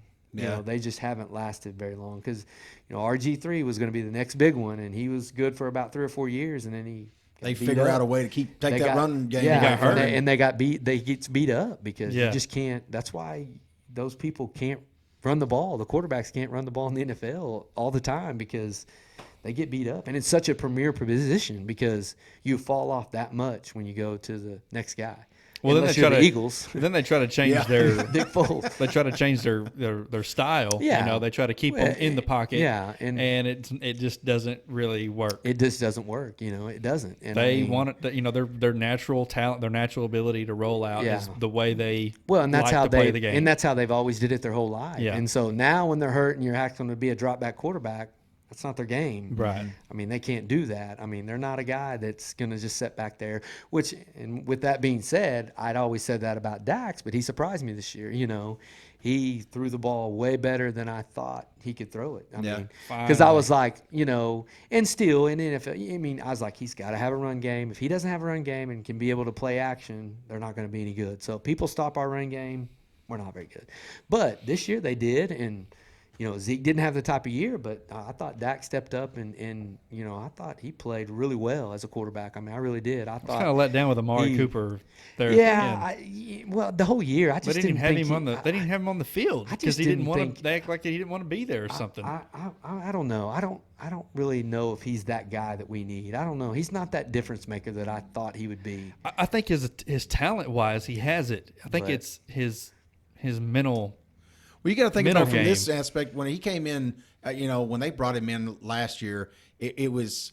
I always thought then. I thought, well, he's trying to get to a premier team, and Dallas was having a mediocre season, like what it's been all too common. Yeah. And so I thought, well, he's trying to build his resume so somebody will pick him up. He's playing hard and all that. And it's almost like he's doing that again this year of he's saying in the media, well, I want to be here. I want to be a Cowboy, da-da-da-da. But I wonder if he's not trying to project that image of being a team guy so that somebody will scoop him up and, Yeah. maybe – because it's a weird culture right now with Garrett being the way that things have worked with that. Yeah. I mean, there's a lot of things that are up in the air. And that's like I said with McCarthy. It's going to be interesting because I'm going to assume that McCarthy's not taking the job unless he has full reign of personnel and everything. So I'm kind of curious about how all that's going gonna to work work. How out. Jerry's going to be able to let. And it's interesting because Jimmy Johnson got inducted into the Hall of Fame. Well, I watched the other night. I was flipping through the channels and I went on the NFL channel. And it had a football life, and you know how it goes through those players and coaches, and it goes an hour segment about their time in the NFL and how they grew up, and it was one over Jimmy Johnson. And I didn't realize, and I knew there was a lot of turmoil between those two, but it kind of put a perspective on it, and it was kind of, I think, the whole what it boiled down to, and there was guys that was involved internally, is that Jerry was wanting to take the credit. I mean, he was wanting to have his hand and stuff. He let Jimmy do it, and they started having success and winning, and he wasn't getting enough of the spotlight. And so he started doing things that Jimmy didn't want him to do, and that's ultimately what turned everything sour. It's so crazy to hear that story. And so, I mean, it was kind of crazy that, and they said that if Jerry would have just sat back and made money and let Jimmy take care of everything, he said there's no telling how many they won. Another Patriots. You know, exactly. And they said, but Jerry is not like that because, they said, unlike a lot of other owners, Jerry played at Arkansas and he played football and he felt like he knew football, but he's an old tycoon. He knows how to make money. I mean, he's not been like what Jimmy Johnson was. He'd been coaching for 25 years and he knows, and it just it was pretty much, it was on Jerry's shoulder. Well, did you ever see the interview with, I think it was Joe Buck with Troy Aikman, the one-on-one? It was a few years ago, but he told his side of the story, and he's still not happy. And even this year, whenever all the turmoil about Jason Garrett and all this, and and he made the comment. Troy said it's not a coaching problem until stuff gets changed at the top. They're not going to win. Insinuating Jerry Jones, exactly. And that's a guy that's been in it. I mean, he's seen it firsthand, you know what I mean? So, until he steps aside, and that's what's going to be interesting with McCarthy because he's not the type of guy that's going to let Jerry call the shots. I mean, if he's going to, it's kind of what happened with Bill Parcells. I mean, I think he got in there and was told he's got full control. And then didn't. And so that's why he didn't last very long. I mean, I'm hoping, just like how long they took to get rid of Garrett, and which I say get rid of him, I wasn't getting tired of him until the last couple of years. Yeah. I liked the type of atmosphere he tried to create with his team and the method behind it and everything, but it wasn't producing. You go year after year after year, and so I was surprised. I'm not surprised that it took that long, but it's like I'm hopeful, especially as a fan, that Jerry's finally starting to get to where he's like, you know what, man, I'm seeing my method's not Maybe working. It's not working, yeah. After years and years, years of doing it. Well, and he's probably stubborn. I mean, he's been there, got there, what he is, because he's a stubborn guy. He's going to do it his way. Yeah, he's an alpha guy. He wants to be in charge. There's no doubt. But, and with Jason Garrett, he was in a lose-lose situation because he's Jerry's puppet. He probably got the job because he's going to do whatever Jerry wanted to do. And I think, the players quit playing for him when Jerry starts questioning him. When the owner's not even on board and not giving you that kind of back, in which it's happened the last 2 or 3 years, there's been grumbling of what Jerry said this about the coaching, but then he'd always come back and say, Jason Garrett's going to be our coach. Well, then why were you kind of dogging him a little bit on that? Because the players hear that. The players see that. They see the atmosphere that Jerry's trying to create there. And I think in turn, I think Jason Garrett is a good coach. But in the right atmosphere, he could be successful. But I think, with Jerry, I just don't think he can, he wants to call too many shots. And that's going to be interesting. Mike McCarthy, if he'll let him coach. He wants to be the head coach. If he wants them to be successful, he'll step back and let McCarthy do everything. Mm-hmm. So it's going to be interesting to see, and I think you'll be able to tell, before too long whether he's letting him have full reign or not. The draft is a big thing that for me as a fan, I'll be watching. I'm very curious about a couple of things like what they're going to do about safeties. Yeah. What they're going to do about a linebacker because I don't necessarily trust Vander Esch to stay healthy right now. He's kind of like Sean Lee in that, phenomenal player. Can he stay healthy? I'm a little bit worried about him. Yeah, and Sean Lee, he's at the end of his career. He's going to have to, it's very rare for a linebacker to stay in the league as long as he has and to be at that high of a level, And Vander Esch is another one. He's one that, hasn't been able to stay healthy either years that he's played, really. A full season. So, and I'm super excited about him. No. He's a phenomenal player. At first, when they made that pick, I'm like, yeah, I didn't get it either. I didn't know who he was. Are you kidding me? Are you really? You know, we got the number 5 pick or 6 pick, and we're picking a guy from Boise State. Really? Yeah. But yeah, they did their homework there because Yeah. he's a player. I mean, Yeah, he's it didn't take definitely a long player. him seeing the field, and you're like, oh, Yeah, now I see okay, why. you know, You know. Yeah. Well, and there's no doubt that they've got their back end. They need some help back there. I mean, their linebackers are good. They're up front. They're good. They've got some pass rushers, but in the back end, they're going to have to do some work back there. I mean, they're going to have to get some help back there, whatever they do. But and I love Jeff Heath. That's another thing, you know. I mean, yeah, I like he's got an old style, Yeah. you know, that old kind of that Bill Bates kind of. yeah, man, Billy get Bates out there kind of and get light after it. somebody Yeah. up and that. But sometimes on coverages, he's a little bit. But you could say that about the secondary as a whole. If Yeah. you know, sometimes they let things go that shouldn't be let go, and so I'm interested on that end of it. I'm kind of wondering. I just like to see what McCarthy does as far as, you know, because that's Well, and he's keeping Kellen Moore, so you got to think, you know, a lot of the stuff is going to say similar offensively. Yeah. He's bringing in a different defensive coordinator, so I don't, you know, it's going to all boil down to what that guy wants to do, I guess, on Mike Nolan or whatever. yeah. I think he was the head coach for the 49ers at one time. He or was somewhere. Saints was linebacker 49ers. coach Yeah, last year. but he was like a. He was at the 49ers. Was he the head coach there for a while Yeah, or seems like whatever? it. Yeah, Yeah. something like that. I knew he was a head coach at one point, but you know, and McCarthy knows talent, so he's obviously a good coach. I mean, I have full faith that he's going to hire a good staff. I mean, he's wrangled some good, even just good position guys away from people that I thought were pretty good coaches. So I think that he's going to have a pretty good staff. So Jerry will just step back and let him coach, you know. Well, just the shakeup of it feels good to me, just because it felt like year in, year out, we were kind of like, same guy, same plan, same, you know what I mean? I mean, they changed Well- offensive coordinators, and I liked a lot of Kellen Moore's calls, I guess you'd say. You know, a lot of stuff went good on that end of it, and so I'm not particularly nervous about him. I think he's going to grow, and He's going to young get better and- as he goes. I Yeah. mean, I thought there was times that you could tell he was young. He Yeah. wasn't, you know, he's a young guy to be a coordinator right away like he was. But obviously, he's pretty good because if McCarthy keeps him, because McCarthy typically calls the plays. I mean, where he's been when he was at Green Bay. Yeah. And I mean, Kellen's calling the plays, right? Yeah, he's an offensive. He's an offensive guy. McCarthy is. So he must see something in him, you Yeah. know, that he's pretty good, you know. And maybe he just doesn't want to switch up a whole lot. That he felt like the offense was good. Maybe we just got to change a little bit here and there. So who knows? But I don't hopefully, know. I'm kind of excited about to see where it goes. I feel like they've got a good coach if Jerry will just step away and Right. let him coach.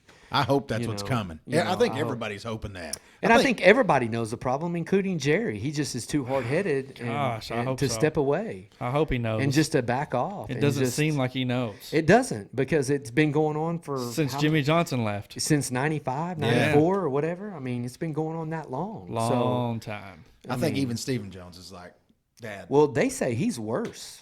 really? That's what I heard. Somebody had told me, I can't even remember who told me, that they had knew a guy that they had, I mean, he's like worse. He's like, you know, because they said Jerry is a good guy because, you know, he wasn't raised in money. I mean, he had money, Right. but he all the But his stuff son he has been.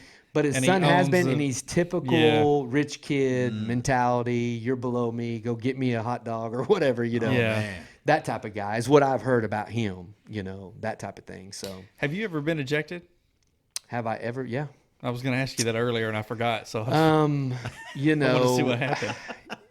you know, a few times. I switched gears real quick, man. We went into reverse. You know, going down one the highway. time with Gage's team, we were in Muskogee and we were playing, and you know, and I'm not typically one to harp at it. You know, an No, I know official. that. I know that. I'm not one that's just, you know, I may ask him a question and Mm-hmm. kind of be stern, but you know, we were there, and it was an older gentleman, and you know, his zone was not very good. It was kind of all over the place, and you know, that type of thing. And you know, and I'd kind of said something to him. I said, you know, I get it, okay, but this inning you're calling this, and the next inning you're not, or the next half inning. I said, I don't care. I mean, just be consistent. I don't care if you call it a strike. Just call it a strike every time. You know, it's okay. I don't care how bad they are. If they're just consistent, I'm good with that. I'm good with, you know, you being consistent and calling that pitch. If you don't call this pitch and you haven't called it all game, and we know it's a strike, but you don't call it, I'm good with that. And if it's both ways, I'm good. Well, anyway, you know, and I'm kind of, you know, and talking, and we're batting, and he calls one that like hits the dirt. And I'm like, come on, man. I mean, let's be real. You wanting to get out of here or something? And he's kind of lipping back at me, and I'm like, okay, whatever. Well, then the very next pitch, the guy throws one. The catcher does not even get a glove on it, and it goes straight to the backstop, and he calls it a strike. And I'm like, whoa, wait. I was like, Wow. timeout. I said, I mean, if you're mad at me, don't take it out on my kids. I mean, you know what I mean? If you're mad at me, that's okay. I mean, do whatever you got to do to me. But, I mean, the guy didn't even get a glove on it, and you're calling it a strike. I mean, that's ridiculous. I mean, that's flat out ridiculous. And so he started, well, he ultimately, what he did is he pretty much like calls me out. Like, well, if you don't like it, then you can come down here and talk to me. I'm like, okay, well, now that you've called me out, I guess I better come down there and talk to you. Well, I walked down there and I said, I mean, if you're upset at me, don't take it out on my kids. That's all I'm asking you to do. There's no way that's a strike. Well, if you don't like Coach, you can get out of here. And I said, well, if that's what you feel like you need to do, then do that. And well, he ended up kicking me out, so I left. And I'm just like, and then when Gannon was 10 and under, we played out of Stigler. And we were playing the Stigler Pirates, and they were kind of our nemesis. They were really good. We were pretty good, and we played over the years of 10 and under all the way through 12 and under. We played them probably 20 times, and it's been even. We've won 10, they've won 10, at different tournaments or in league. And so it was already a heated match, and so I can't even remember exactly what happened, but there was a Stigler man, dad, that was umpiring behind home plate, and there was his son in the field. Well, they were not very good, and the son was young, and well, the Stigler Pirates, their coach ran the league, so I mean, there you go. But I don't, obviously don't think that they were trying to cheat us, but they end up somehow doing something, calling a balk. The guy in the field did, and so we go to second, and something like that. And anyway, and so we're okay, and then it may ends up scoring a run maybe, and it's a close ball game, and we're getting towards the end, and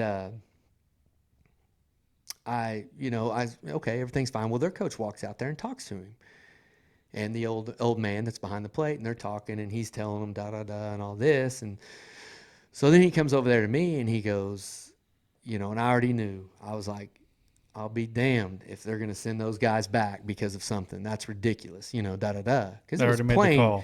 It was a plane. It was a balk, Well, their coach comes out there and says they had time. Well, he convinces the umpire that he had time. Somehow, you had time. You had time. You called time.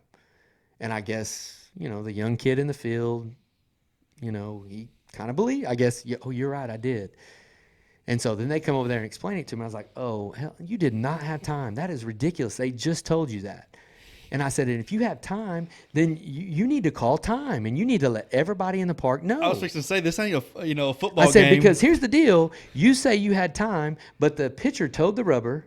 The catcher, the batter was in the batter box. The umpire was behind the plate, ready to call. And I said, it's a baseball game. And he we picks know. off. Yeah. And so now you're saying you have time.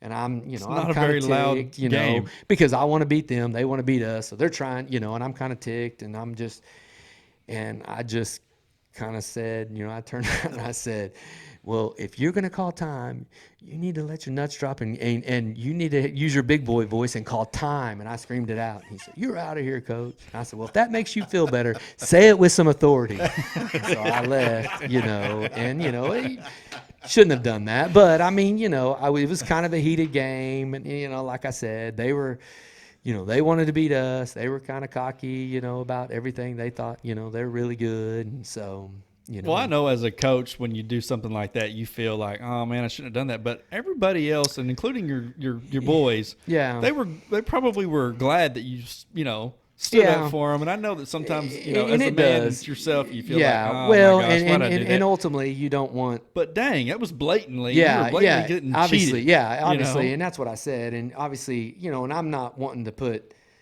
I don't want to give a kid a crutch to say the umpire cost us a game, which he did not. Right. That one play is not costing us a game. We ended up getting beat by a run, but that didn't cost us a game. We had other opportunities. We had things we could have done differently to win.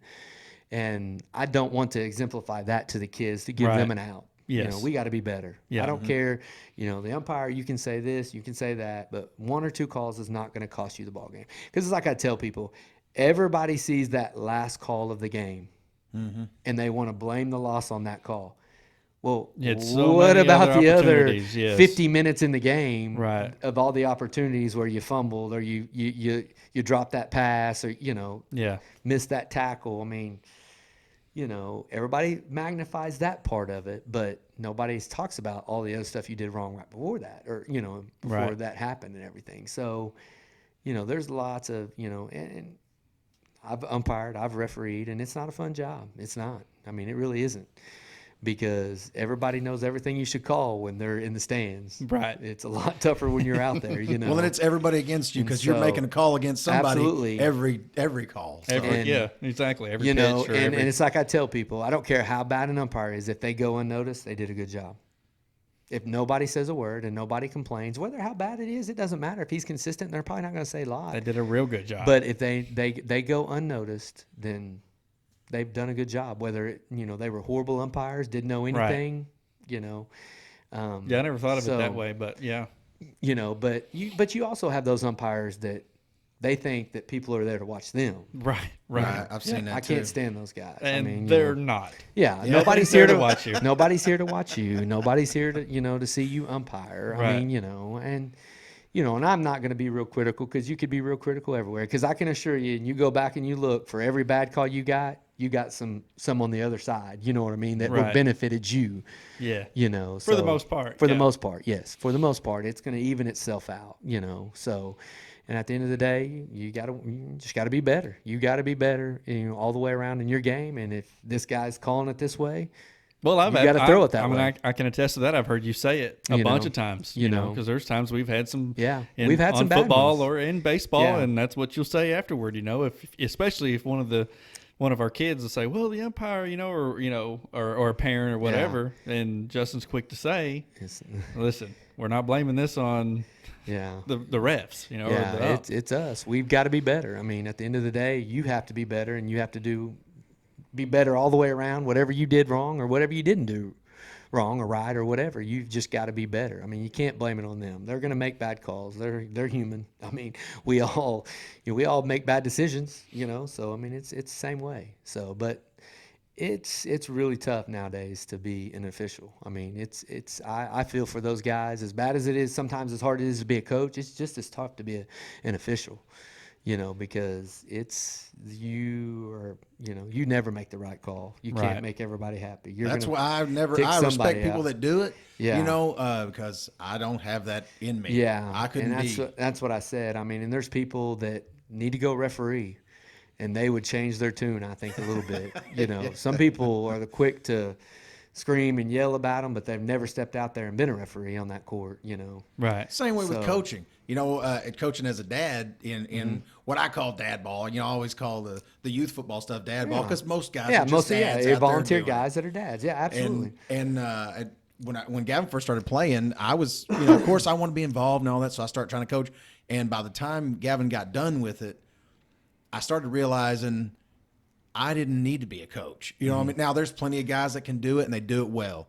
But I started realizing that I spent a whole lot more time, I wouldn't say not coaching other kids, but I would spend a lot of time griping at my kid about Yeah. something that they're doing. I'm like, man, I'm spending too much time worrying about what mine are doing instead of being a coach. Yeah. So I knew I didn't have any business. Yeah. I need to go sit in the stands and cheer my kid on. Well, and that's the hardest thing to do, as a dad or as a guy. I mean, you have to understand when you take on the responsibility of coaching a team, you're not just coaching yours. You're Sure. coaching all of them. You know what I mean? And sometimes that's hard for people to set aside because their focus is on their kid. Sure. I mean, if you take on that responsibility, you're taking on coaching that kid just like you would do your own kid and everybody else. I mean, and if not more, you know what I mean? And if Right. kind of your kid takes a back seat and you work with him later, that type of thing to get those other guys.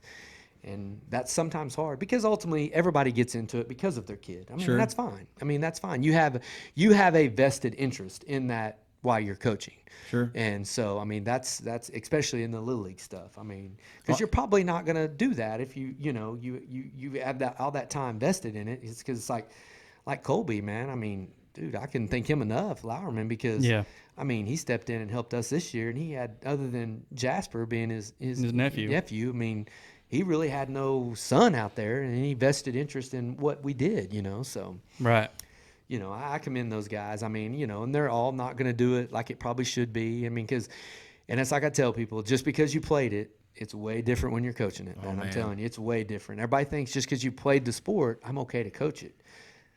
There's a lot more to it than just that. So, I mean, it's, no doubt doing about that is a little bit more. So, I mean, but like I said, I never complain, because those guys, even the guys that you're like, man, they're not very good, but man, you got to commend those guys. They're volunteering a lot of their time, to do that. Nobody else stepped up. So, I mean, that's right, man. Nobody else stepped up, and everybody complained about, well, we didn't win a game, we didn't score a touchdown, well, I mean, you can complain, but you wasn't out there. I mean, this guy may not know a lot, but at least he stepped up to try to do it, So, I mean, I commend those guys and those people that volunteer their time, because, I mean, it's not easy.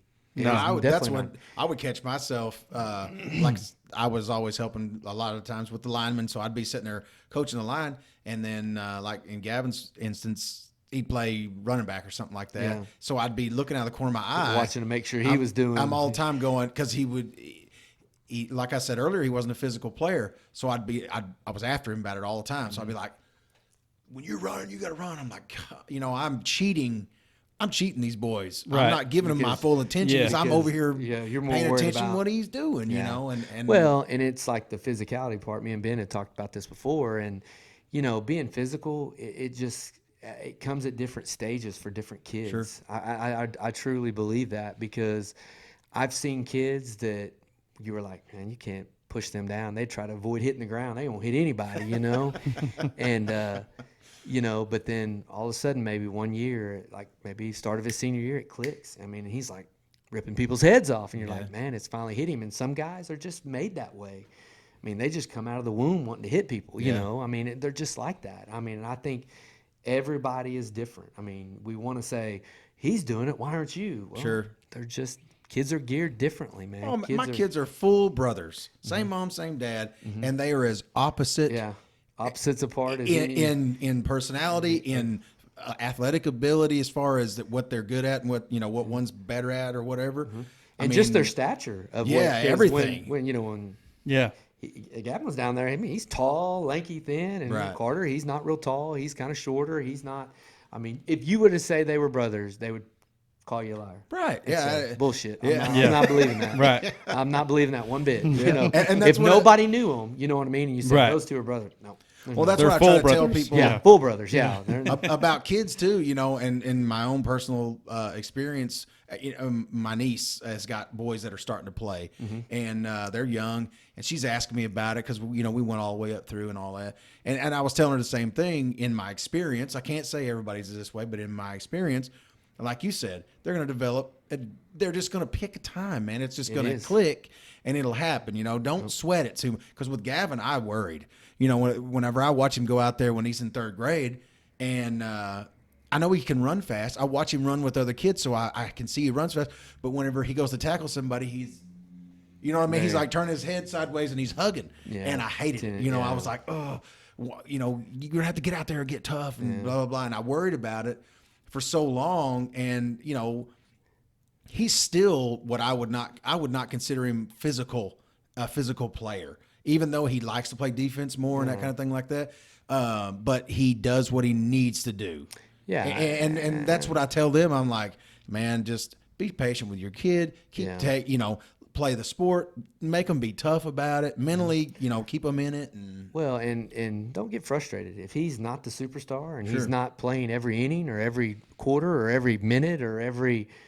I mean, be patient. I mean, don't be so quick to just say we're not playing this no more. He's no good at it. Man, I see so many people do that. They get the frustration level of, well, he's not getting it. He's not doing. Be patient. It's going to get there. You keep working, because everybody develops in different stages. I mean, everybody's different. Everybody develop. I mean, because I've seen guys that were unbelievable, and they're like studs in junior high, 7th, 8th, 9th grade. But then they never pan out. They were the size they were when they were a 7th grader. And then I've seen guys that never really got to play, was kind of a role guy, did a few here and there, and all of a sudden they're the best player on the team when they get to high school, because they stuck with it. They stuck with the process and stuck it out. And, it happens a lot. And that'd be my thing to parents. Just be patient. I mean, because, and it's hard, and it's very hard, but, after the game, tell them they did a good job. Sure. Everybody's like, well, I'm not going to lie to my kid. And I'm like, yeah, but sometimes that's what they need to hear. It's not always, you lying to them if you can't say that, I enjoy watching you play, something positive to a kid, because that runs kids off more than anything in the world because like I said, don't matter how old you are, you want your parents to be accepting of what you're doing. Sure. At any level, whatever it is, your job, mowing the grass, or I built this cabinet. What do you think, Dad? You don't want your dad to say, man, that sucks. And you're probably not going to build a cabinet anymore, right? So, I'm definitely guilty of, Well, and I'm not saying I'm perfect. I'm just as guilty. I am. And I have to rein myself in and tell myself that same thing, But, and it's a reality. It's true. It's so much truth to it, Well, it's like basketball the other day. Kaysen had a phenomenal first game, and then the second game, he's not, I don't know what it is. So on the way home and all day long, I'm giving him hell about it. Yeah. In a jokingly way. Yeah. Well, but I mean, at the end of the day, I'm like, listen, you do a lot of things right, son. You're a good basketball player. You are. Yeah. But, there's things that you need to work on, and we can do better. And it's like I said, and there's nothing wrong with setting expectations either for your kids. And I'm not saying that that's a bad thing.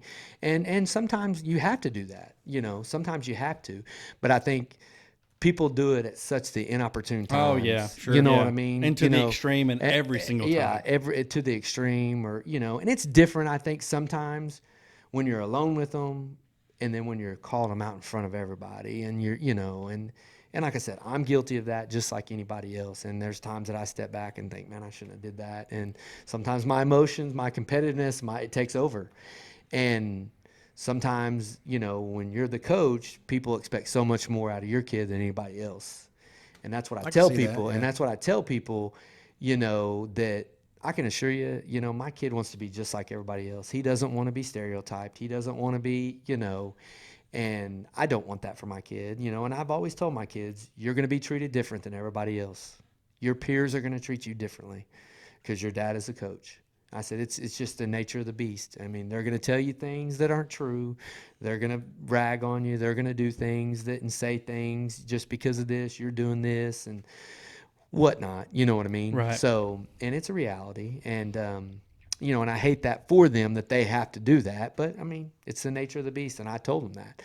And it doesn't really affect them. Like Gage, it didn't affect him hardly. It affects Gannon a little bit more because he's in a good group, and there's a lot of athletic kids. There's a lot of kids that are really good players. And they really have a good group, man. And they do. And they're really deep. And right now, it's like I told him, right? You work hard, you do everything right. He's not getting to play much in basketball. He played a little bit in football, but he was a role guy. I mean, you keep working, you're going to mature, you're going to, and things may change. Things may change, turn around, and it's a tough group. I mean, it really is. And, and so he, it affects him more, I think, than it did the older one. He's just kind of like water off his back. He doesn't care, it doesn't bother him.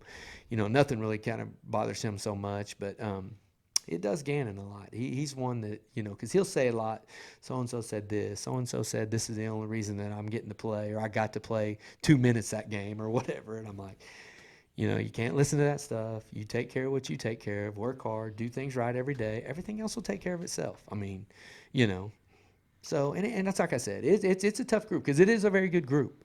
I mean, and it's like I wish that they were spread out a little bit more, that because we've got, there's 12 to 15 guys that could go help up or down either way, and there's just too many of them on that one team to get them all enough time. Yeah, I was talking to one of my family members yesterday, and we were actually at Carter's basketball game. Was that yesterday or day before? That was Anyways, yeah, it was yesterday. It was Okay. Thursday. I was sitting there talking, and you know, the thing is, it's, you know, being Gavin's fixing to be a senior year of high school. You know, everybody's kind of wondering what's going to happen this next season. Yeah. What, you know, who's going to be the quarterback? And I get to ask all these questions because Gavin plays. You know, he's one of the guys. You know what I'm saying? Absolutely. So everybody keeps asking me, what's Gavin saying? Who's going to play quarterback?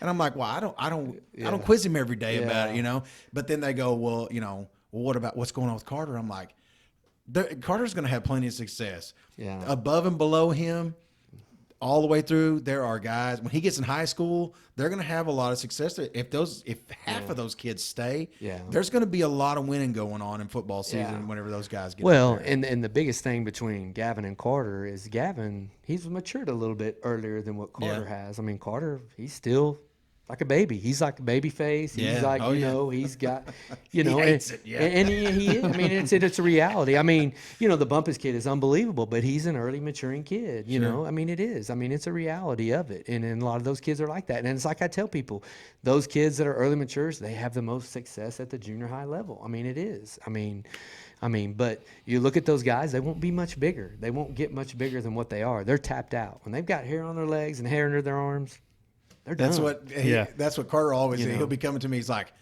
I think it's coming, Dad. I'm like, I said, raise your arm. Yeah, Let me look under that arm. Yeah, Nope. it's not even close. You know, Well, that's even like hair there. I'm like, that's no, even not. like, you know, with Gannon. I mean, he doesn't have a hair on his leg or in his arm or anything. You know, he Yeah. hasn't matured either. And it's like I told him right now, they're more athletic than you. They move well. You know, it's a reality. It sucks, but in the long run, it sucks, but in it's the long better. it's going to be better. Yeah. Yeah, it's going to be better. And so, I mean, you know, and those guys have got hairy legs and hair under their armpit. And I remember I was a very late bloomer. I was like 14. oh, so was I. So was the I'm same in way. the locker room. I remember 14? Hey. Dude, I was like 17 and a half, almost 18 before I did. I Really? was more around Yes. 15 or 16. I wasn't quite that young. Man, I'll tell you, in 7th grade, I remember being and changing Late for bloomer football. at 14. Hey, Get out listen, of here. listen, Get out of here. I would wait on other people to get done getting dressed before I would get dressed because I didn't want anybody to see that I didn't have hair under my arms. Because you were changing with grown men already, you know? Yeah, I know. I've been there. Yeah. I was like, a lot. It's yeah. Oh yeah. Probably 16, I really started, honestly, you know,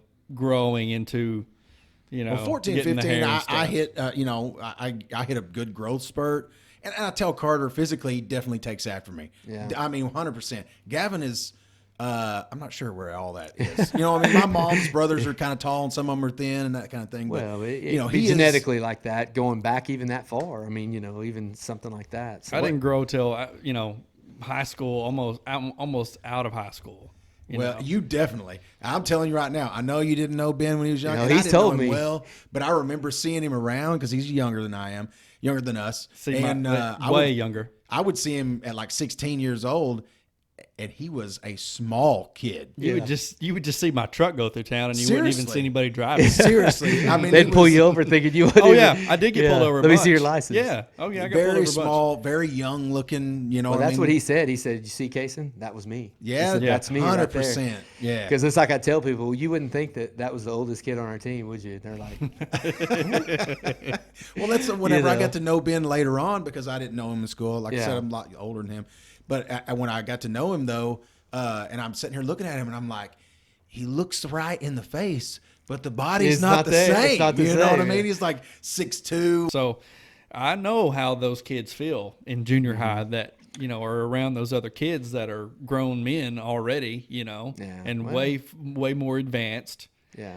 Well, and it's just physically. They're, you know, when you're more mature, you're stronger, you're faster, you're Yes. bigger. I mean, it's Yeah. just, it's a reality. I It's mean, reality. It's nothing you can do about it. There's really, I mean, there's nothing. And that's like And I it said, all is- you got to do is just keep working, keep working hard, doing, Yeah. you know. And it's hard. You know, no one really told me that, you know, and put it in that, Mm-hmm. you know, to me, like, Ben, listen, you know, one day Yeah. soon, you know, you're a good ball player, but everybody, all these other dudes on your team are already 6 foot, you Yeah. know?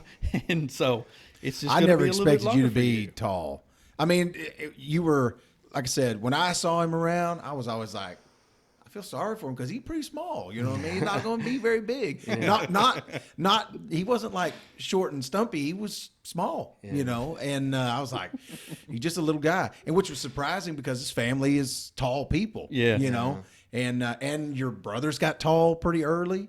You know, I Yeah. mean, which they were younger. I didn't even know them, but it was an odd thing to. Ben is a shining example of you can one day turn into this. Yes. You know, your body's not done till it's done type thing. Right. So that's the way Gavin is. I'm just like, is there an end Yeah. to this growth? Keep growing You know and what I mean? growing and What- growing. How Yeah. tall are you going to be? You know, I Yeah. mean, and I'm running around. I'm looking at him. I'm like, does he look like me? You know, you know, is this? You know, are we sure this dude's mine? You know, you know what Yeah. I mean? Is there anybody else tall in your family like that? Not Not that tall. They're taller and thin, 6'2", you know, Yeah. and which Gavin's I think 6'3" now or something like that. But his build is a little bit. My dad was built a lot like that in high school. I mean, pretty similar actually. And that's what I tell him. I'm like, look at your pawpaw now, because my dad filled out a lot. He's a lot stockier and everything. And because Gavin's always worrying about his weight and da da da da. And I'm like, dude, it'll hit one of these days. Yeah. One of these days, you're gonna have to back off the table, or else you'll get a belly. Well, one of these days you're gonna be like everybody else. Yeah. And I got too much weight. I'm like, Yeah, that you type of walk thing. around with your little 6-pack all your life. One of these days, it'll catch up. Look at my dad. It's, you know, Yeah, it's not going to look like that forever. So you kind of enjoy it now. Yeah. It's like I said, when you're young and those kids are like that, all they care about is putting on weight. And then when they get older, you're worried about taking it off. yeah, yeah, So Yeah. you get to have that happy medium there. yeah. It's fun. So you've seen a lot of changes in McAlester. When you got out of college, did you start? Was that your first job basically? Yeah. Was to, Well, Tina had actually graduated before I was done. She did her student teaching at Will Rogers, and I still had a season to play. I still was playing that season in '99, I think it was. Yeah, it had been the spring of '99 was my last season at Southeastern, and she had graduated that Christmas break there, that first semester of the fall, and she started doing her student teaching at Will Rogers. And so she was here, and she would come back and forth and watch, you know. And so when I got done playing, I had to take like 2 more classes to graduate in the summer. And I took those and graduated. I mean, I'd already had taken the test and all that stuff. Well, she had got a job teaching 2nd grade at Will Rogers. They had hired her over the summer. Well, by the time I graduated and had my stuff, there was no openings. I mean, there was no job openings that was there. So what I did was I worked with the maintenance crew. I was a grounds crew guy, and I coached softball, girls softball. Gary Edwards was the head softball coach, and me and Tina was his assistant, and to be the fall of '99. And so that's when we started. And I did that whole year of grounds crew. And it was probably the best year that of ever working. Got to work with a guy named Hank Trout, which worked here a long time for the school. And you talk about a phenomenal individual. Learned so much from him. Just anything, you name it, I learned it, from him. And never really got to ride the mower to mow. They always made me weed eating edge at all the schools. Of course. So, they got to ride the mowers. But, it was, I'm telling you, if I could do that and make, which you're only getting an hourly, wage. And so the money's not that great. But like I said, if I could do that and make what I made, I'd love to do that. I mean, it was one of the better years just to go out and mow and do different things. I mean, we did all kinds of different stuff, and I coached softball. And then so the following year, Mike Lloyd was a football coach, and then he had left, and then Coach Homer got the head football job, and he wanted to hire me as an assistant. And so I started as an assistant football, and I did some baseball, JV baseball, junior high. That's kind of where I started. But that's kind of where it started. And it's, there's definitely been lots of changes, some good, some bad, the worst thing that you say is that over my 21 years, the facilities are all exactly the same, pretty much school-wise, you know what I mean? Now the football field has definitely gotten better, and, right. With the private donors and people in the school, everybody together has made that into, a nice place. I mean, it's unbelievable. It's as nice as anyone's. And the baseball field's the same way. We've had generous people that's donated money over there to make it what it is. But school wise, I mean, we're, the same whenever I went to school here, which is the sad part. Our gym is exactly the same. One of the oldest gyms in the state. Yeah, how old is that gym? When was it built? I think it's in the 50s, like 50s? maybe, the 50s or something. Yeah, every time like I go to that that gym, it's like stepping back in time for me, because I remember as a kid coming here, and I think we had a basketball game or something. I forget. I think, and it's never changed. Yeah, well, and I remember like the buffalo head and all that, and I just it's not changed. Some people like it, the atmosphere in there, but it doesn't attract very many kids that want to come play in that. Exactly. I mean, you look at all these surrounding schools; they got new gyms, and that's a I mean, kids look at that kind of stuff. I mean, and people, you hear the old thing of, well, it's good enough when I went to school there; it'd be good enough for them. Yeah, but are you still driving the same vehicles you did back then? But people don't go around and see the teams that we compete against and the facilities that they have. I mean, the gyms that they have that are just phenomenal. And so, that's the frustrating part, is that, and at the high school, they've added on stuff, you know what I mean? They've added piece parts together and done stuff there. And that was mainly to try to get all 9th through 12th at the high school.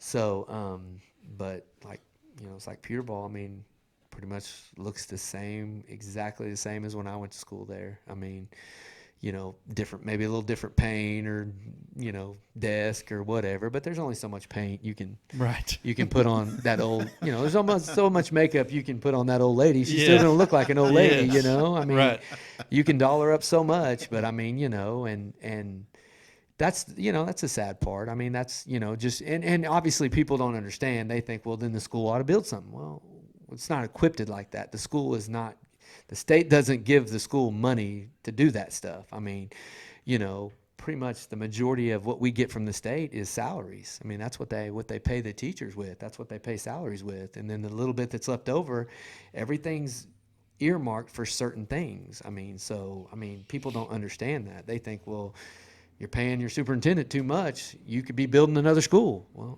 no. Then you get a crappy superintendent. Yeah, exactly. Or, but that's and what I'm saying. We know all about those crappy superintendents. Well, and that's the thing is, and in order to do that, we have to pass bonds. I mean, we have to pass bond issues. I mean, that's the way that that's the way that these schools in Tulsa, that's how they build stuff. I mean, that's how they're building new gyms and football stadiums and all this stuff. I mean, and we just, we were able to pass a few, but they've been small. Every one that we've went to that's been a larger bond, at 35 million. And it gets shot down. It gets shot down really quick. Yes. And and that's the sad thing is that people, I think that, and I really truly believe there's enough people in this town that want that and would vote yes, but it's just voter apathy. Nobody will get out and vote. But those no votes will vote. They will vote. Every time. But, because you talk to people, yeah, I'm for that, but they don't go vote. Right. And we don't get enough of those yes people to go vote. And I think there's more yes than there is no. But the no's will vote, but the yeses, not all the yeses will. And I think, that's a big part. And I get it. People are on fixed incomes. People are on, that's part of it. I mean, I get that. But when you're talking about, some of these people, you're talking about $20 a month more. I mean, amount of beer you drink or cigarettes you smoke or fast food you eat, well, this is for our future. Yeah, it's exactly. Our kids are our future, and that's what I said. And some people go, I don't have no kids that go. Well, come on. Well, are you serious? And I think the other part of it is, in this town, the most of our growth is outside of our city limits, because we're full to capacity inside. And so people and young people that are moving in that have kids and are building homes are outside of our school district. They can't vote. And so, because people don't realize that, anything on 69 that you see, all that goes to Krebs and Frink. It doesn't come to McAlester. See, I didn't know that. That's all in Krebs and Frink. I mean, they get all those tax dollars. They get all that. Kincaid Hills is in Krebs. Krebs. I mean, crap, I live, on Brookside, and my house barely meets into like everything Casey's, the new Casey's, all those motels. I mean, everything on 69, the car lots, all I didn't that know stuff. that. I knew Kincaid. They're all not in the school district, not in our school district. I did not know that. So I mean, people don't realize that. Well, who designed that? Well, who designed it to be that way? But I mean, when the boundaries were set, Business 69, I mean, or the bypass was not there. I mean, it was right down this right here. This was 69. This is what people, when they traveled, they drove down. And, right. And so nothing, the growth, I mean, what you see now, like where Peterball is and all that, the baseball field, that was an airport. I mean, that was like, there was nothing out there, So when they probably originally set the boundaries, we had a lot of area to grow, you know what I mean? But now, and that's, it's like I said, and that's to go and say, people say, well, you got to redistrict or redo the boundaries. Well, that's almost nearly impossible. Do you think these people around us are going to say, oh, yeah, you go ahead and take that. You get all those tax dollars and we'll lose them. I mean, that's not going to happen. People aren't going to do that. So, that's an eye opener. I didn't know that. And and so, and the way bonds work, if you can just get some on the books, you're golden. I mean, because all you have to do is just re-up it. It doesn't cost you a thing. Like in Tulsa and all these schools, you see Jinx will pass an $150 million bond every year. And everybody votes yes. And they're like, why do they vote yes and not on ours? Well, because it doesn't cost them a dime. They're just re-upping another bond. It doesn't affect their taxes. Yeah. You know what I mean? Right. But here, our millage is so low that the first bond or a big bond that we put there is going to hit you a little bit, you know what I mean? But once it's on the books, and if you continue to re-up it, it doesn't cost you a dime as it goes, you know what I mean? It's just getting people to get it. It's just getting it to pass, yeah. So, and in the past couple of years, we've passed a couple small ones that have went to buses and technology. Like we just recently passed one, back in the fall that was, really small one, maybe 2 or 3 million, I don't know, somewhere around that, I don't know exact dollars, but it was for technology and it was for buses, right. And so we're hoping that if they get enough of those little small ones on there, we can go with one big one where it won't cost anybody anything to try to build a gym. I mean, that's really, that's kind of the, we need a gym. I mean, that's kind of the oldest thing we have right now that is kind of really outdated. And so I think that's going to be, and I think they're looking to do one here shortly in the next years, this year sometime. I think. Nice. I don't know exactly when. Yeah. But they're going to try to put it up, for a vote, obviously. And the bad thing about a bond is you have to have the majority. It's not just by one vote. I mean, because there's times where we've had we've had like 52%, and it was 48 that knows, but it has to be 60%. I mean, it has to be the majority of the vote, and so that's another thing that's tough, Right. Because like the high school, the newest addition to the high school was basically a sales tax thing that they passed. That's how we got that built. It wasn't even a bond. It was a sales tax where we got, whatever, a quarter of a cent off of an increase in the sales tax that we got. And so that's how we added on to the high school, the new part, the new wing there, which is, there again, I say new. Crap, it's probably 15 years old now. But, I mean, that's the newest addition that we've had. And so, but I mean, and it's hard because you got to think we've got such generous people here in town that have donors that have donated money, to things, to the stuff that we have gotten built, like, they're adding on to Peterball, that big construction or safe rooms, and the Peterball Foundation did that, they donated the money for that. So, and it's going to be 4 classrooms and it's a complete safe room. So bad weather, you can get every kid in there in that area. And not only are they classrooms, they're a safe room that we can go to. And they've also going to do, Will Rogers, I think they're going to do like 10 classrooms of safe rooms extended, built on there. So, oh, nice. I mean, and it's, it's sad that we have those people, those are the only people that step up and are willing to give money to do that when we could all get in it together, everybody in this town together, as a joint effort to help pay for it. Because it's like I said, everybody wants nice things and want to complain about it, but nobody wants to pay for them. Yeah. Right. Nobody wants to pay for them. I mean, that's the thing is they'll complain about, this over here, the bathroom's not very good. This is, your flooding in the hall, in the classroom and all this stuff, and everybody complains about it. But when we throw that bond out there to try to help and do things, everybody votes no, or a lot of people do. The ones that complain vote no. I'm like, everybody wants nice things, but nobody wants to pay for them. They want somebody else to foot the bill. Mm-hmm.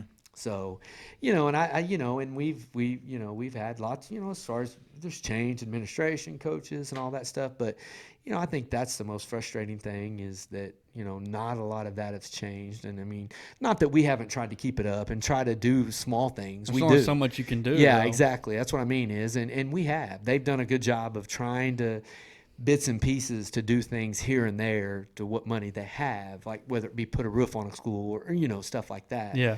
So, I mean, they have done a good job of managing the money with what they've had. But, it's sad when you go places like Eufaula and they built that new middle school with the gym and baseball fields behind it and all.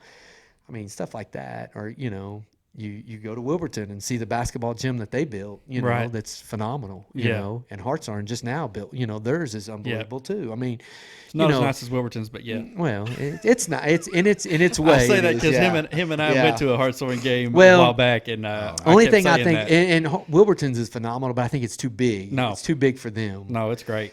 For the size of school, I think. I it's- agree with you. I always thought it was a little bit expansive. They Yeah. could have done more with what they had there. Yeah, and that's what I said. I think that like something like Hartshorn's is about right size. I mean, because one thing I hate is, and I'm not saying we need something big like that, because I hate going into a gym and there's a bunch of people there and you can't even tell.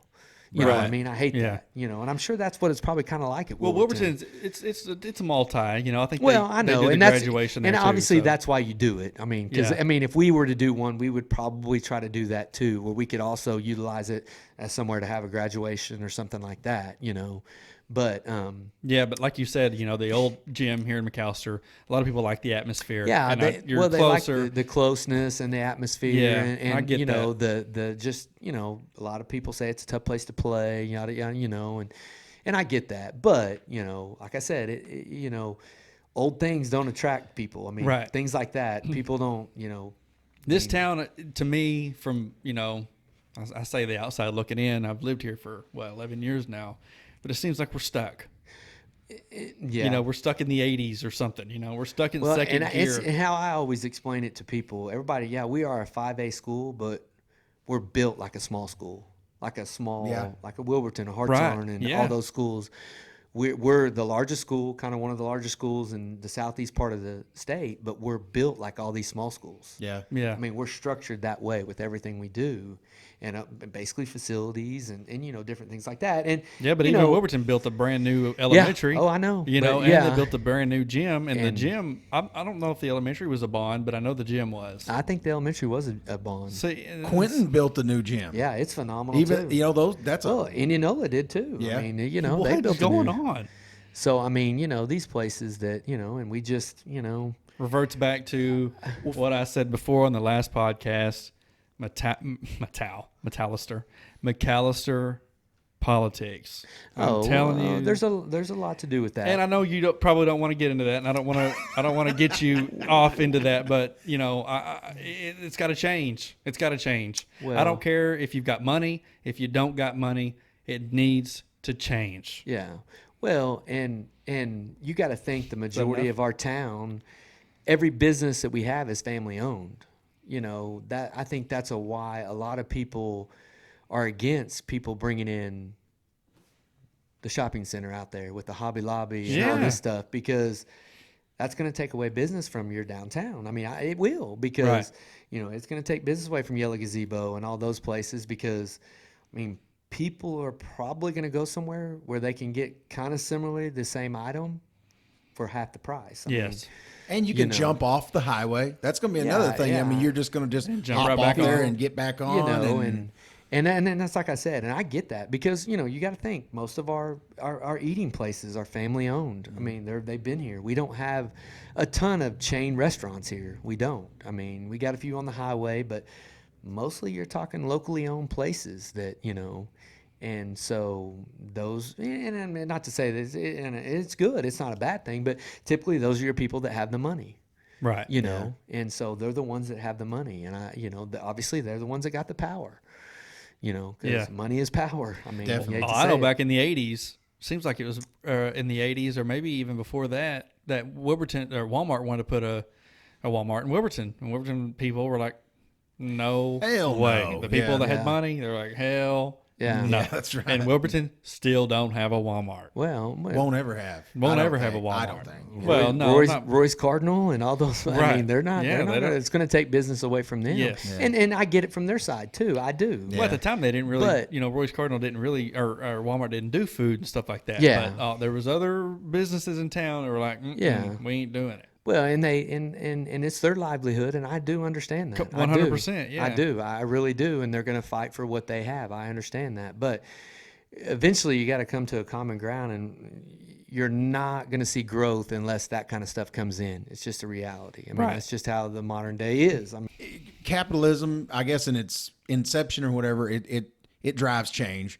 and it's a free country, so those people are free to bring these chains in and operate them, and it gives some competition to the local people.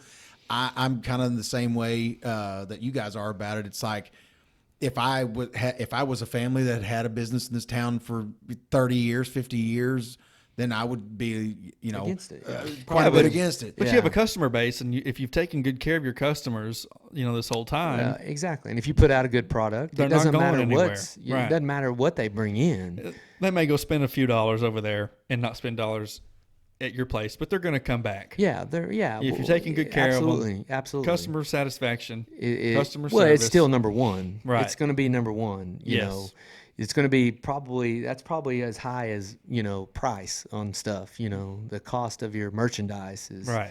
That's high up there. But I think customer service is a big part, and how people treat you and how you feel like you're treated when you go there. And so I think that it won't be affected. I mean, if you now. And it's I think it's modern day. People don't like competition.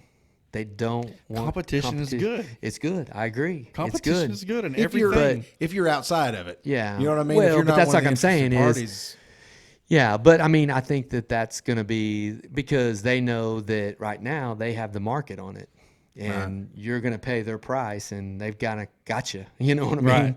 If you want it, unless you're going to drive an hour to go get it somewhere else, we got you.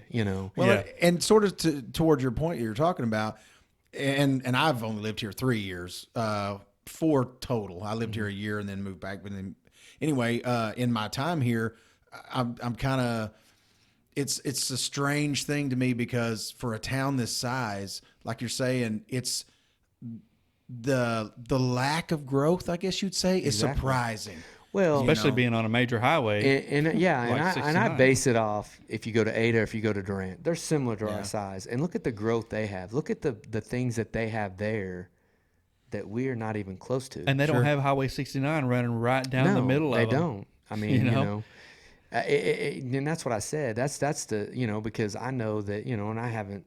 It's been since '99, 2000 that I've lived in Durant, but it is like grown so much. Night and I day. mean, it's like night and day. Yeah. I mean, you've got tons of stuff there now that there was never there. When I was there, and you're talking over a 20-year span that it's grown that much. And I mean, here there's not that much growth. I mean, there's just not. I mean, It kind of feels to me, just from what I've been here, it does have a small town feel, which I guess technically in the grand scheme, it kind of is a small town. But I mean, coming from like towns like Wilburton, and I went to grade school in Bowlegs, Oklahoma. So, coming from towns of 2,000 people or 800 people or something like that, this is a fairly good sized town. So, I like living here in the way that, like in my little neighborhood where I live over there on Redbud, it still feels old time. Yeah. It's kids play. Every now and then you have the moron that'll drive fast down my neighborhood, Yeah. makes me mad. Yeah. But I mean, we still have. I see people out walking and jogging, and a lot of things that small town stuff. That I enjoy. My neighbors are nice. I live around a lot of older people and that kind of thing like that. So I enjoy that quietness that I have in my little part of McAlester. Can't speak for the rest of it. It's the only place I've really ever lived here. So that part of it's cool. But then, like you were saying, it's weird to go to a basketball game and in a town of 18,000 ish is last time I checked. I don't know what it is now, but It's anywhere from 18 to 20,000. I would say. Give or take. You have a gym that would be Class A to 2A size, and you got the people showing up of 5A, and it's like everybody's sitting here like this, and it just seems strange. Well, and I don't think that, obviously a lot of the people don't get out and see that. I mean, obviously, like you said, they don't have anybody involved in the schools or the athletics, and they don't go see that. They don't understand that the crampedness and what we're battling every day. I mean, and they don't care. They don't. Man, we're a self-centered world. We're self-centered. Everybody's self-centered. Everybody's in it for them. Because every time they're going to take care of themselves first. Every time there's a bond going to be, proposed, and they post it on Facebook and they post it in the paper, it's pretty much spelled out for them of why we need it, and they still vote it down. Yeah. You know what I mean? It's like, come on. And I think that, the Gores and all that stuff that happened with the school and them embezzling some money, and I think that hurts it because people are not as educated on how those funds are developed and how things are appropriated and stuff like that. And I think that they think that when it's a bond issue and if they pass it, then they're just going to embezzle it like they did the money there. Well, you can't. It's just earmarked differently than... Yeah, but you can't keep blaming, or you know what I mean? Yeah, I know. You can't, but people do they're that. Gone. They're gone. They're not here anymore. But the problem was fixed. Yeah. And now more than ever, it's going to be. Oh yeah, absolutely. It's going to be where it's supposed to be put. Yeah, you know hopefully what I mean? scrutinized. Scrutinized. Yeah. That was And so- heavily scrutinized. That was, Yeah, and I agree. But some people can't let go of that, man. Some people they are like grudge holders. They're like, no way. But did they no how. even know anything about it beforehand? Surely not. No. You know what I mean? It's like, No, they didn't. But the negative. But you know what? Yeah, they cling exactly. onto that. Exactly. Most people, it's like I tell my kids that, how often, you get social media, you get the news, you get ESPN, whatever you're watching.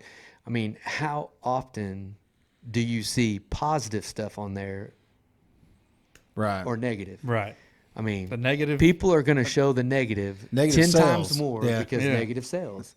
I mean, because how many times did you see Garrett, whatever, hit Rudolph in the head with the helmet? Right. Yeah. I mean, how many times did that? I mean, how many times have you seen Odell Beckham walk up and slap and give the money Yeah. to those players? I mean, people want to see negativity. It's just the world today. I mean, nobody wants to put out the positive stuff out there. Well, yeah. If Aaron Rodgers happened- builds a school, and Yeah, or no different one's gonna things know like about that. it. Well, and it's like I told, and I'd scrolling through something and I saw something and it said, I can't even remember who the player was, but it was a professional player, and that professional player went to numerous Walmarts in that town, like spent almost $250,000 and was paying off. Oh yeah. People's layaway Yes. Yeah. for Christmas.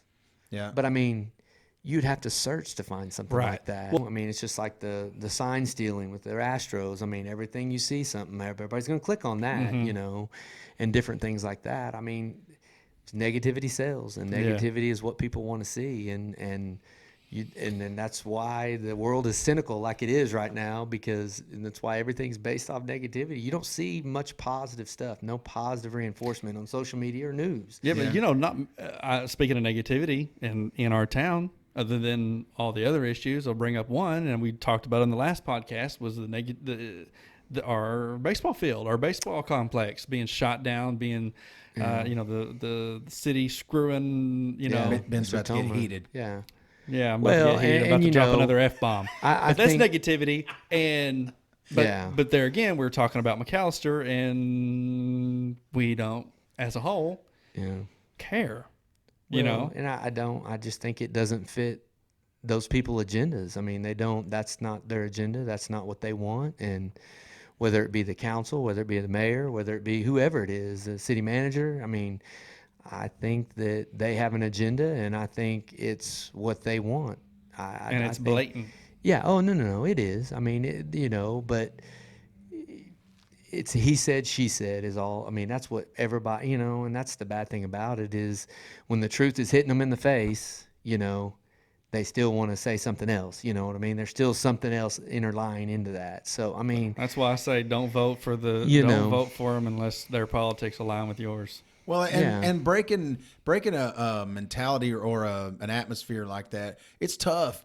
Whenever you got to look at it like if there are people that are in positions of power in the city, let's say, and several of them are kind of headed in a direction. Well, they've gotten active. You know what I mean? These people are, right or wrong, they've activated themselves in what's going on in the city. Yeah. So if you want to break that, then you've got to be active. Oh yeah, no, You know? absolutely. You've got to be active and involved in it. I mean, if you're going to do it, you're exactly right. And I think that, and I think the frustrating thing that people see is, I wouldn't have an issue at all if the money was being spent towards things that I felt like direly needed in this town. I would not have a gripe at all.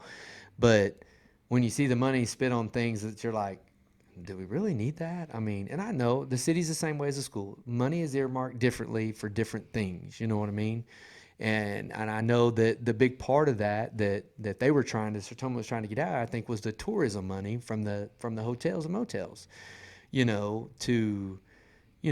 have a tax on them to improve the city, to bring people to McAlester. And I think that's the big part. And I think, just like the Reba statue, Oh man. that's a big topic right now that people, but I don't really know that that's going to bring in a number of people. And I think Reba does great things, and I'm sure she's done great things, but Reba is not even from McAlester. Right. She's from Kiowa, which is 20 minutes down the road. Right. And she lived there. She went to school there. I'm not sure she's ever stayed a night in McAlester. I don't know. She may have in a hotel. Who knows? But, if it was somebody that was from here that has done so much good to our town and done this, I'd be all for it. But, I don't know this, and I maybe I'm saying And this. if we had the money for it. If Reba has put back a ton of money into McAlester, I'd be all for it. But how much money has she donated to McAlester? What has she done for McAlester? Yeah, if you're somebody like Carl Albert, from what I absolutely. understand, that from here did a lot to turn things back towards McAlester. I can see honoring Yeah. somebody that's worked Absolutely. on that level. But I don't even know the dollar amount for this Reba statue, but it was just kind of. I don't either. But I read $60,000. Well, and I was told that. I haven't read the article, but I've Someone said they heard 6,000, and I thought, well, if it was 6,000, surely we wouldn't be making an Big issue deal out of it, yeah. I know $6,000 is $6,000. Don't get me wrong, but I was told 60,000. Or I read 60,000. Well, it's like you said, there's plenty of things, that could, and I have to agree, even though my kids, for whatever reason, haven't been playing baseball lately, I can see value. I could see value in that park being built and that kind of thing. So, it's like I said, and It's for the kids. and it's for the kids. But I will say, the number of people that it brings in on a weekend. Sure. The people that are in our town, and to me, that's tourism. That's what people. And there's people that stay the night. Heck, we played Bartlesville in football, and on a Saturday, and they came and stayed the night. The whole team stayed the night here for the game the next day. The whole team.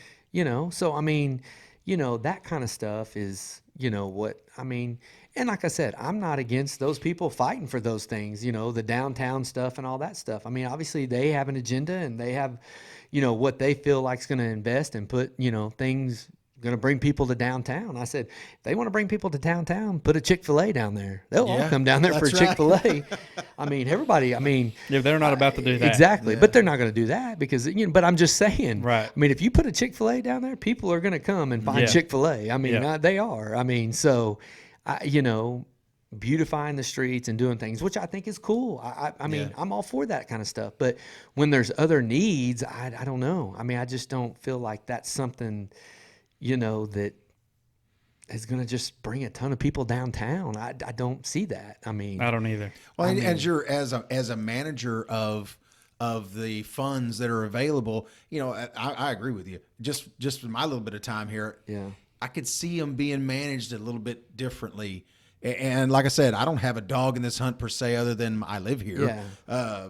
So I'm not driving for a ballpark because my kid's a only baseball player or something. But like I'm that. not driving for it either for my son. You know what I mean? Right. Not just for my kid. Well, I can it's for see everybody. it. For I can see it from a McAlester. common sense standpoint. Right. It's almost like that's a pretty easy thing. You know, almost a no brainer. Well, and the thing is, and it's not just for the little kids. You know, the big push was first to put another high school field out Yes. there in that open field. Right. Well, and you know, our biggest tourism thing right now is the Sun Belt. You know, By far. and ultimately, that's why we were going to do that, because it brings so much money into this town during that time, those 6-7 days, and that's why we wanted it. So it'd be easier on the host families. Because right now we take it to Wilburton. Yeah, it's hard to They- find a host family that wants to drive back and forth. Exactly. They're like, Because it's oh. it's a 45-minute drive, and that's tough. I mean, that's a commitment. But if it's in town, it's a little bit easier, Right. And that was the main push. And then also with that, they were gonna fix up the complex there, that little 4-field complex, do some stuff to it, make it nice, and But the main prog on it was the high school field, Right. and that was simply for our biggest tourism thing all year is Sunbelt. I mean, McAllister's, yeah, not just because, sports. a guy McAlester. that owns, a hotel, and he said his hotels are packed 3 times out of the year. Sunbelt is one of them. Wilburton Fall Festival and Tuskahoma. Mm-hmm. 2 of those aren't even in McAlester. Exactly. So I mean, So that should tell you everything. And so I mean, if the Sun Belt is one of our biggest for our town and our tax dollars, I mean, why would you not invest in that? That's what I mean. And your Because we've done away with the prison rodeo. That was one of them. Right. They brought a lot of people in here when the prison rodeo was here. The Italian festival used to be, but it's kind of filtered away. We're just pushing away everything that I think bring people to this town. And if it's not, like I said on the last podcast, if it's not padding their pockets directly, it's not going to happen. Yeah. And McAlester needs a change. Well, and it's like I Wake said, up. and I would be more for a statue of the Basses or the McGowans or people that have actually invested money into our schools and our, different things like that. I mean, I'd be for that. I wouldn't have an issue at all, because those people are investing their own hard-earned money They deserve into one. McAlester. Yeah. And so, And I love Reba. Don't get and me like I wrong. said, But all she did was get famous. You know what I mean? But It's that's what I'm like- And saying she's is not even is- from here. Yeah, and like I said, and I'm curious. How much money has she invested in McAlester? Because if she's never invested a dime in McAlester, then why are we? I just don't get that. I don't. Right. Now if she's invested tons and built a school and built this and did this and invested a lot of her money here, by God, she can put a life-size statue. I'd I be think all that's for what it's that. supposed to be, isn't it? Or a So- big tall one? Yeah. Or whatever. But I'm saying I'd be okay with that. Yeah, Yeah. if Reba built You the know? gym and wanted to put a 20-foot statue of herself in front of it, I'd be like, heck yeah, I'll Yeah. high five her all the way Absolutely. in. you know? That's what I mean is They're just worried about downtown, man. I'm telling you. Well, but it's sad because when you come into McAlester, you're going to tear the hell out of your vehicle to get to downtown from the roads that we have. Our roads are terrible. they're Terrible. They're pretty I've bad. been all over this country. From west, east, north, south. I've been all over. And I've never seen roads as bad as ours as a whole. Yeah. You can You've go seen down some bad roads, I've seen but- some bad roads, but every single one of our roads are freaking terrible. Well- If I was a family coming in and thinking, okay, I'd like my son to play for, McAlester Athletics, and I'm thinking about relocating here, and then you go to any other town in Oklahoma, any other town nearby, if you go to Eufaula or anywhere, and you can find a similar job, but you see the facilities are so much better than what Well, we've got, and the roads. And that's the number one thing when people, move to a town. That's they want to see the schools and they want to see the facilities Yeah. of the school. That's And their if- number one priority, especially if they have kids. And if you hit 1,500 potholes on the So- way to either one of those, you're probably not gonna. And then when you get there and they're as bad as we have, you're not gonna choose to come here. well, LJ and I are the only dummies that decided to relocate to McAlester. Well, it was a and- little out of my control in the beginning. I know, but we're so passionate about it, and I Yeah. feel like, and we're not. well, even, and I think at the end of the day, but our kids are growing up here. we want the betterment of this town. I Yes. mean, really. I mean, we want, and Yeah. to be honest, the statue is not the betterment of this town. I No. don't think is not gonna. I mean, the things that we have done has. Well, they're not hoping done that because since we've had a lot of artists come out of Oklahoma, a lot of country music singers, a lot of famous people, and so they're thinking that if they put this statue of Reba, this is what I read, that it's going to bring in tourism. It's going to bring in more people to our town. So people are going to be like, we need to go see that Reba statue. I mean, I just don't see it. I mean, I that's don't not either. the first thing that I think No. of whenever I go to a town. I mean, I want to go see the statues Yeah. that are here. I mean, Right. They got any life-size statues of somebody famous? I'd like to go by there. I And see mean, that. I'd like to take a picture with that. Right. And I Reba's mean, still alive, so let's just go watch let's go to a But- Reba concert instead. And so, but I No. mean, I guess that they think that if something people do, they're going to say, "Hey, look how cool that downtown is. Let's drive through there." I mean, Right, but I you guess don't. that's what they're thinking. I don't know. Yeah, but coming through McAlester, you don't even see downtown. It'd be hard to find Yeah. downtown. No, you're right. Well, when you say downtown, people are kind of. Most people say, "Is Tandytown downtown?" Right. Yeah, Or yeah. Walmart. You know, downtown or Walmart. Yeah. Well, And like I'm all for, like you said, I'm all for, making our city look better. Absolutely. I have And nothing I against hate that. I hate ragging on it. I really do, or the people, but it's got to change. Yeah. I feel like I'm beating a dead horse because You it are a just, little bit. It No, I'm just just kidding. keeps. Yeah, I'm rambling, but and I'll shut up about it because I was told last night. Somebody gave me Move a phone along, call and they move said, "You got to along." move along, dude. Say what you got to Yeah. say. Move along." Yeah. And I said, "I know. Okay." I Well, will." but it's like I said. I mean, invest in things that are bringing money to McAlester, and that's why I said I thought it would be an easy thing. Which, The baseball and don't get me complex. wrong, the city did earmark like $350,000 or something. Pending that Sertoma was able to raise the remaining funds, Mm-hmm. but the time frame that they gave them was like very, very narrow. I mean, it wasn't a very. I mean, it was a few months. Right. you They had know, no and- intentions. and so I mean. It was a big lie. Because and that's like I said, it went to a vote of the city council, and I think it barely passed. Yeah, or a lot whatever. of- Some voted against it, some voted for it. And that's fine. I mean, everybody has their own opinion. Everybody has whatever they want. You fill out the paperwork and you send it in, and it's grant money that you can get to.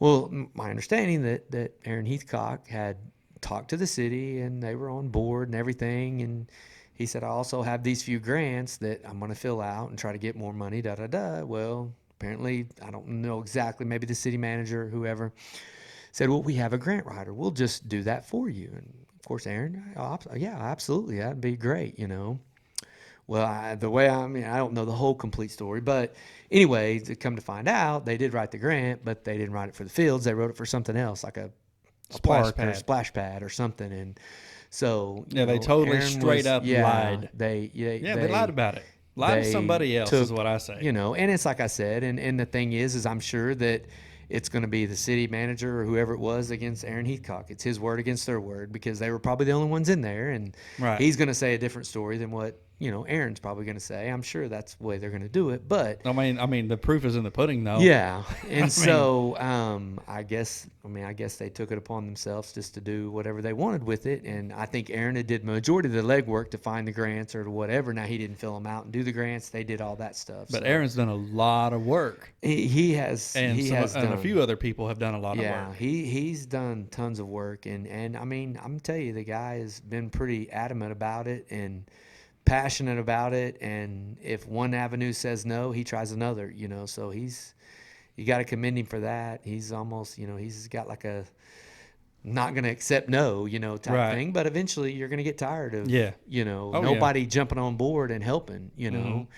And I think he's trying to do a great thing, and I just think that there's just not enough people that are wanting to get on board and do that, for whatever reason, I don't know. And the city involved, I guess. Well, I can tell you the reason. It's not padding their pockets directly. Well, yeah, and I agree. I think- Directly. and it's like I said, but it would bring a lot of people downtown. Yeah, well, I mean, come on. well, the more people you get there, the more people are going to probably get around town. I mean, the objective is to get people in McAlester, and I think that's the main objective. And right now, it's like I said, the only thing I see is the Sun Belt is what brings the majority of our people to our town. That's our big sell. So right why now. not focus on that? So why not try to make it a Yeah. bigger thing and a bigger thing for us? But I mean, some people are just against sports, man. I mean, I hate to say that, but they are. Some people just are anti-sports, and whenever it involves sports, they're going to say no.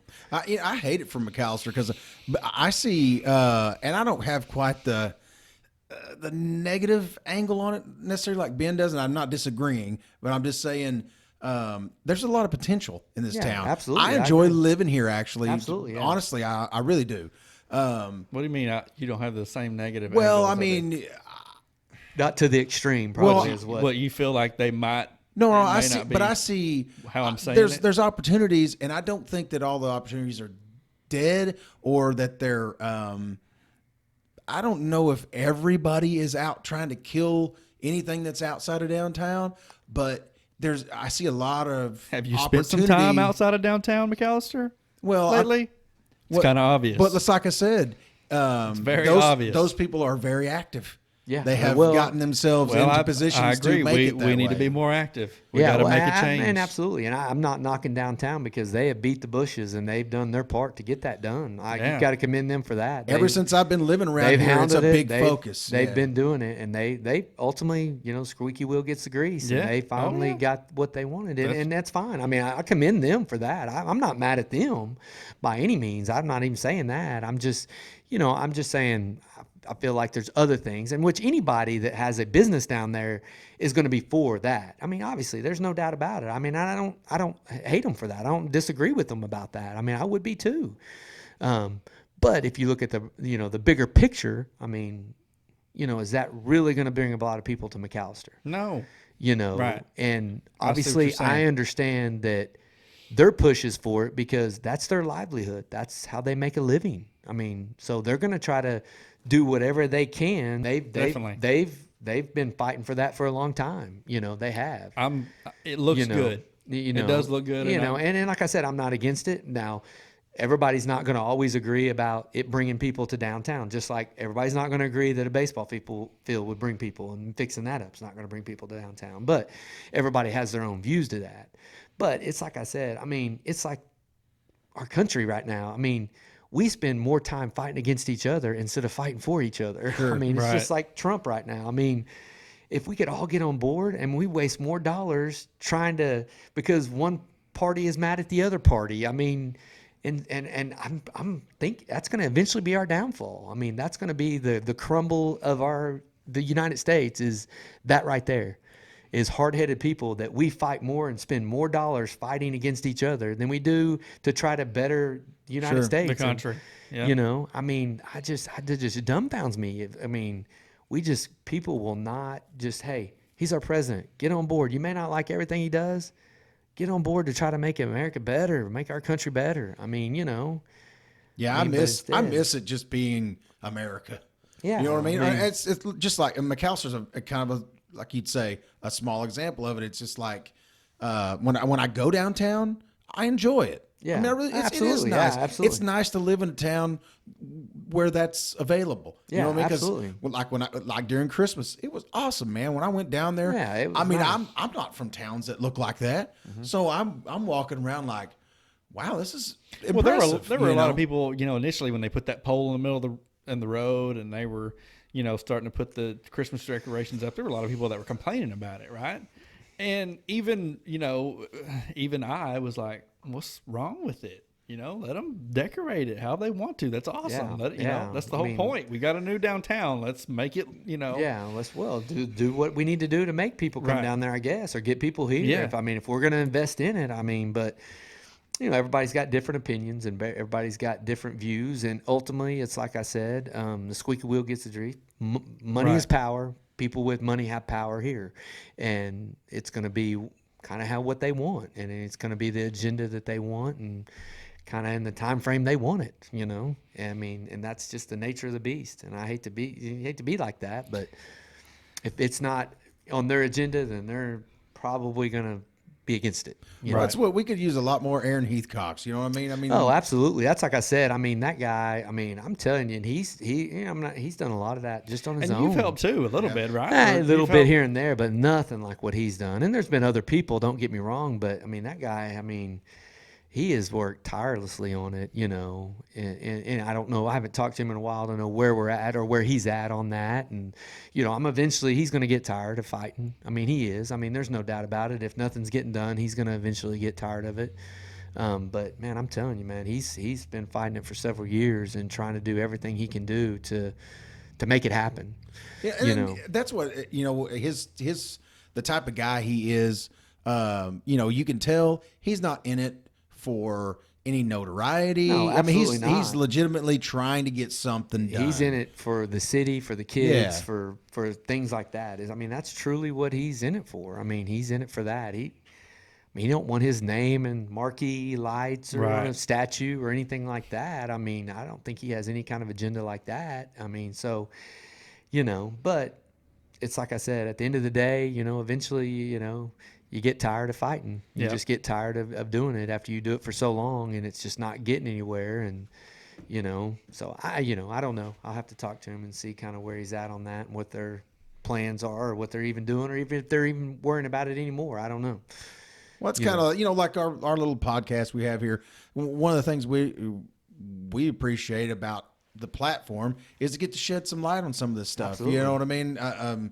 In this little part of the world, and it's actually getting a little bit bigger or whatever. Yeah. But Balls it rolling. kind of, it brings, just like myself, just sitting here listening to you guys. You're fairly close to these issues. You understand them. You can explain them in a way that I can understand. Yeah. And it helps me. I mean, I'm sitting here soaking in what you were saying, and it's helping me mold an opinion of my own about what's going on, and it makes me think about how far away from these things that I gripe about that I am. You know what I mean? I'm like, dude, I'm not doing anything. I'm the same way. I mean, I'm not nearly as involved as probably what I should be, even in that aspect of certain things. So, you know, and I know everything's time. Time is money. Everybody, you know, it's hard to find time. Sure. It is. You know, it is that. So, but I mean, if we would just kind of all everybody get on the same page and try to do what's the betterment for the kids, the community, you know, our schools, that type of stuff. It'll pay for itself tenfold. You know? And yeah, because I mean, you know, and we do a pretty dang good job with what we have of putting out good kids and good students, you know, with what, you know, the resources we have. And not that we're by any means strapped, but, you know, like we're just bare minimums or anything, but, you know, with what we have and we do a pretty good job, and we've got pretty good teachers and administration that are in place that, you know, I think the majority of them, because it's like I said right now, and we had talked about this before, you know, mainly the people, I mean, we don't attract many people unless they have a dog in the fight, I guess you could say. Like in the school system, most of our people that come back to McAlester to teach and coach are from McAlester. You know, it's just they want the betterment of the schools, and they want it to be better, and they want it to be, you know, we don't get a ton of people from Tulsa or Kansas or wherever, you know what I mean? We don't get very many people like that. We have a lot of our people that come here are from this area. I mean, they come back because they want it to be better. I mean, or they want to be around family, or they want their families here or whatnot. So, Well, they're trying to give back, like you said yeah, earlier. exactly. You know, with what, and you want, you know, just like anything else, you know, is what my dad, they always told me that, you know, you leave it better than you found it, you know, and I think that's what people are trying to do. And I think everybody ultimately has the same goal. They do. I mean, I think they want what's better for McAlester, but I think we're so stubborn and we get caught up in our own agendas of what we really want to really focus on what we really need. You know, Right. I mean, I think that's the downfall. I mean, I think Well, that's our when biggest problem. you want to pad your pockets first.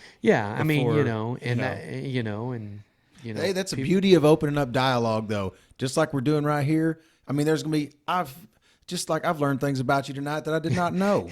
You know what I'm saying? But I Yeah. mean, There's so much more though too. Yeah, I wanted to touch base on, but Well, I mean, if you think about though, what, sure Justin's just what ready to we've go covered now, you gotta look at it from this.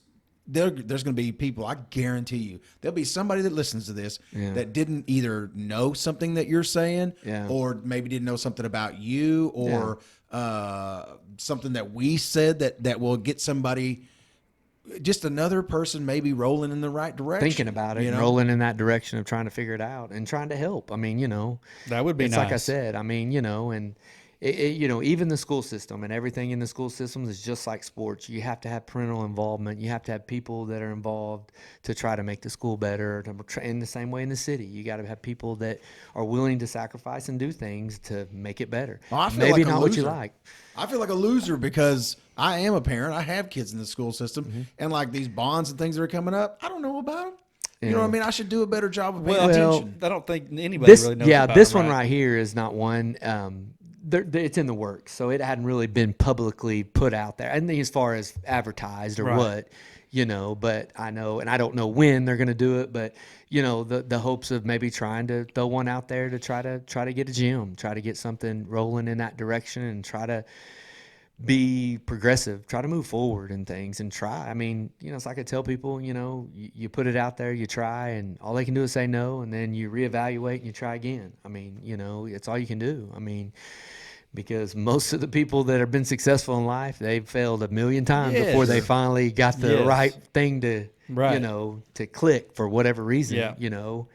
And so I think that's, ultimately what people want. And it's like I said, and the involvement in, it's tough when you're a parent and you work. It's obviously it's tough. It's tough for the involvement. You can't be at everything. You can't do everything. I mean, you have to prioritize just like everybody else does. I mean, Right. because at the end of the day, you got to put food on the table too. Sure. I mean, that's part of it. Yeah. Not everybody's got a job like Ben, right? They can No doubt. Right. Basically, no job. Yeah, no. No, but Just kidding. I don't feel like I have there, any Ben. extra time. I Well, don't have any extra time. Yeah. Well, you got there's an attractiveness to this town. Yeah, absolutely. I've successfully, I'd say, been transplanted because, my kids started out here. I came because of them, but I enjoy it here. I don't see myself leaving. My kids, I feel like, are what you would say McAlester kids. So I don't see them not being here. You Yeah. see what I'm saying? Yeah. Like as they grow up and that kind of thing like that. I mean, this is their home. hometown. Yeah. So, I mean, Well- it's not all bad, but there's definitely room for improvement big time. And it's like I said, and I'll put a plug in on our school system and everything because, and not that I'm knocking anybody around us, anywhere, Wilburton, Hartshorn, Kyle, any of these places, but you're not gonna find a better education for your kid than this school right here. Second to none in this area. I would put it against anybody's. As far as. And at the end of the day, whether you're going somewhere for sports or whether you're going somewhere for education or because you like this person or like that person, at the end of the day, the ultimate goal is to get an education and the best education you can get. You know what I mean? Right. And, and that's what I tell people when people talk about McAlester or this kid's talking about coming from Crowder or Kyle to move over here to play basketball And I tell them, I mean, set aside. I mean, our facilities are nice. We have nice things. We do have good things. But set aside any athletic, anything, where are you going to find the best education? I mean, the stuff that we can offer is second to none to anybody around us. And it's not knocking them. They just can't afford to offer the kind of things that we offer. I mean, and so there's so many more opportunities, I guess I would say, here in our school system. Not that, like I said, not that I'm knocking anybody's school by any means. I'm just saying, if I'm looking for a school and education is my number one priority, you're not going to find a better school to get an education. I mean, you may find a better teacher at this place or that place, but as a whole and what you can get and what the education part, what you can get out of McAlester, I mean, I think you'd have to go to Tulsa or you'd have to go to some private school or something. Probably, I would think. There's a lot of opportunity. The STEAM programs, Yeah, a lot of I mean, things the like stuff that my kids have been through. Yeah, I have to agree with you. and man. I mean the stuff that they can, and that's just more of the hands-on stuff. The more stuff that they can, that's more, real world stuff, you know what I mean, that they can get out that kids like. I mean, technology and different things and building stuff. I mean, I think it's awesome for kids. I think that's something that a lot of kids gravitate towards. And if they, even the ones that are in athletics that gravitate towards it, gives an avenue for kids that maybe aren't into athletics. And, Right. they can go gravitate towards that. Or, I mean, like they've started like the program that Coach Lally has started up there at the high school. I mean, I can't even remember exactly. It has some of that, but I mean, they're building all kinds of stuff like drones and I mean, they're doing all kinds of. They're going to maybe try to implement an aviation program here in the Wow. school. I mean, he just took, like I saw, he had posted something where he took 30 kids the other day to maybe Tulsa's aviation program or something. I don't know, maybe Tulsa, Oklahoma City. But I mean, looking at starting something like that, I mean, just the opportunities that they have up there are endless. I mean, you know, and with the technology that we have, you know, and, you know, with the bond issue, with that being said, with the bond issue that we just passed for technology and buses, I mean, start of next year, every kid, I think 7th through 12th will be 1-to-1. Everybody will have a laptop in their hand. That's in crazy, man. class. See, that's awesome. To me, those are things that I didn't count on my kids being able to take part in. Number one, I always, growing up, envisioned my kids going to a smaller school. And so, like I said, it took a little bit of time of us being here and seeing it. You know, Gavin's been here since, I think, 2nd grade. And the other kids have been here since kindergarten, you know. And so watching the things that I see, the diversity, especially for the kids, you know, Yeah. like my little stepdaughter does the WRTV, and it's just, I couldn't imagine that's an exposure to something that was so far away when I was going to Yeah, school. I know.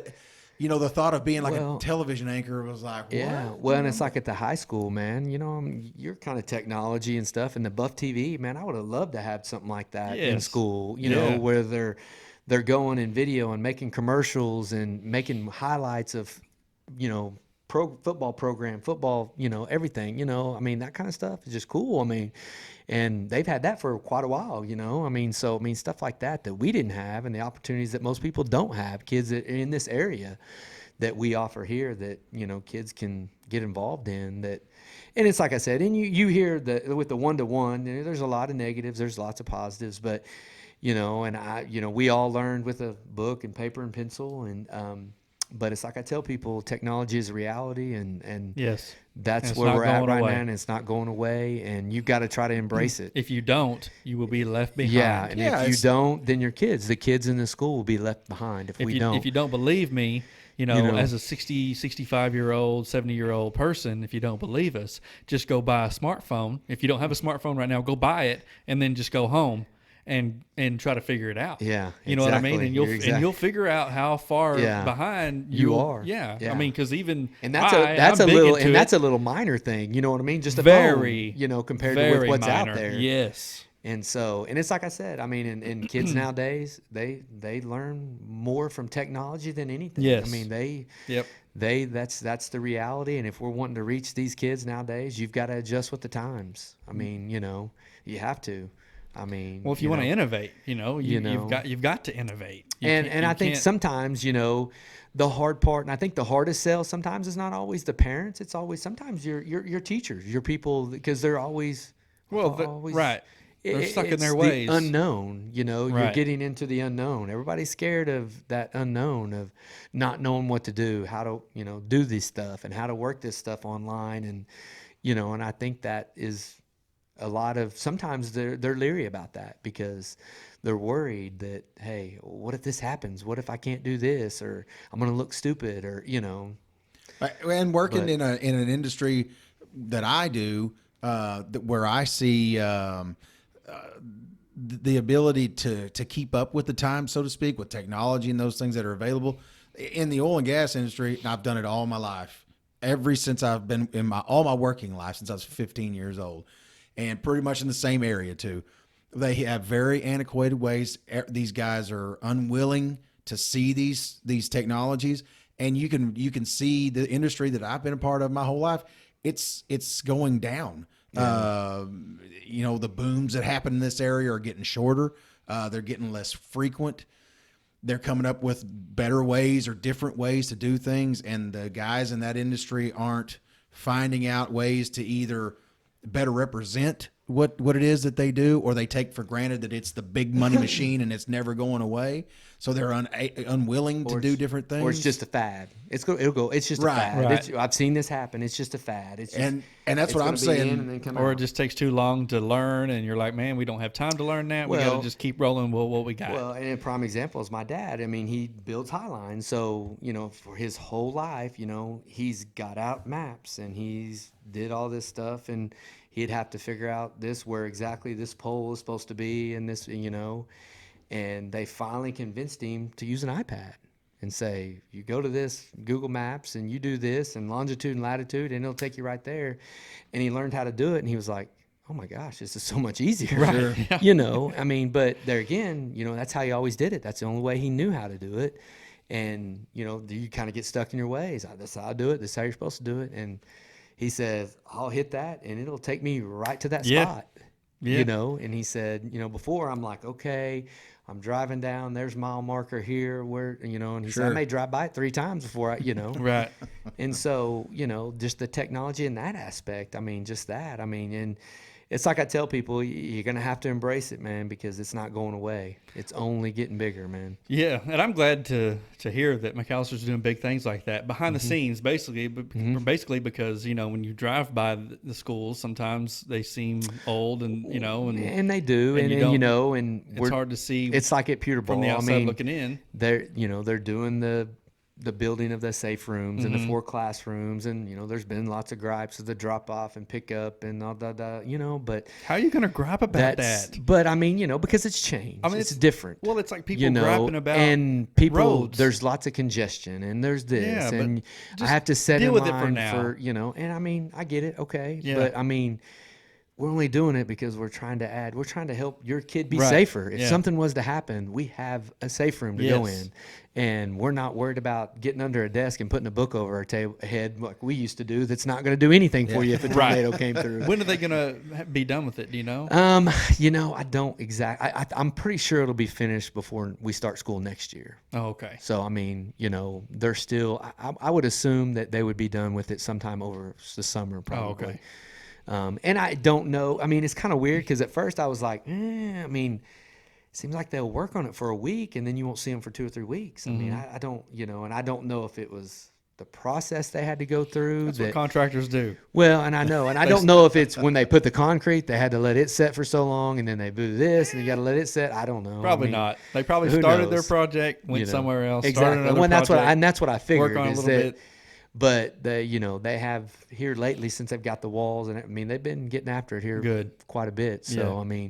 I'm looking. Hopefully, I don't know the exact date that I haven't even really asked, but I'm assuming that it would probably be ready by next year. Is what I'm Awesome. assuming. So, and that's. But that's like I said, and it's an inconvenience sometimes for the parents. But they've got accustomed to it now. But at the beginning, it was Yeah, tough. but it's like roads. People were like, "Oh, I want a new road by my house," and But then so they start- gripe when they start. Yes, Yeah, I know. yes. You It's want like- a better road. It's like, but yeah, I'm upset too. I'm aggravated. I get aggravated when I don't think the traffic is going as fast as it should be going. Yeah. But then again, you just gotta take a deep breath and say, "Hey, this is going to be all better in a Yeah. couple months Yeah. or a Well, year or two, since that's how long it takes." Nature, Oklahoma it's to, the nature of the beast, sort of, because most people, or I say most people, it seems like a lot of people in this town, their kids don't ride the bus. No, they don't. Dude, there are so many people that take their kids, and I do it too. Yeah, I can't. they do. I'm in line every morning. Yeah. Well, Well, and that's like I said. When I rode a bus. I rode a bus to school. Me too. every Me day. too. I did. Yeah. I just think. Nowadays it's just people take their kids to school. I either rode a bus or rode a bike. That type of thing. So, Yeah. but I think nowadays it's just different. Times are different. It's They People are. are different. They are. People. Yeah. Some people, whether it be I don't feel comfortable with my kid getting on a bus with somebody I don't know or driving or what, I don't know. But whether it be the safety or just I'll drop them off. I don't know. well, mine started out as sort of I get to spend a little extra time. Yeah, absolutely. And I we see don't them think at the there's beginning of the anything day. wrong with that Yeah. either. So I think that's a good thing. Well, we live really close to Peterborough, so it's like it's Right on your way not a as you go. inconvenience. You know what I'm Yeah. saying? And usually, It's a hop, skip, and a sometimes jump. Carter's got detention, so it's like Oh, I yeah. have to get there early anyway. I know. Hey, we've all been there. I know. So- And he's got to do it in the morning because you Yeah. can't do it after school if you're in sports. Yeah. Because Yeah. Coach Mullins gets mad if you do that. Yeah, that's right, man. So I mean that type of thing. So I know exactly how it is because I was like, I don't feel sorry for you. Don't get detention. That's Yeah. all I can tell you. Right. Yeah. Don't get detention, and you won't have to worry about that. Yeah, those are lessons still learning, but Oh yeah. Well, baby steps, man. Right. Hey, nobody's gonna be perfect. I'm telling you, they're all And gonna it takes get a while to detention. change anything, you know. it's Well, a difference it in does. kids, man. Oh, That's absolutely. you know what I mean? It's like, Absolutely. I don't disagree you at haven't all. spoiled me a little bit, you know. I'm just like, Well, and that's it's like Gage. He hardly ever had any detention, hardly, and then Gannon, he gets detention. He likes those attentions. But I mean, he goes one year, then one teacher, they kind of butt heads, and then he has her again, and I'm just like, I don't know if this is going to be good. Now he's like her teacher's pet, so I don't know. Really? It's kind of, I guess he's figured out, Right. Hey, Yeah. if I do this and I do this, it's better. Right. So Yeah. as long as you figured it out, that's Yeah, all that matters. that's all that you know? matters. That's all that matters. the quicker the better on that kind of thing, Oh, yeah. which, Oh, yeah. sometimes, Absolutely. but yeah, I'm agreeing with you. To have somebody on here that's so passionate about, what he does Sure. and so good at what he does, and I'm not kissing his ass or anything, even though my son plays for him, and I'll kiss his ass anytime I need to. But so passionate about McAlester and everything that goes on in McAlester, school wise, sports wise, and everything else. Mm-hmm. He's been here since the beginning. Not of McAlester, but you've been here since. You've been here a long time. Yeah, I've been And here so, a long time. and as good as a coach as you are, did I say that the right way? Yeah. You could coach anywhere you wanted to, and I know you're humble. I know, but it's the truth. I've been around you. I've been around other coaches. I don't see how you couldn't be coaching anywhere else, and for you to. And I'm not saying for you to be McAlester, Yeah. because McAlster's a great place. I love McAlester. Yeah, I mean, I do And too. I wouldn't be here. obviously, exactly, because you could be anywhere you wanted to be. It's the truth. Well, this has been more of a, and I love it, man. I've seen you in action, and it's second to none. It's evolving, No joke. One of the main things about having a guest to me is for us to get an inside look at this person. And this to me has been, because I only know you as the as a coach, coach, yeah. over there. Well, "Hey, and that's how you doing?" that's how most people and in that aspect, you either love them or you hate them. I mean, it's one of those things. There's Right. no in between usually. I mean, that's the nature of the beast. But if people, truly got to know, and teachers are the same way. I mean, if you truly dug down deep and figured out about that person, that coach, that teacher, you'd be surprised. At You would some be of them. surprised. Really. I Yeah. mean, because even as, when I had teachers or coaches that I come back and that I coached with or they taught with, you learn some stuff about them that you're just like, wow, I didn't know that. Right. That's pretty cool. Yeah. Stuff. So. But just to know that teachers, are regular people. Yeah. Well, and as growing up, you always think, you see those, stories about teachers and eyes in the back of their head and, and it's really not like that. For the most part, teachers are in it because they truly want to make a difference in a kid's life. I mean, they do. Now, they're like any other person. They're like you as an adult. And when you get mad at your kids, we're the same way, They're going to get aggravated. They're going to say stuff sometimes or do things that you probably regret after you do it, Right. Because I do that with my own kids. And have I done that teaching and coaching? Absolutely. That I think back and I'm like, I should have never did that. I was, but you get caught up and you get frustrated and you get to your wit's end and that's what you do, Yeah. You just. Well, like your sheer, your willingness to think about it that much. I mean, yes, you can make bad decisions, but just the fact that you're willing to put that much thought into it on that level, there's a lot of people that will do their job, even in jobs like you have, where they're just doing it. They get burned out. No, absolutely. And for you to be, and we've got people like that. I'm not going to say it's like every other job or every other business. I mean, you people are putting in time. They're looking for the easy way. They're looking. I mean, they're no different than any other job or company that you have. But for the most part, I'm going to tell you, man, we got some good ones. We do, and people always don't think they're fair, don't always think that, whether it be an administrator or, but I promise you they're only doing their job. It's always not fair. It doesn't seem fair. It doesn't seem fair at the time. It doesn't seem like the right punishment for whatever that coach or that teacher or administrator is dealing out, but they're only doing their job. Yeah. They are. I mean, they truly are. They're not, they're not trying to mistreat anybody. I mean, really, I've never had one, never been there, seen many teachers, many people that are still there that are good. I'm like, man, I'm glad my kid has an opportunity to have that person or in class or as a coach or whatever, So, I mean, and if sometimes people, like you said, like we talked about, they have their own agenda and they feel like everybody's got an agenda on my kid or they're going to do, this kid's doing this to mine or that. I mean, hey, it is what it is, man. And people are going to try to do the best they can do. Do people screw up? Do people do things that they shouldn't do? Absolutely. But well, and when you're realistic about your kid, just like mine, I go, dude, is my child really that much on anybody's mind? He's a kid. Yeah. There's hundreds of them in there. And that's what I you get said. a new crop every year. Yeah. So, and I mean, I'm not really sure that any teacher ever particularly says picks on a kid like people say. I've never witnessed that. Now, I will tell kids there's certain kids that I stay on because I expect more out of them. I hold them to a little bit higher standard so they feel like maybe I am picking on them. But I try to tell them that's probably a good thing. Yeah. Because it's that whole adage, if the coach or the teacher's not saying anything to you, they've probably given up on you. Yeah. Oh, man, yeah. I tell mine all the time. You better be glad your coach is talking to you. And can coaches and teachers and people be harsh sometimes? Yes, you can, but it's a world, man. Well, that's the point. If they think that it's going to be all roses and cupcakes when they get out in the real world, it's not. And that's what I try to tell them, because I said, in school, they're rules, and in the real world, they're called laws. Yeah. You know what I mean? Yeah. So right now it doesn't seem like it's a big deal to break a rule, but man, you start adding up those laws when you get older.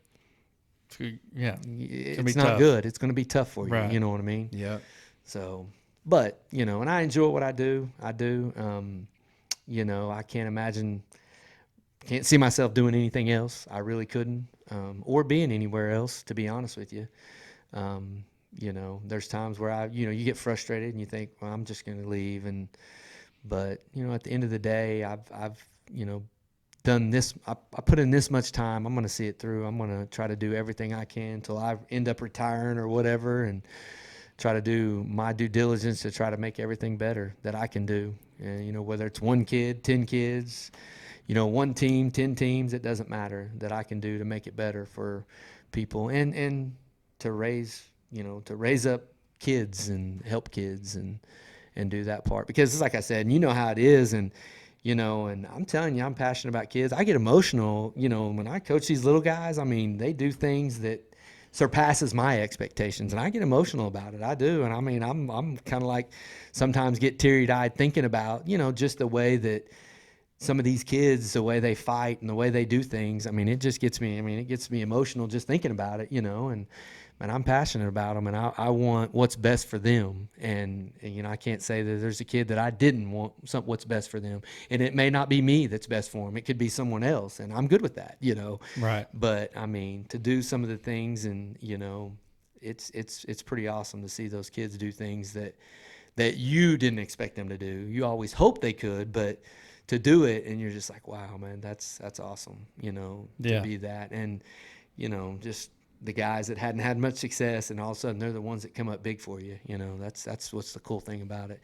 The unexpected ones, So, and it's like I said, I'm all for parents cheering and rah-rahing, but doing it in a positive fashion. We've got enough negativity in the world. You have enough negativity, and I've told parents that. By all means, yell and cheer and everything. Be positive, man.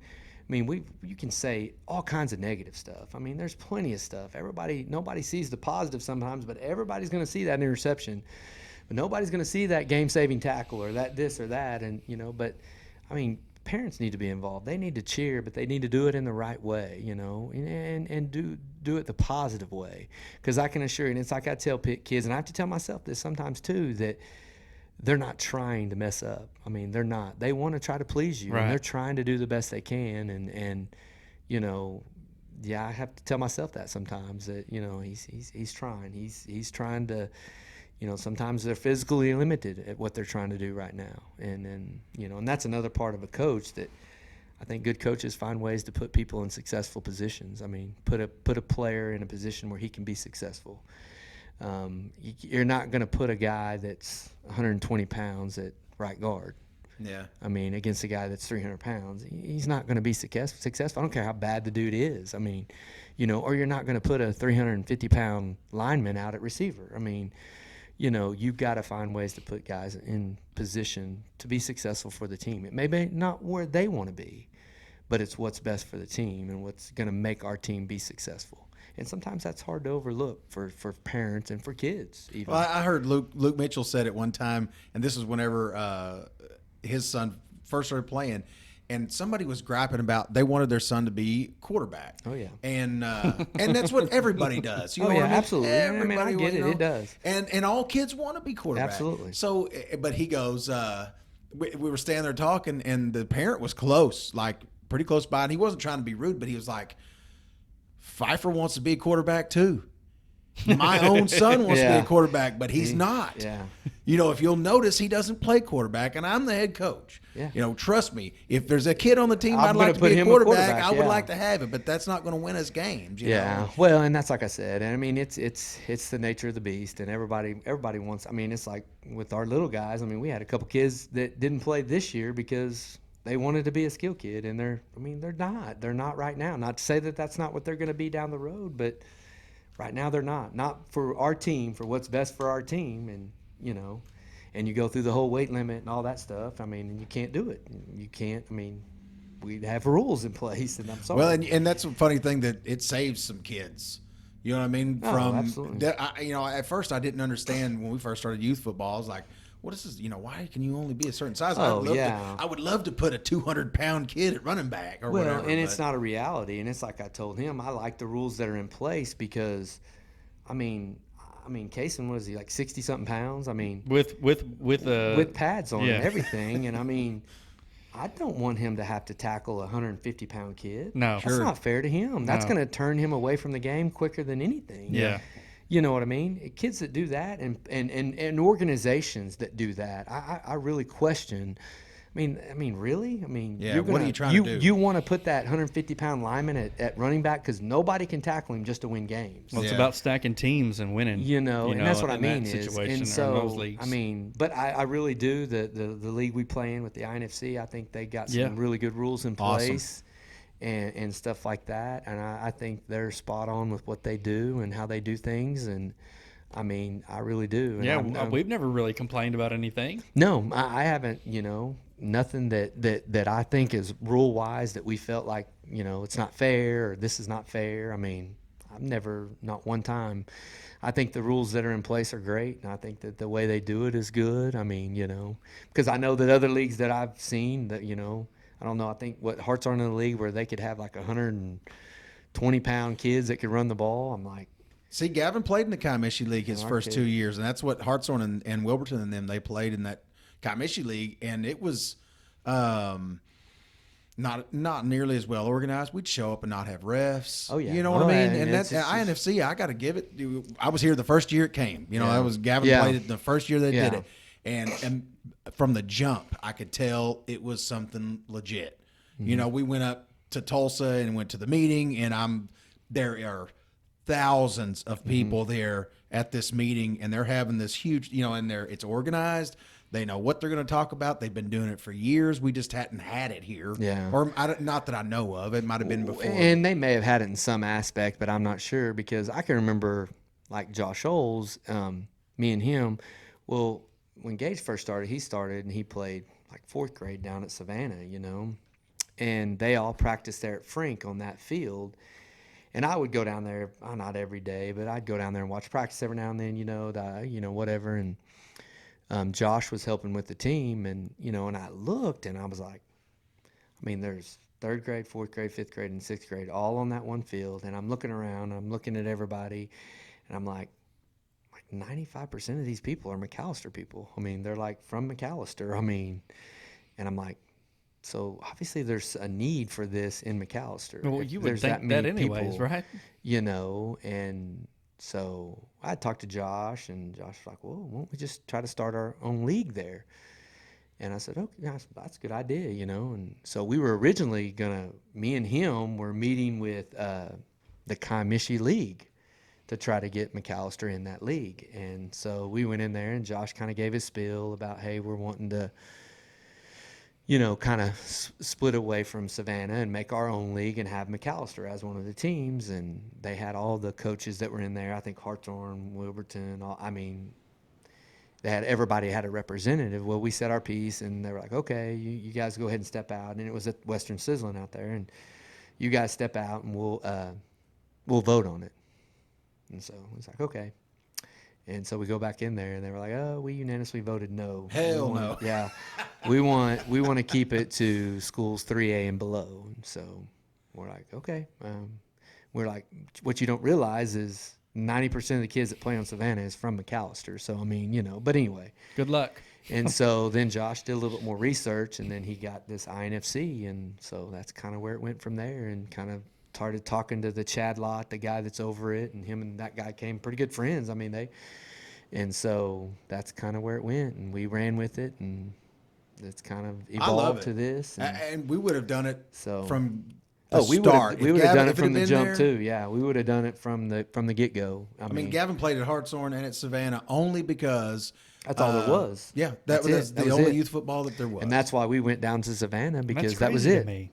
In McAlester. And so, and it's like I said, they were all going. But there were people playing. It takes people that are willing to step in and organize it and start it. I mean, and that's the hard part with like even trying to find people to coach, that type of thing. So, and Josh did all the legwork on it, and he kind of did it, and he ran with it, and so it's been pretty successful. I've been kind of pleased, and we're trying to find avenues to try to get more people involved, more kids involved. We need more kids. And that type of thing. So, and it's expensive, and we're trying to find avenues maybe to help with that, and to where it's not as expensive. And I get it. Some of it is because parents just don't want to give up the time to do it. I get that. I mean, that's part of it. That's what we're fighting too. But we're trying to, get maybe even kids that are, can't afford it, get them more involved, try to that's an get awesome it out to program everybody. to me. So, I've been very happy. Yeah. I mean, and like I said, I can't speak for everyone, not trying to speak for everybody, but for my two boys who played, Gavin played 1 year of it when he was in sixth grade. Yeah. And then Carter came from second grade all the way up through. Yeah. I mean, odds and ends things, but I mean, as a whole, yeah, there's always going to be glitches and things that you disagree with anything. Yeah. So nothing's going to go just peachy every year, but for the most part, it's been pretty beneficial. It's been really good. Like I said, because I get the kids that have played it, and for the most part, I mean, they're just kind of picking up where they left off. And I always wanted, for the reason I know you can identify with, I knew Gavin was going to go to school here, and I knew Carter would go to school here, so I wanted him as early as possible to get started playing with kids he was going to play with. Yeah, absolutely. And that's why Savannah was a big thing, because everybody's like, well, all the kids that play tackle football from McAlester go to Savannah. And that's where and that's like I said, 90% of the kids out there, man. I was looking around, and there's a ton of them. There was majority of them was McAlester kids. Yeah. And so, and I was like, and that's kind of what me and Josh kind of talked. And I said, man, there's got to be a need for it if all these people, because you're obviously going to get more, if you try to get it started. So, and everybody has the reasons why maybe they do it or don't do it. So, and there's always going to be pros and cons in anything you do there. So, but, it's like I said, to me, it's nothing but beneficial for a kid, at least 3-4 days a week, to get out and get exercise, man. Get them out and get them involved in something, get them a part of something. Yeah. If anything, whether they're superstar, whether they're a running back, whether they're a lineman, whether they get 12 plays. I don't know. But there's so much more to it than just that, so. Sorry, I just wanted to throw that. That was one of the things we hadn't talked about that I knew you were involved in or whatever. Yeah. But I mean, it's a big thing for this town. To me, it was a huge thing. Yeah. For me, having kids, I for agree. it to start up, it was awesome. Well, you've said a lot. Not enough. Yeah. There's more things I would love to talk about. I know, and I just keep on going. I'm like, oh yeah, wait a minute, Yeah. And we always plug something. So I know you plugged the school earlier, but do you have anything you want to plug? Plug this. I appreciate you guys for having me on. Not that I'm know all be all by any means. I'm just like everybody else. So, but I appreciate it. I mean, I think it's kind of cool. I mean, it's kind of a way to get things out there, whether everybody watches it or whether they don't watch it. I mean, I think it's kind of a cool thing to do. And I hope it'll just snowball, and it is slightly picking up.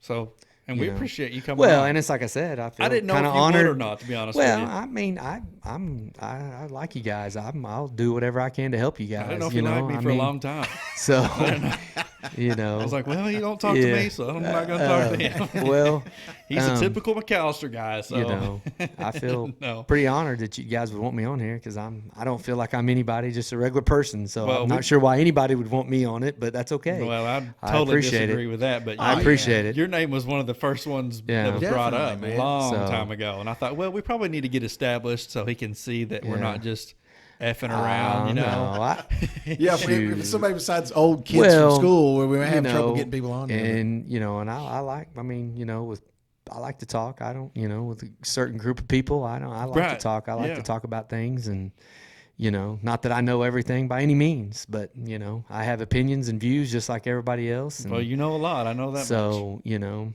Well, you got a unique perspective.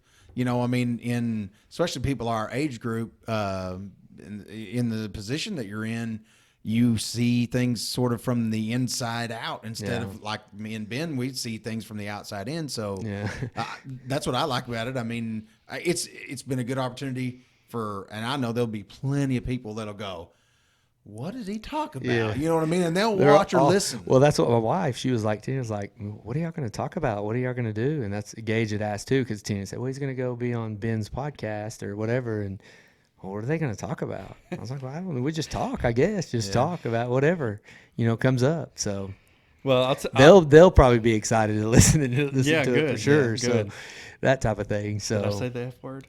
I didn't say the F word. Okay, good. No, I think they've heard it before. I think it'll be okay. I think they have. I think they've heard it In fact, before. I spent New Year's Eve with Gage. Did he tell you he saw Yeah, me? he told me. Yeah, I told him, I was like, man, what time is your parents going to go to bed tonight? And he was like, I was like, well, they invited us over, and I didn't know what time we were going to leave. We were on extended hours over the break, so we were kind of getting around at 2 a.m. So yeah. Oh wow, I didn't know that. When we get on breaks, man, we kind of get on our extended hours like that. Stay up late. And, well, Gage is sitting there, and he's with all his friends. Mm-hmm. He's nothing like any of them. He's so much laid back. Yeah, I mean, he is. He drives me crazy sometimes, but he's a pretty good kid. I'm like, man. Gage, come on over here, man, with the adults. Talk to us, because I know you don't want to. You don't want to act like those guys over there, Yeah, he's kind of like. He wasn't acting like them. You could tell he was just like he was having a good time. And I was glad for that because I know he don't get out much. So I was like, man. Yeah, he does, and he will. Like I said, but it's just not one of his priorities. Yeah. So some kids, it's like, I got to go here, I got to go there. I'm going to go to this guy's house, this person's house, and it's just not how he's geared, man. He just come home, take a shower, eat, and lay around with us. I mean, that's kind of like what he likes to do. And it's like I said, one day it won't be there, and we enjoy it, and not that we're wanting him to rush off because I mean. Crap, it's hard to believe he's a sophomore, and I know for you, crap. I mean, like yesterday, he was starting first grade or little league football, and now he's going to be a senior next year. I mean, it's kind of crazy and when people say it goes by fast, they're not lying. Yeah, it is like a blink of an eye, man. You're like, yeah, whatever. These sleepless nights when they're babies, whatever. Yeah. And I mean, it just seems like that was yesterday. Yeah, it doesn't seem fast while it's happening, but like you said, looking back now, and I'm like. Oh my gosh. I have been talking about and thinking about his senior year of football since he started playing. Yeah. You know, not that I was planning ahead necessarily, but I mean, I was just like, wonder what he's gonna look like, what he's gonna be built like, Yeah, what is he gonna, you know, how is he gonna develop and that kind of thing. And it's then- kind of like I talked about. You want to see that end product. You want to see all the years that Yeah. you worked and where he's at. I mean, and that's human. It's good. That's what you work for. That's what you ultimately. That's why you do it. Is to when they get to be a senior, like where they're at. What's where we at on that. So I have to make myself every time I look at him, I don't see a man. I see a know. little bitty. I know. I remember him. I got a picture of him the first practice he ever had, football practice. His helmet's way too big. I mean, he looks like Chicken Little. You know what I mean? He's got like this, and he still looks like that to me when he comes walking up to me. well, and it's like Tina. She's got a picture in the living room, and I was on one of our shelves or something, and it was Gage, and it was after a ball game, after a high school game, and gosh, he's probably 1-2 years old, and I'm taking a picture with him, and he's got my headsets on, and like it just seemed like that was yesterday. And when she's got it sitting on the, I was like, and it's hard to believe that he's standing there and she's taking all these games, and now he's playing out there, so it's And he's got kind of hair surreal. under his arms, and you're like, and hairy legs. You're It's like, kind of what? surreal, yeah, to think that you don't ever think that, and that man, he's going to be Right. college and have a family, and I'm going to be a grandparent. I mean, Yeah. those things just seem so far away, and you still feel like you're young. Well, Yeah, that's right, what exactly. it's almost. It feels like there's almost a disconnect from that I had necessarily something to do with him getting here. Exactly. You know, you look around and you're like, there's a man here. Yeah. You know what I mean? How did This he get is- here? Yeah. This is a child. You know what I mean? And Yeah. he's fixed to be 18 years old, and I'm going.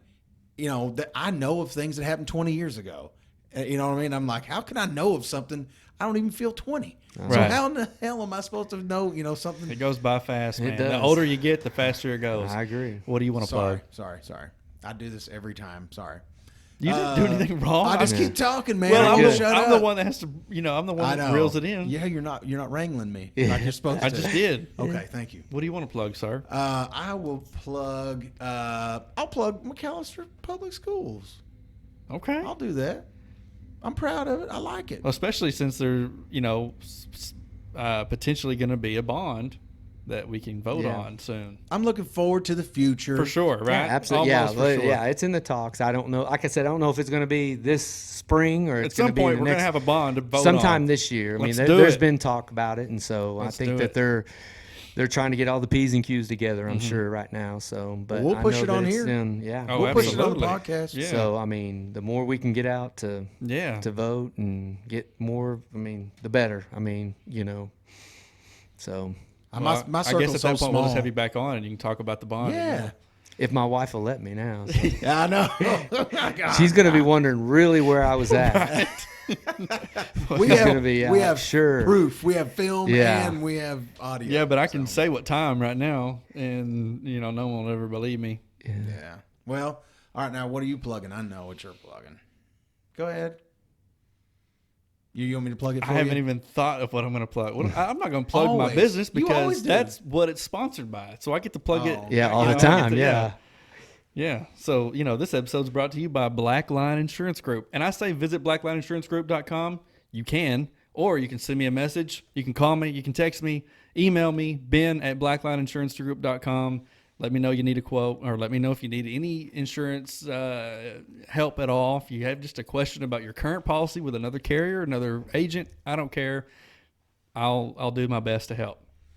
I'm fixing to let you quote my insurance, and I'm not kidding. We Gosh, just talked about it. We right. just talked about it yesterday. Well, this guy said he would Yeah. too, and then his wife went behind his back and got it with somebody else. Well, And it made me real sad. But she didn't know, She's like, "What? Yeah. What do you mean?" I was like, "Tina, we are on Facebook together. You know." my mom's fixing to come over too. She's like, my insurance is getting high. I was like, well, talk to Ben. She's like, I think I will. Well, she don't. Like I said, I make it easy. You don't have to come see me, but you can. Just call beforehand because I'm not always here.